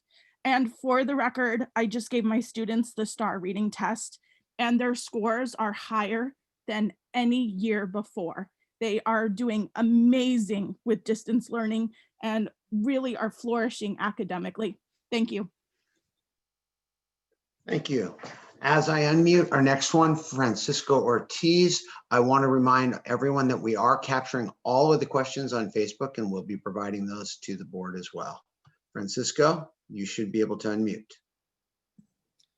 Good evening, board members and community and staff. My name is Francisco Ortiz. I'm a 5th grade teacher at Ford Elementary, serving the Richmond and San Pablo communities in Trustee Area 3. I want nothing more than to be with my students when it is safe to do so. I was very surprised today at the focus of the session. Instead of focusing on vaccine information and how the county and the district will focus on reducing community spread in our Black, Indigenous, and other communities of color, what we witnessed was a bashing of a legally binding labor agreement.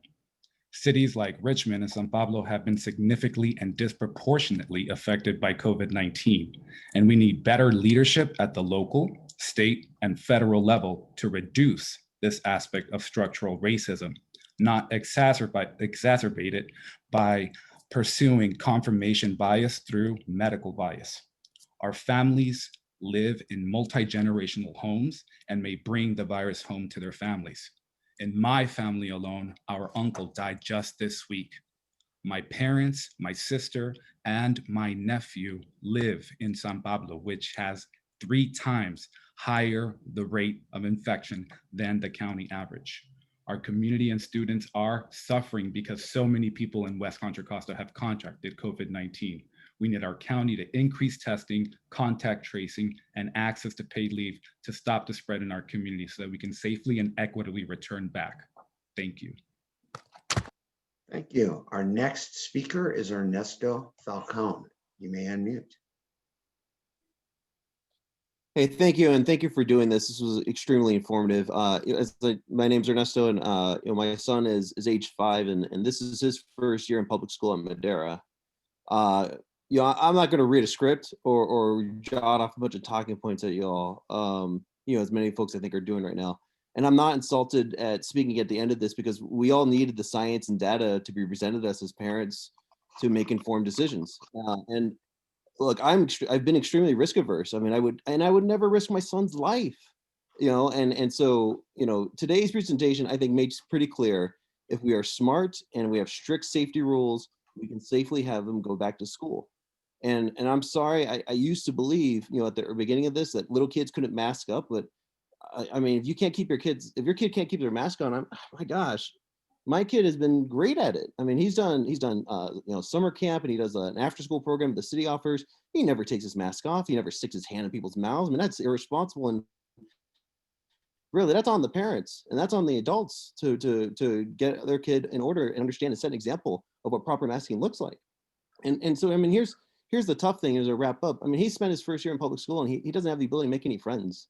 And it seems pretty clear from these health experts that we can have strict masking. It's key. Kids are not the source of the spread. It's the adults that have to really follow these strict rules to prevent any sort of spread of contagion. And I think we can do it. And I hope we are all heading in that direction. Thank you. Thank you. Our next speaker is Mariela Cuellar. You may unmute. Good night. My name is Mariela Cuellar. Buenas noches. Mi nombre es Mariela Cuellar, and I'm gonna speak in English and Spanish because I'm wearing 2 hats as a parent, and also I am an employee of the district. Quiero decirles a la mesa directiva de que necesitamos que esta no sea solo una reunión ahora, porque muchas familias que no pudieron acceder no pueden estar aquí. Necesitamos más información, más involucramiento y tomar acción. Yo como madre estoy partida en que necesitamos tener seguridad, salud, lo primordial para nuestros hijos. Mi hija va a ir a Richmond High, no tiene ventanas. Todos queremos que regresemos a la escuela, pero lo tenemos que hacer. Por favor. Now I'm going to talk as an employee. I am a paraprofessional for special ed for preschool. We need to be safe with our kids, please. We cannot just assume that everything is going to be okay. Thank you very much. Our next speaker is Jennifer Peck. You may unmute. Thank you. I'm a parent of a high school student and a member of the West Contra Costa Safe Open Schools group. As the parent of a teen, I really appreciate the information that was shared tonight about the mental health crisis that teens are dealing with. Anyone who is a parent of a teenager knows how really, really scary this is. I have seen my own daughter's dips into depression, struggling to stay motivated. I so badly want to tell her that there is some chance that she will see school again later this year, but it appears that this MOU has assured that this will be impossible, regardless of whether we get into lower tiers of infection rates or whether we vaccinate teachers. And I just have to wonder if the district even really understood the totally unrealistic bar it's set for reopening. It is incredibly frustrating as a parent. I want to be very clear that no one wants to rush back into an environment that is not safe. We also have vulnerable people in our families. We need for this to be safe just as much as the staff do, but I believe the science. I believe the data that is showing that school can be done safely. I see how other districts around our state have made this work with hybrid models and phased reopening, and they are doing it safely for students and for staff. We need for the district to treat readiness for opening with more urgency. We need for the board to consider revisions to this MOU so that we can give our kids some hope. Thank you. Thank you. Our next speaker is Joe Hardy. You may unmute. Sorry, it's Kelly Hardy. Actually, I think it's my husband's phone. I'm a third grade parent. I'm a member of the West Contra Costa Safe Open Schools group. I love teachers. Every teacher that my kid has had will tell you that. I'm the kind of parent who is helping out and coming in to teach yoga to the kids. I hear a lot of fear from the teachers who are speaking, and I empathize, but I also hear this repeated talking point from the teachers that they want to come back to school when it's safe. I want us to come together to put together a plan to figure out how to make it safe. I don't think we can get to safe without some kind of plan. And meanwhile, I know, and the enrollment picture shows that many people are considering or are leaving the district. We need a plan to safely open schools, to keep us all safe using state and federal funds. And we have such a better picture of how to keep kids and teachers and staff safe. And it's not rocket science. We heard from lots of doctors about how to do it. And I want to see from the district, how are you using those state and federal funds? And hopefully there's a lot more coming from the Biden-Harris administration. How are you using those state and federal funds to make our schools safe? Thank you. Thank you. Our next speaker is Helen Kang.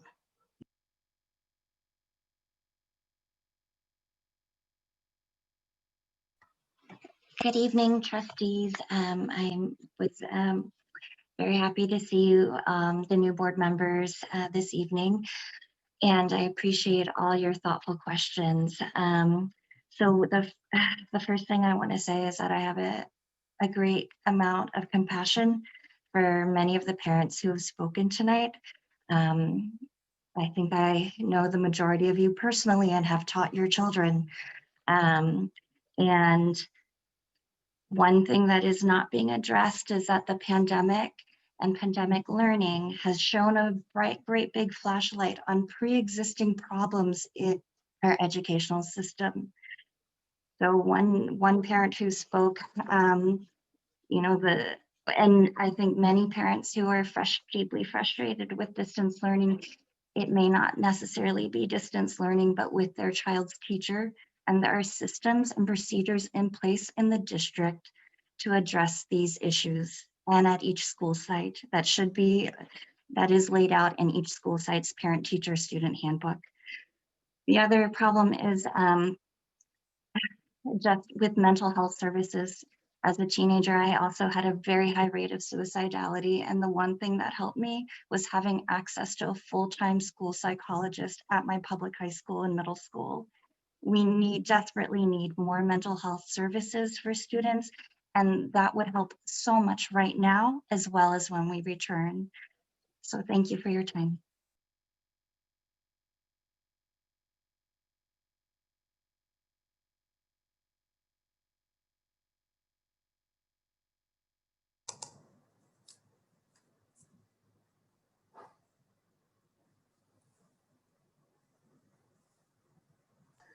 We have just over 5 minutes left. Our next speaker is Tom Panis. You should be able to unmute.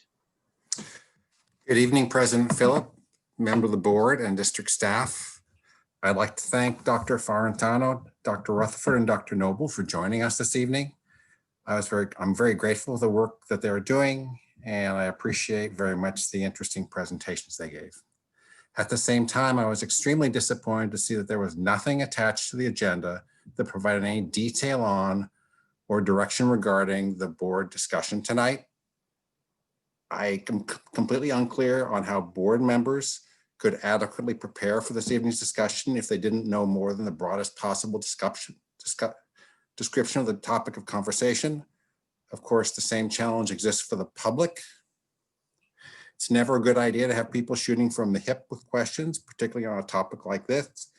We could have had much deeper and meaningful questions and conversation tonight if board members have been able to think reflectively about the presentations. I'd also like to say thank you for extending public comment tonight, but I think that limiting public comment sends a strong and unmistakable message about board priorities. I hope the board will remember why they were elected and fight against this practice. Listening to our community and hearing what's happening to kids should be the top item at every meeting. Thank you for your time this evening. Thank you. Our next speaker is Leanne Wu. You may unmute. Hi, I'm Leanne Wu, longtime listener, first-time caller. I am a teacher and a parent in the district. I teach medically fragile special education at Para Hills. And as a parent and a teacher, I can say that not all students are struggling. Many are doing really well with distance learning.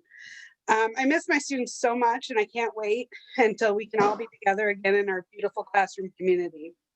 Our school community has already been impacted by COVID, and my students are some of the most vulnerable in the district and most likely to suffer adverse outcomes from COVID.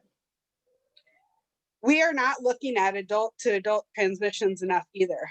I have many adults in my classroom to support the intense needs of my students. My class has some of the most involved care and medical needs, and it doesn't allow for current CDC guidelines, so no social distancing. Currently in the planning from the state level, one-on-one aides and one-on-one nurses do not count in the people limits in the room. So those cohorts could have up to 10 adults in a small, poorly ventilated room with students who are unable to wear masks, and the current room size hardly allows for wheelchairs to freely move throughout the room, let alone allow space for social distancing. Early discussions allowed for discussion about vulnerable populations, and I feel like that's not being discussed anymore. High-risk populations need— Thank you. We have 1 minute and 30 seconds left for our time. We have 23 speakers. The last speaker, unless there's an extension, would be Rebecca De Alessio, and you are allowed to unmute. Hi, my name is Rebecca D'Alessio and I teach music at Jeanne Middle School. Marin has been cited many times tonight for comparison purposes, and my son attends elementary school in San Rafael. Since his school returned to in-person instruction, some of his classmates have missed months of instruction due to having to quarantine. This doesn't get included in the data. Safety for in-person instruction depends on families acting with extreme caution, and the children of essential workers are at a real disadvantage. Some of these families have returned to distance learning because more learning was happening for their children online. My son hasn't had to quarantine, but his instructional time has been greatly reduced since returning to school. He had 5+ hours of instruction with distance learning, and he has 2.5 hours now. I'm fine with that, but not all families feel the same way. The latest information I see recommends that we stop going to the grocery store when possible. I feel like the panel was not using updated information tonight. Also, another point about the nasal swabs. Everyone's different, and when someone else is sticking something up into your nasal cavity, it can be very painful. For me, it was I felt like someone was digging into my brain, and no one talks about that. But anyway, that's a small point. But anyway, thank you for your time. I hope we have a more balanced discussion in the future, and thank you. Thank you, President Phillips. That is 40 minutes. Thank you very much, sir. President Phillips, I was wondering if I could make a motion to extend public comment till 11. I would second that. So we have some things that we have to do after public comment. So if you want to extend public comment to 11, then I'm going to ask that the meeting is extended to 11:30. Then if it's okay, I would like to amend my motion if Trustee Smith-Foltz is okay with amending it. I would like to amend it to extending public comment till 11 and also extending our meeting till 11:30. I second that. Okay.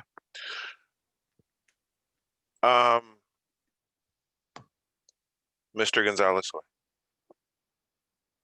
I'm sorry, are we voting? We don't actually need to vote on this. Oh, okay. So we don't. I will say this though, we're doing this, but as the chair of the meeting, I have the ability to ask for public comment to be extended. So I don't want us to get into a habit, even if old trustees call in, where people just start saying, extend public comment, extend public comment. We're doing this right now because of the subject matter that we're talking about. So I just want to make sure that I clarify that as the chair, I'm the one that has the ability to extend public comment, and I would request it. But I hear what you're doing and what you're trying to do. So public comment is going to be extended to 11. The meeting will end at 11:30. Do you need a motion to extend the meeting though? No? Okay. Well, we need a motion to extend the meeting. We do need that. Okay. So go ahead. If it's okay, let's just keep the motion. I'll amend it to just extending the meeting till 11:30. Okay. I second that. Okay, thank you very much. So on to the vote. Smith-Foltz. Yes. Okay, Christian. Yes. Okay. Gonzalez-Hoy. Yes. Reckler. I'm not seeing the faces, so I'm trying. Reckler. Reckler, yes. Okay, Phillips, yes. Okay, thank you. There are 20 more speakers. So I would recommend each speaker try to be quick so that we can get to that 11. The first one is Sydney Allen. You may unmute. Thank you. Can you hear me? Yes, we can. Okay, awesome. My name is Sydney Allen. I teach kindergarten at Ohlone, and our kindergartner families are probably the ones who are really the ones who want to go back the most. And I totally agree with that. Kindergarten is an experience, and unfortunately, we're not having as much of that experience this year. Some of my kids are thriving and doing well, and some are not, just like in the normal classroom. And I just have a series of questions that I wanted to pose to you guys. We talked a little bit about the mental health risk to our students. What about the mental health risk if we open and then close again? Is that going to be beneficial or detrimental to them? What about subs for sick staff members? We can't just add kids to another class like we would normally do. What about sufficient cleaning materials? I only get 3 boxes of tissues every semester. That's not enough. What about our families who have grandparents helping take care of their students? What about families with multiple kids? If we do a hybrid schedule, are their kids all going to be going on the same day? If not, how is that helpful? Are we going to just put more work on our staff? What about bathroom breaks? What about lunch breaks? What about recess? Am I going to be able to eat lunch without my kids, without a mask? What about teaching virtual and in person at the same time? Is that what we're going to have to do? Thank you. Thank you. Our next speaker is Jorge Palacios. You may unmute. Good evening. Can you hear me? Yes. Thank you. I want to thank the board for this opportunity tonight. I also want to thank each one of the scientists that came on board on their own free time to share some science with us. I want to thank the local health officer for pointing out exactly what we need to do to make sure that the schools are open. I think I heard it very clearly from him that there is much work that needs to be done in-house and it needs to be reviewed by the county.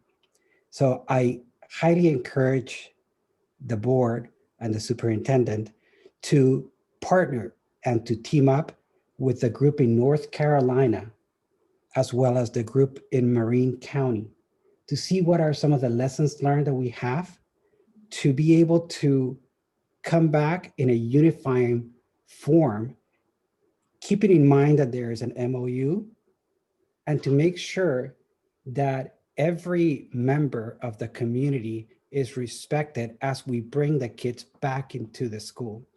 It seems to me that it's important to pay attention to the community acquired infections and to separate them with the school infections.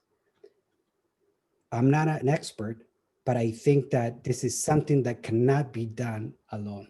So we need to learn how to team up with other partners, locally as well as nationally. Thank you. Thank you. Our next speaker is Jarrett and Anna Lament. You may unmute. Hello, thank you. It's just Jared here. I'm a parent of a couple young children, and I'd like to echo some of the things that other people have said that I've been wanting to say this whole time, which is that I find the anti-science sentiment that's come up here to be, quite frankly, appalling. And if you've been paying attention over the last year, you know that we're in a lot of the pickle that we're in now because of not listening to experts and not trusting science and politicizing what should be pretty cut and dry issues. And so, you know, the three speakers and the three presentations that have been given tonight have been given not just by, you know, some random person that was found off the street. I mean, I really want to appreciate that some of the people we heard from tonight are some of the preeminent people in this field, that are people that are being consulted nationwide for their expertise, and to just say like, well, yeah, but my experience is this or that. And the glaring point there is the one about community transmission does not equal school transmission. And that keeps being raised by people with talking points that we need to get our numbers down in Contra Costa, ignoring what was already said. So I'm incredibly frustrated, like some of the other people here, and I'd like to do this safely and do this in a way that keeps everybody safe. And it's Thank you very much. Our next speaker is Aceto Wilson. You may unmute. Hello, everyone. This is Sato Wilson, educator at Richmond High School, treasurer and high school representative of United Teachers of Richmond, and the president of the Black Educating Network. So these experts did not do any equitable research with any teachers or staff of WCCUSD public schools. Were they aware that this district had facilities that lack windows, proper ventilation, and access to PPE? Tonight's presentation misinformed the public about the health and safety MOU. These experts were no experts of color, and there were no mention of Black and brown students. 95% of our educators do not feel safe returning. 45% of our educators are at high risk. 51% live or care for someone who is at high risk.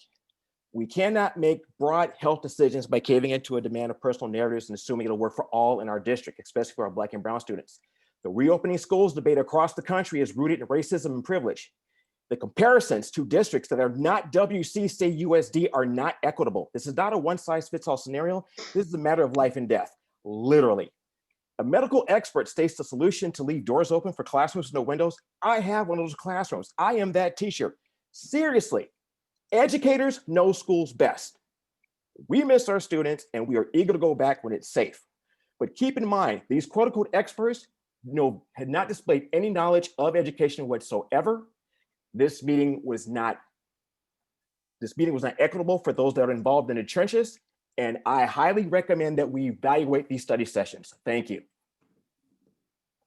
Thank you. Our next speaker is Andrew Green. You may unmute.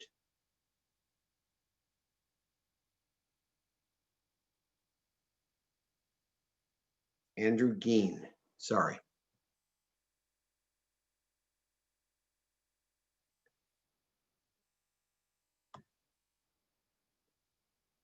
Okay, not hearing Andrew, we'll come back to him.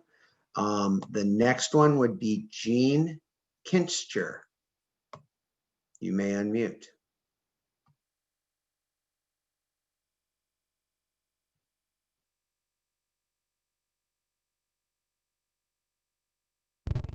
Hello, my name is Jeanne Kinter, and I've been teaching now for 7 years in the district.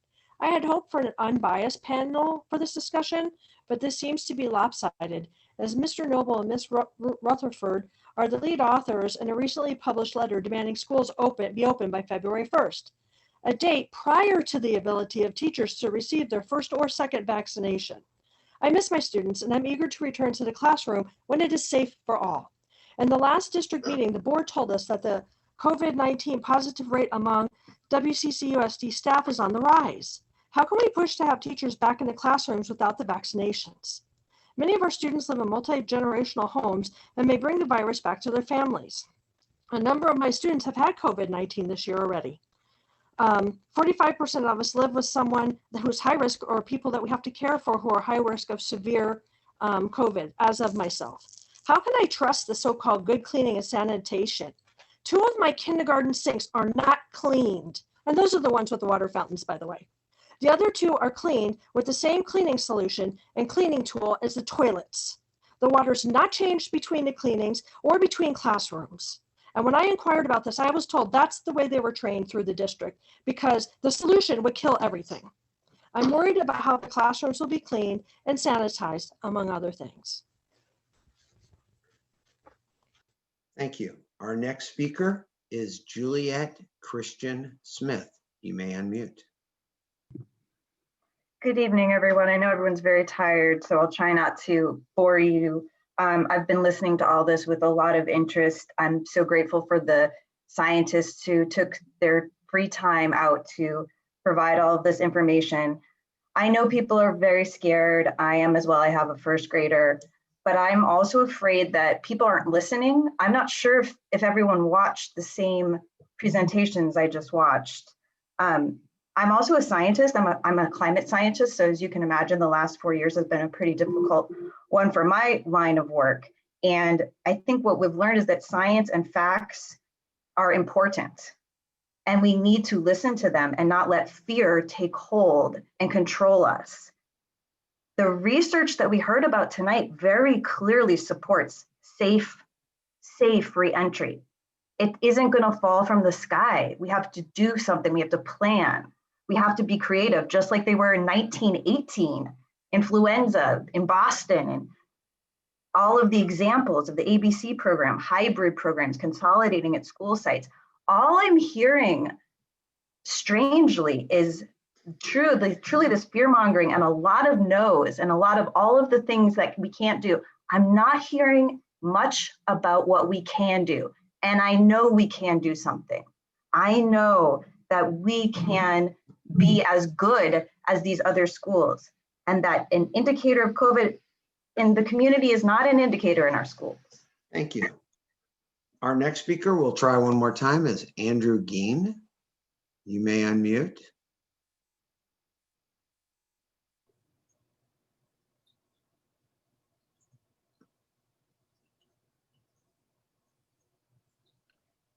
We see you unmuted, but we don't hear you, Andrew. So in the matter of time, we're going to move back on. Our next speaker is Kimberly Sargentini. You may unmute. Yes, hi, this is Kimberly Dower Sargentini, teacher and parent in Hercules. I pulled up the data tonight in Hercules, and only 4% of our students are white, and yet most of the experts referenced studies that were about Caucasian areas. I felt that the 3 experts couldn't agree. I heard a lot of "we think." In March, we were told surfaces needed extensive cleaning, and we were told that masks weren't effective. Science is changing. We don't know much. It changes all the time. I saw that Arizona has a large number of children hospitalized. If the adults in our community aren't masking, how can we force the children to do it? My children are young. They're kindergartners. They're going to come to school. They're going to cry and loud. And I believe that spreads it. We mostly spend our day singing and socializing. I think I heard we're not supposed to really do that. My 4-year-old needs help with his mask. I don't know if my students will need help with their mask. They need help tying their shoes. They need help getting on their jackets. They need help getting their lunches out. They go to the bathroom. They like to scream in there. I'm just one person. I don't have an aide. And they share a bathroom with 150 other kids. I feel like some of these areas are ones people haven't brought up. Pick up and drop off is another. 5-year-olds cannot get themselves on into the campus and back home on a busy main street. I think we just have a lot to still think about before we're ready to open. Opening and shutting would be chaotic. Thank you. Thank you. Our next speaker is Helene Burks. You may unmute.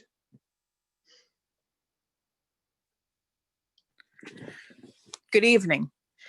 My name is Helen Burks, and I'm an assistant principal at Kennedy High. I also am a science teacher who majored in biology. I'm the daughter of a nurse practitioner who has been in charge of managing outbreaks over the last several months and have been personally very impacted by COVID within my family.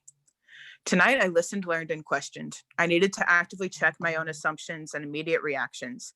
I do respect the training and the work of our presenters tonight. However, I felt distanced by the lack of understanding of how schools work and a lack of familiarity with our own community, except for the county presenter.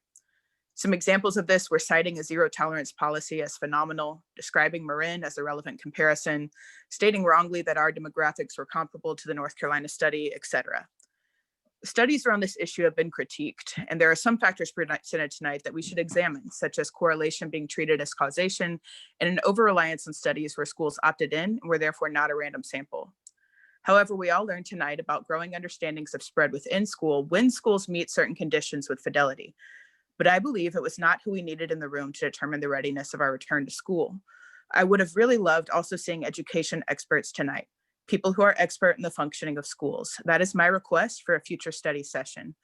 At this time, the last thing we need is more division. We need to bring in experts and be thoughtful and intentional about the exact information that is needed, whose voice is being spotlighted, and how all stakeholders are engaged authentically, especially our students.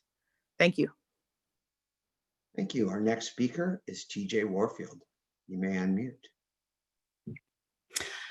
Hi, I had a whole thing that I was going to say, but listening to everyone, I had to throw it out the window. Mr. Phillips, I wanted to thank you for keeping everyone on task and making sure all the words were heard. However, I think that this entire process could have been done better. We all need to know that this is the first of many sessions. What are those future sessions? Are they going to be with the union? Are they going to be with teachers? How is that going to work? Listening to the first two peer-reviewed scientists and then to go to the third speaker, who was a lot of, I think this is how it should be, kind of made me feel like we were back to the old board where it was very, we're going to stack the deck to like have people say what we want them to say so that we can do what we want to do. Bottom line, I'm a parent. I have a child who has mad days, who doesn't want to do school, who doesn't want to do anything, but we need to make things safe. We need to make things good, and science needs to prevail. And I'll just leave it at that. Thank you. Our next speaker is Guadalupe Inlana. You may unmute.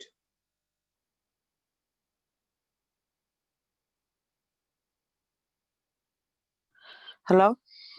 Yes. Okay, good evening, board members. I am glad that you guys extended the meeting to be able to hear the remainder of the comments.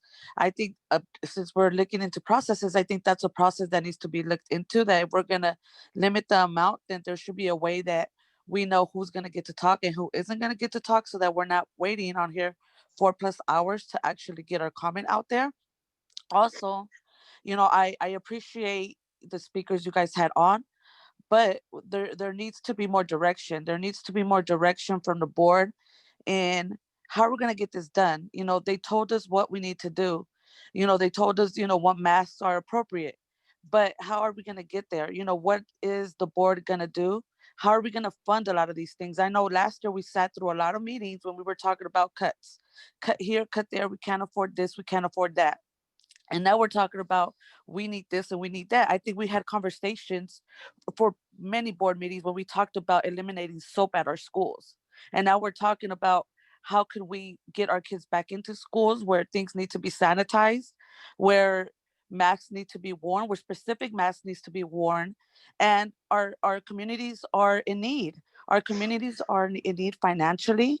You know, they are struggling. I think right now I know at least a dozen families that are struggling through COVID, and it is something that is widespread. So I think you guys need to really direct the community on what way and extend that to listening to us a little bit more. Thank you. Thank you. Our next speaker is Justin Trujillo. You may unmute. Hello, I apologize if my computer dies.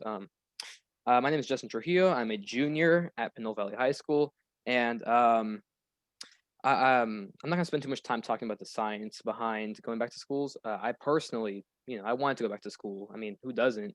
But if it's unsafe, I understand that it's probably not the best idea. So I think we should also focus on making distance learning much better. There's a lot of problems in terms of people's mental health, not just students, but also teachers.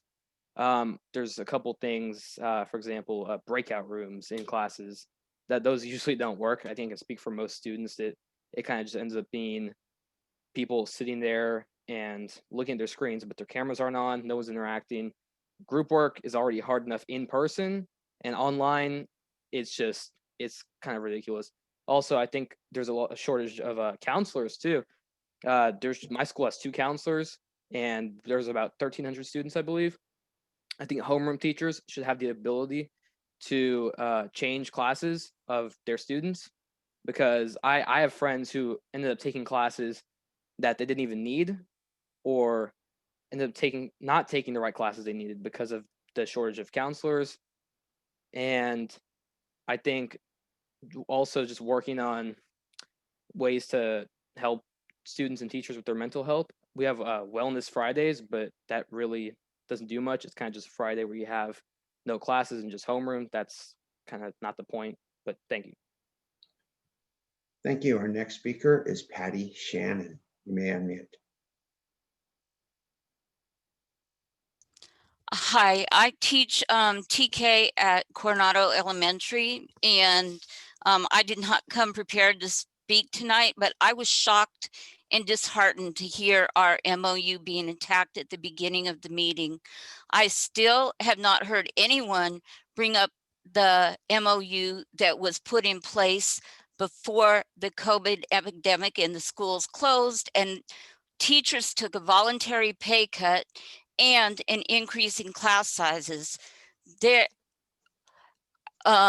because of the budget cuts before the pandemic hit. Most of my students are doing very well. Some of them are doing better than they would do in the classroom. I have had 5 family members with COVID. My twin sister died from it. 3 of those family members are children. A daycare center that serves my school was shut down by public health. But we do not have the funds in our district right now. We don't have the funds. We don't have the plan to reopen schools safely. Instead of attacking our MOU, we should be working together, and we should have the voices of teachers and people who are in the classroom who understand what teaching is like. The plan for lack of kindergarten teachers at my school for 2 years has been to use the other teachers as classrooms and put extra kids in. We don't have the facilities, the funds, or the staff to do it safely. Thank you. Our next speaker is Andrea Garcia Perez. You may unmute.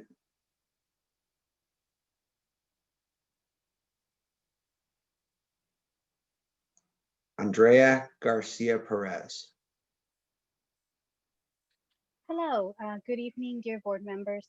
My name is Andrea Garcia Perez. I am an educator at Special Ed Preschool. I was quite disappointed to hear the bashing of the MOU. The teachers work really hard, and they also gather some data and experts to help them with the MOU. And this is scientific data. The other thing I do want to talk about is that I was quite disappointed to hear a lot of comparison from the presenters from very wealthy communities such as Marion County, which I actually worked for in the previous years. They have quite a lot of resources, and also they have the people to work much more than we have. We have a lack of teachers and even greater lack of substitute if a teacher gets sick. The one concern that I was really worried about is that I felt that there was a lot of not a correct correlation when it came to the presenters. I heard someone say, oh, it's okay for the kids to not wear masks. And another one said, it is very important for everyone to wear masks.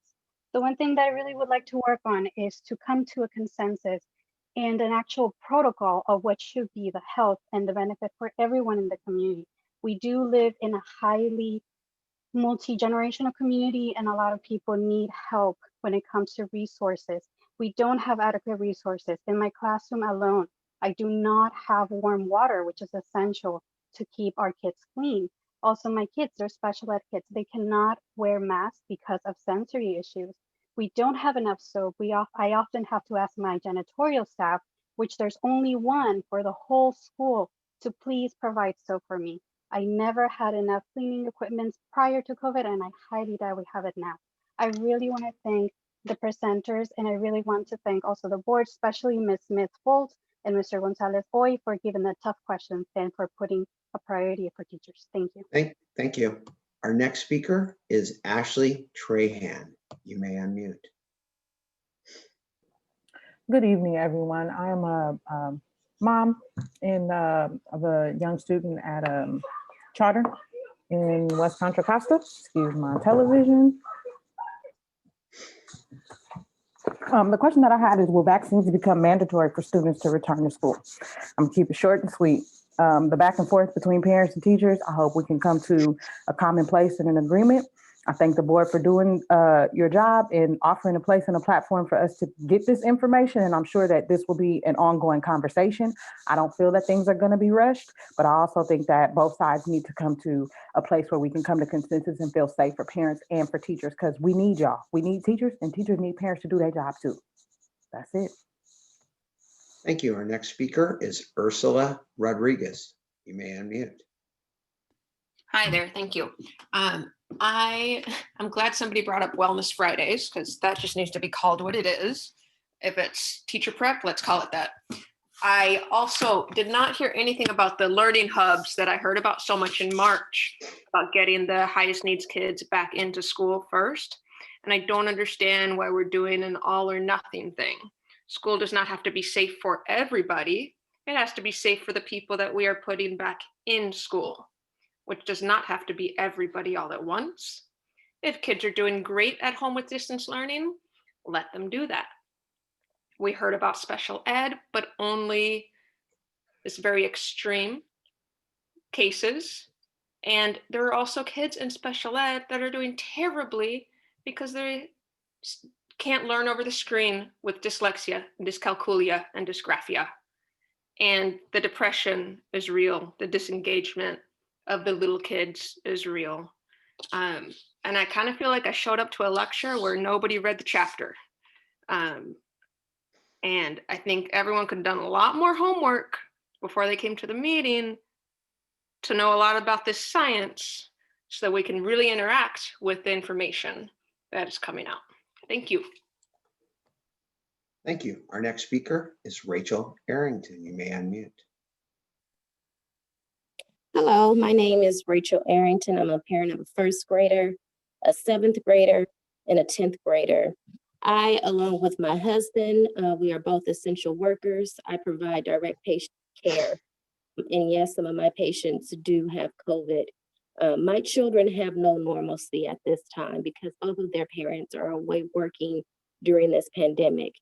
We have taught them how to wear masks, how to social distance, how to wash their hands with soap and water, and how to sanitize if soap is not available, which it is not always available. Very rarely is it available at the school. I say all this to say that we need to make a plan that includes parents, that includes science, that includes teachers, so that we can go back to school. We need to create and agree on this MOU. I keep hearing about an MOU. I keep hearing a lot of defensiveness about the MOU. From what I heard this evening about the MOU is not realistic according to CDC, state and local guidelines. I also wanted to make it clear that as a parent, our voices should be heard. What I heard tonight from teachers is that we need to shut up and sit down and wait until they feel safe and not listen to science. I have been totally supported by my and principals. And that's not what I got tonight, hearing the teachers tonight. I did not get that. Lastly, wear a mask and let's all come together to make it safe for our children. Thank you. Our next speaker is Diane Hoy. You may unmute.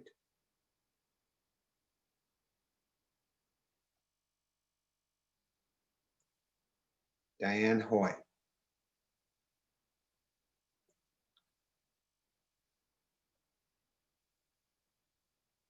Okay, moving to the next. Our next speaker is Frank Hahn. Frank, you may unmute. Can you hear me? Yes. My name is Mr. Hahn. I've worked in emergency medicine for the past 20 years. I'm also a teacher here in Contra, Costa County. It seems a lot of these last public speakers haven't been paying attention this evening. We heard from experts tonight, experts in the concern here. We need to be awash in these endless rules and legalisms outlined in the MOU without any principled basis for getting to a reasonable solution. We, the parents, need to be able to be practical. Everyone, especially the teachers that are waiting for 100% safety, well, it will never happen. Planes crash, we still fly. People drown, we still swim. You all are not scientists, so please stop adding fear-mongering and metrics, further complicating the tiers and science in place. It seems that the more bureaucracy that's applied, the dumber this gets. By forcing the formal criteria instead of the goal, it effectively shuts the door to the deep well of human skill, experience, and values. Progress, not nirvana, is a realistic aspiration for what we're looking for here. At a minimum, require the teachers to teach Zoom from their classrooms, not their couches, and watch how fast things start moving. Let's encourage argument over what's right. The decision to open is suffering from a failure of philosophy, not bad management. Governing requires human judgment, not rote compliance. We need a governing philosophy that gives responsibility and meaning back to the parents and let us make the best decision on whether we send our children to school or not. The big question is, what's the right thing to do here? We already know it's reopening. Otherwise, we wouldn't be trying to attain that goal. That stated, let's stop the oppressive bureaucracy of when to open with increasingly adding unattainable metrics and use the goals already set in place by the state and restore the human responsibility as the original principle of American government. Decisions can be practical and fair instead of brittle and ineffective. Sign a waiver if needs be. For 11 months, we've seen more of wait and see, and we'll do something later and nothing happens. Since Thank when you have very teachers, much. their lives. Our next speaker is Chris Morrissey. You may unmute. Hi, hopefully you can hear me. I am kind of trying to echo what some of the other recent parents have said. It felt like, I'm a parent of a first grader in the district, and she's 7, and I'm an essential worker in the healthcare field. And we had to send her to a small pod in Richmond because we couldn't manage her at home, and she was falling behind in reading. And we've been able to see that the kids there are doing well. They're wearing masks. There haven't been any cases of COVID since the time we've had her there. And it's a little tough to hear these teachers saying that they don't feel safe when all of us as essential workers have had to go to work for months and risk our lives. Of course, I want teachers to feel safe, but there is no way that there'll be no risk at any point. So it's figuring out, how do we work together on this? And I'm disappointed in the leadership by the board and the district. We had the meeting with Superintendent Duffy, and we were told that around January 19th, we'd have a back to school meeting with a clear plan in place for how we'd return in person. And we have yet to hear that. Where is the leadership from the board? Where is a clear plan for us to see, how do we get our, how do we work together with the teachers? How do you include the parents and make us all feel as stakeholders together? Thank you.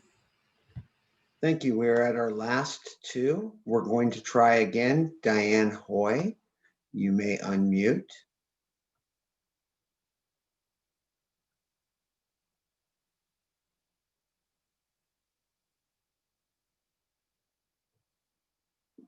I'm not hearing Diane, and our last hand has dropped off. So that is it for public comment. President Phillips. Thank you very much, Dr. Wold. Oh, wait, no, yeah, that is it. That's it. Yeah. That's it. Thank you very much, Dr. Wold. So we just had public comment on the item. Normally we would have discussion, right? This is not a discussion meeting, which I said earlier. This meeting, the purpose of it was for us to get information from experts and to be able to ask questions. And we have done that. This meeting was not to give direction or make a decision on reopening. So with that, the item is closed. And we are going to move on to item C, which is comments from the Board of Education. Again, I'm encouraging board members not to take positions on this issue in this meeting, but if there are comments that you would like to make, now would be your time to do so. We will begin with Trustee Smith-Folds.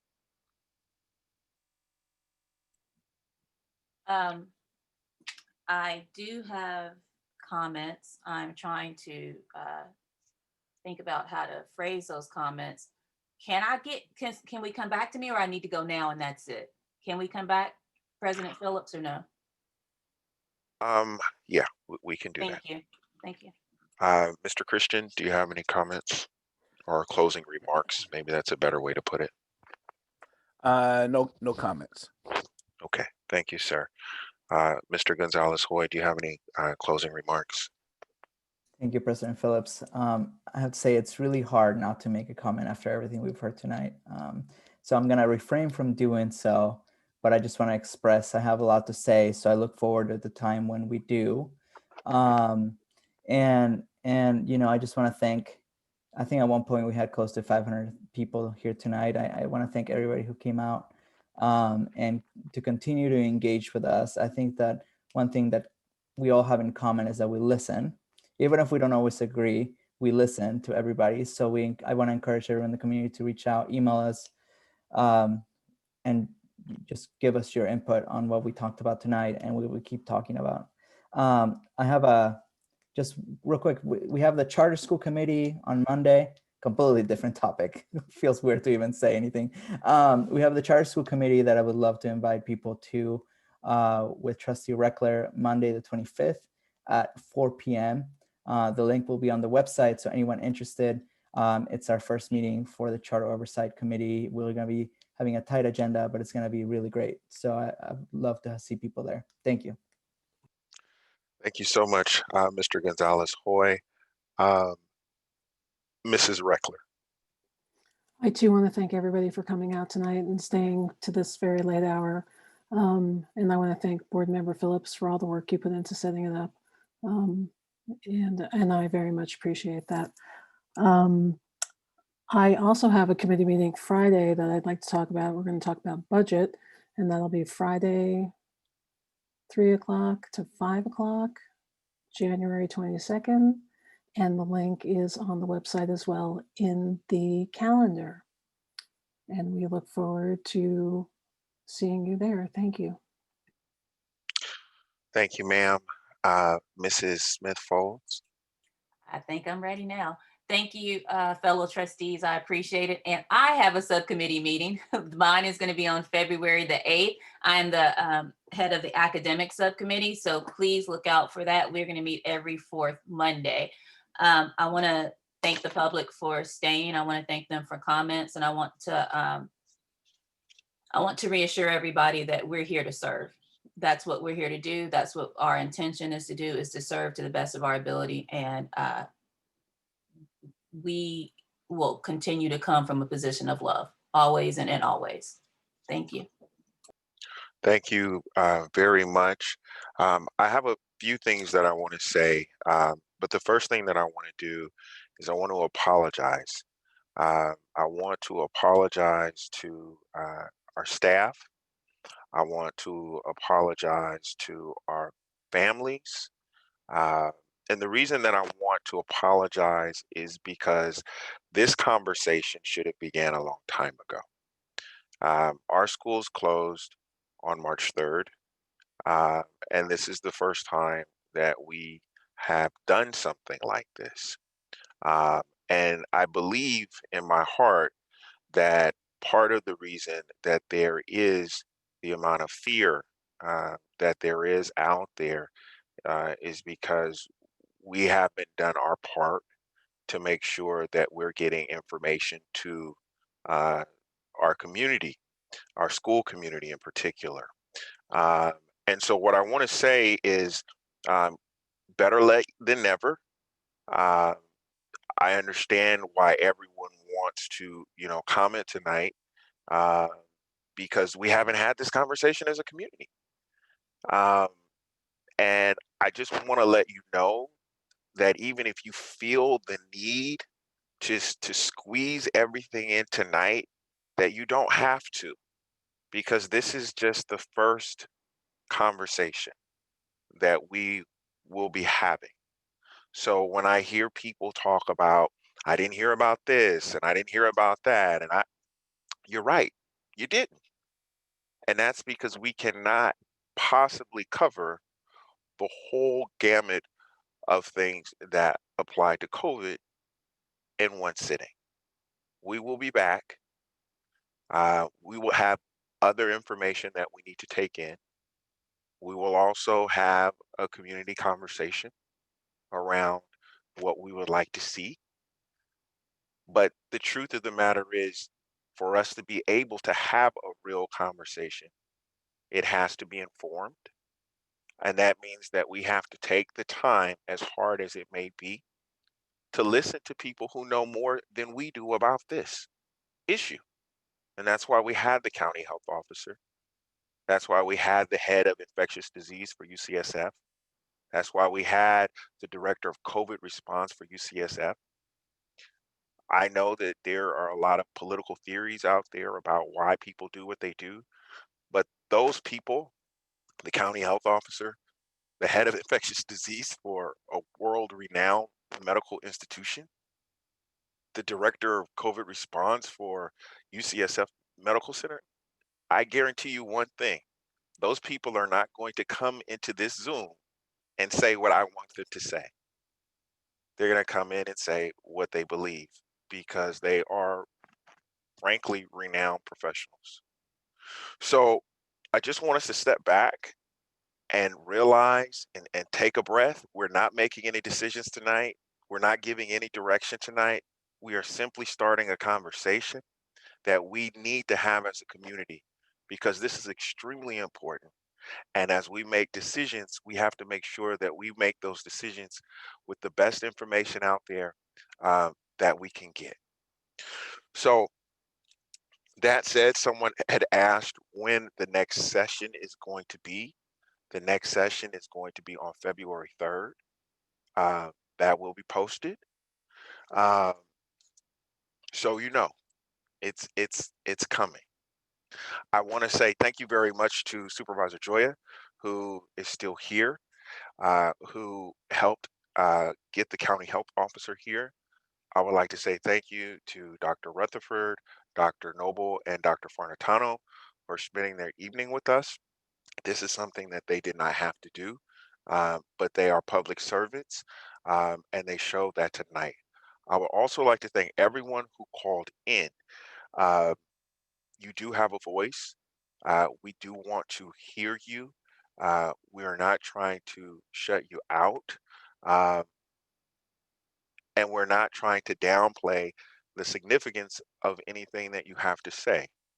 But we are trying to make sure that we're all working with a base level of understanding of this pandemic and what we're actually dealing with, so we can move together as a community and make the best decisions for ourselves.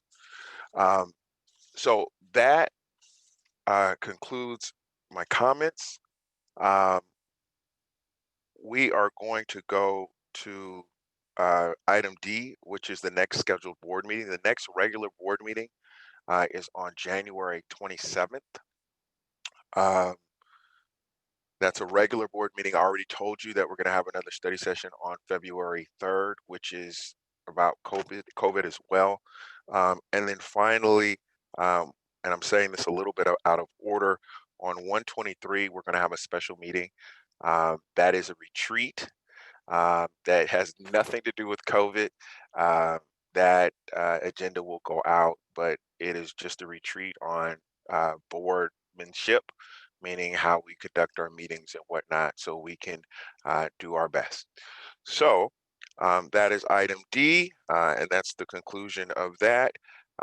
And with that, we will adjourn on item E. Thank you again, everyone. I know this was a long night, but it was a night that needed to happen.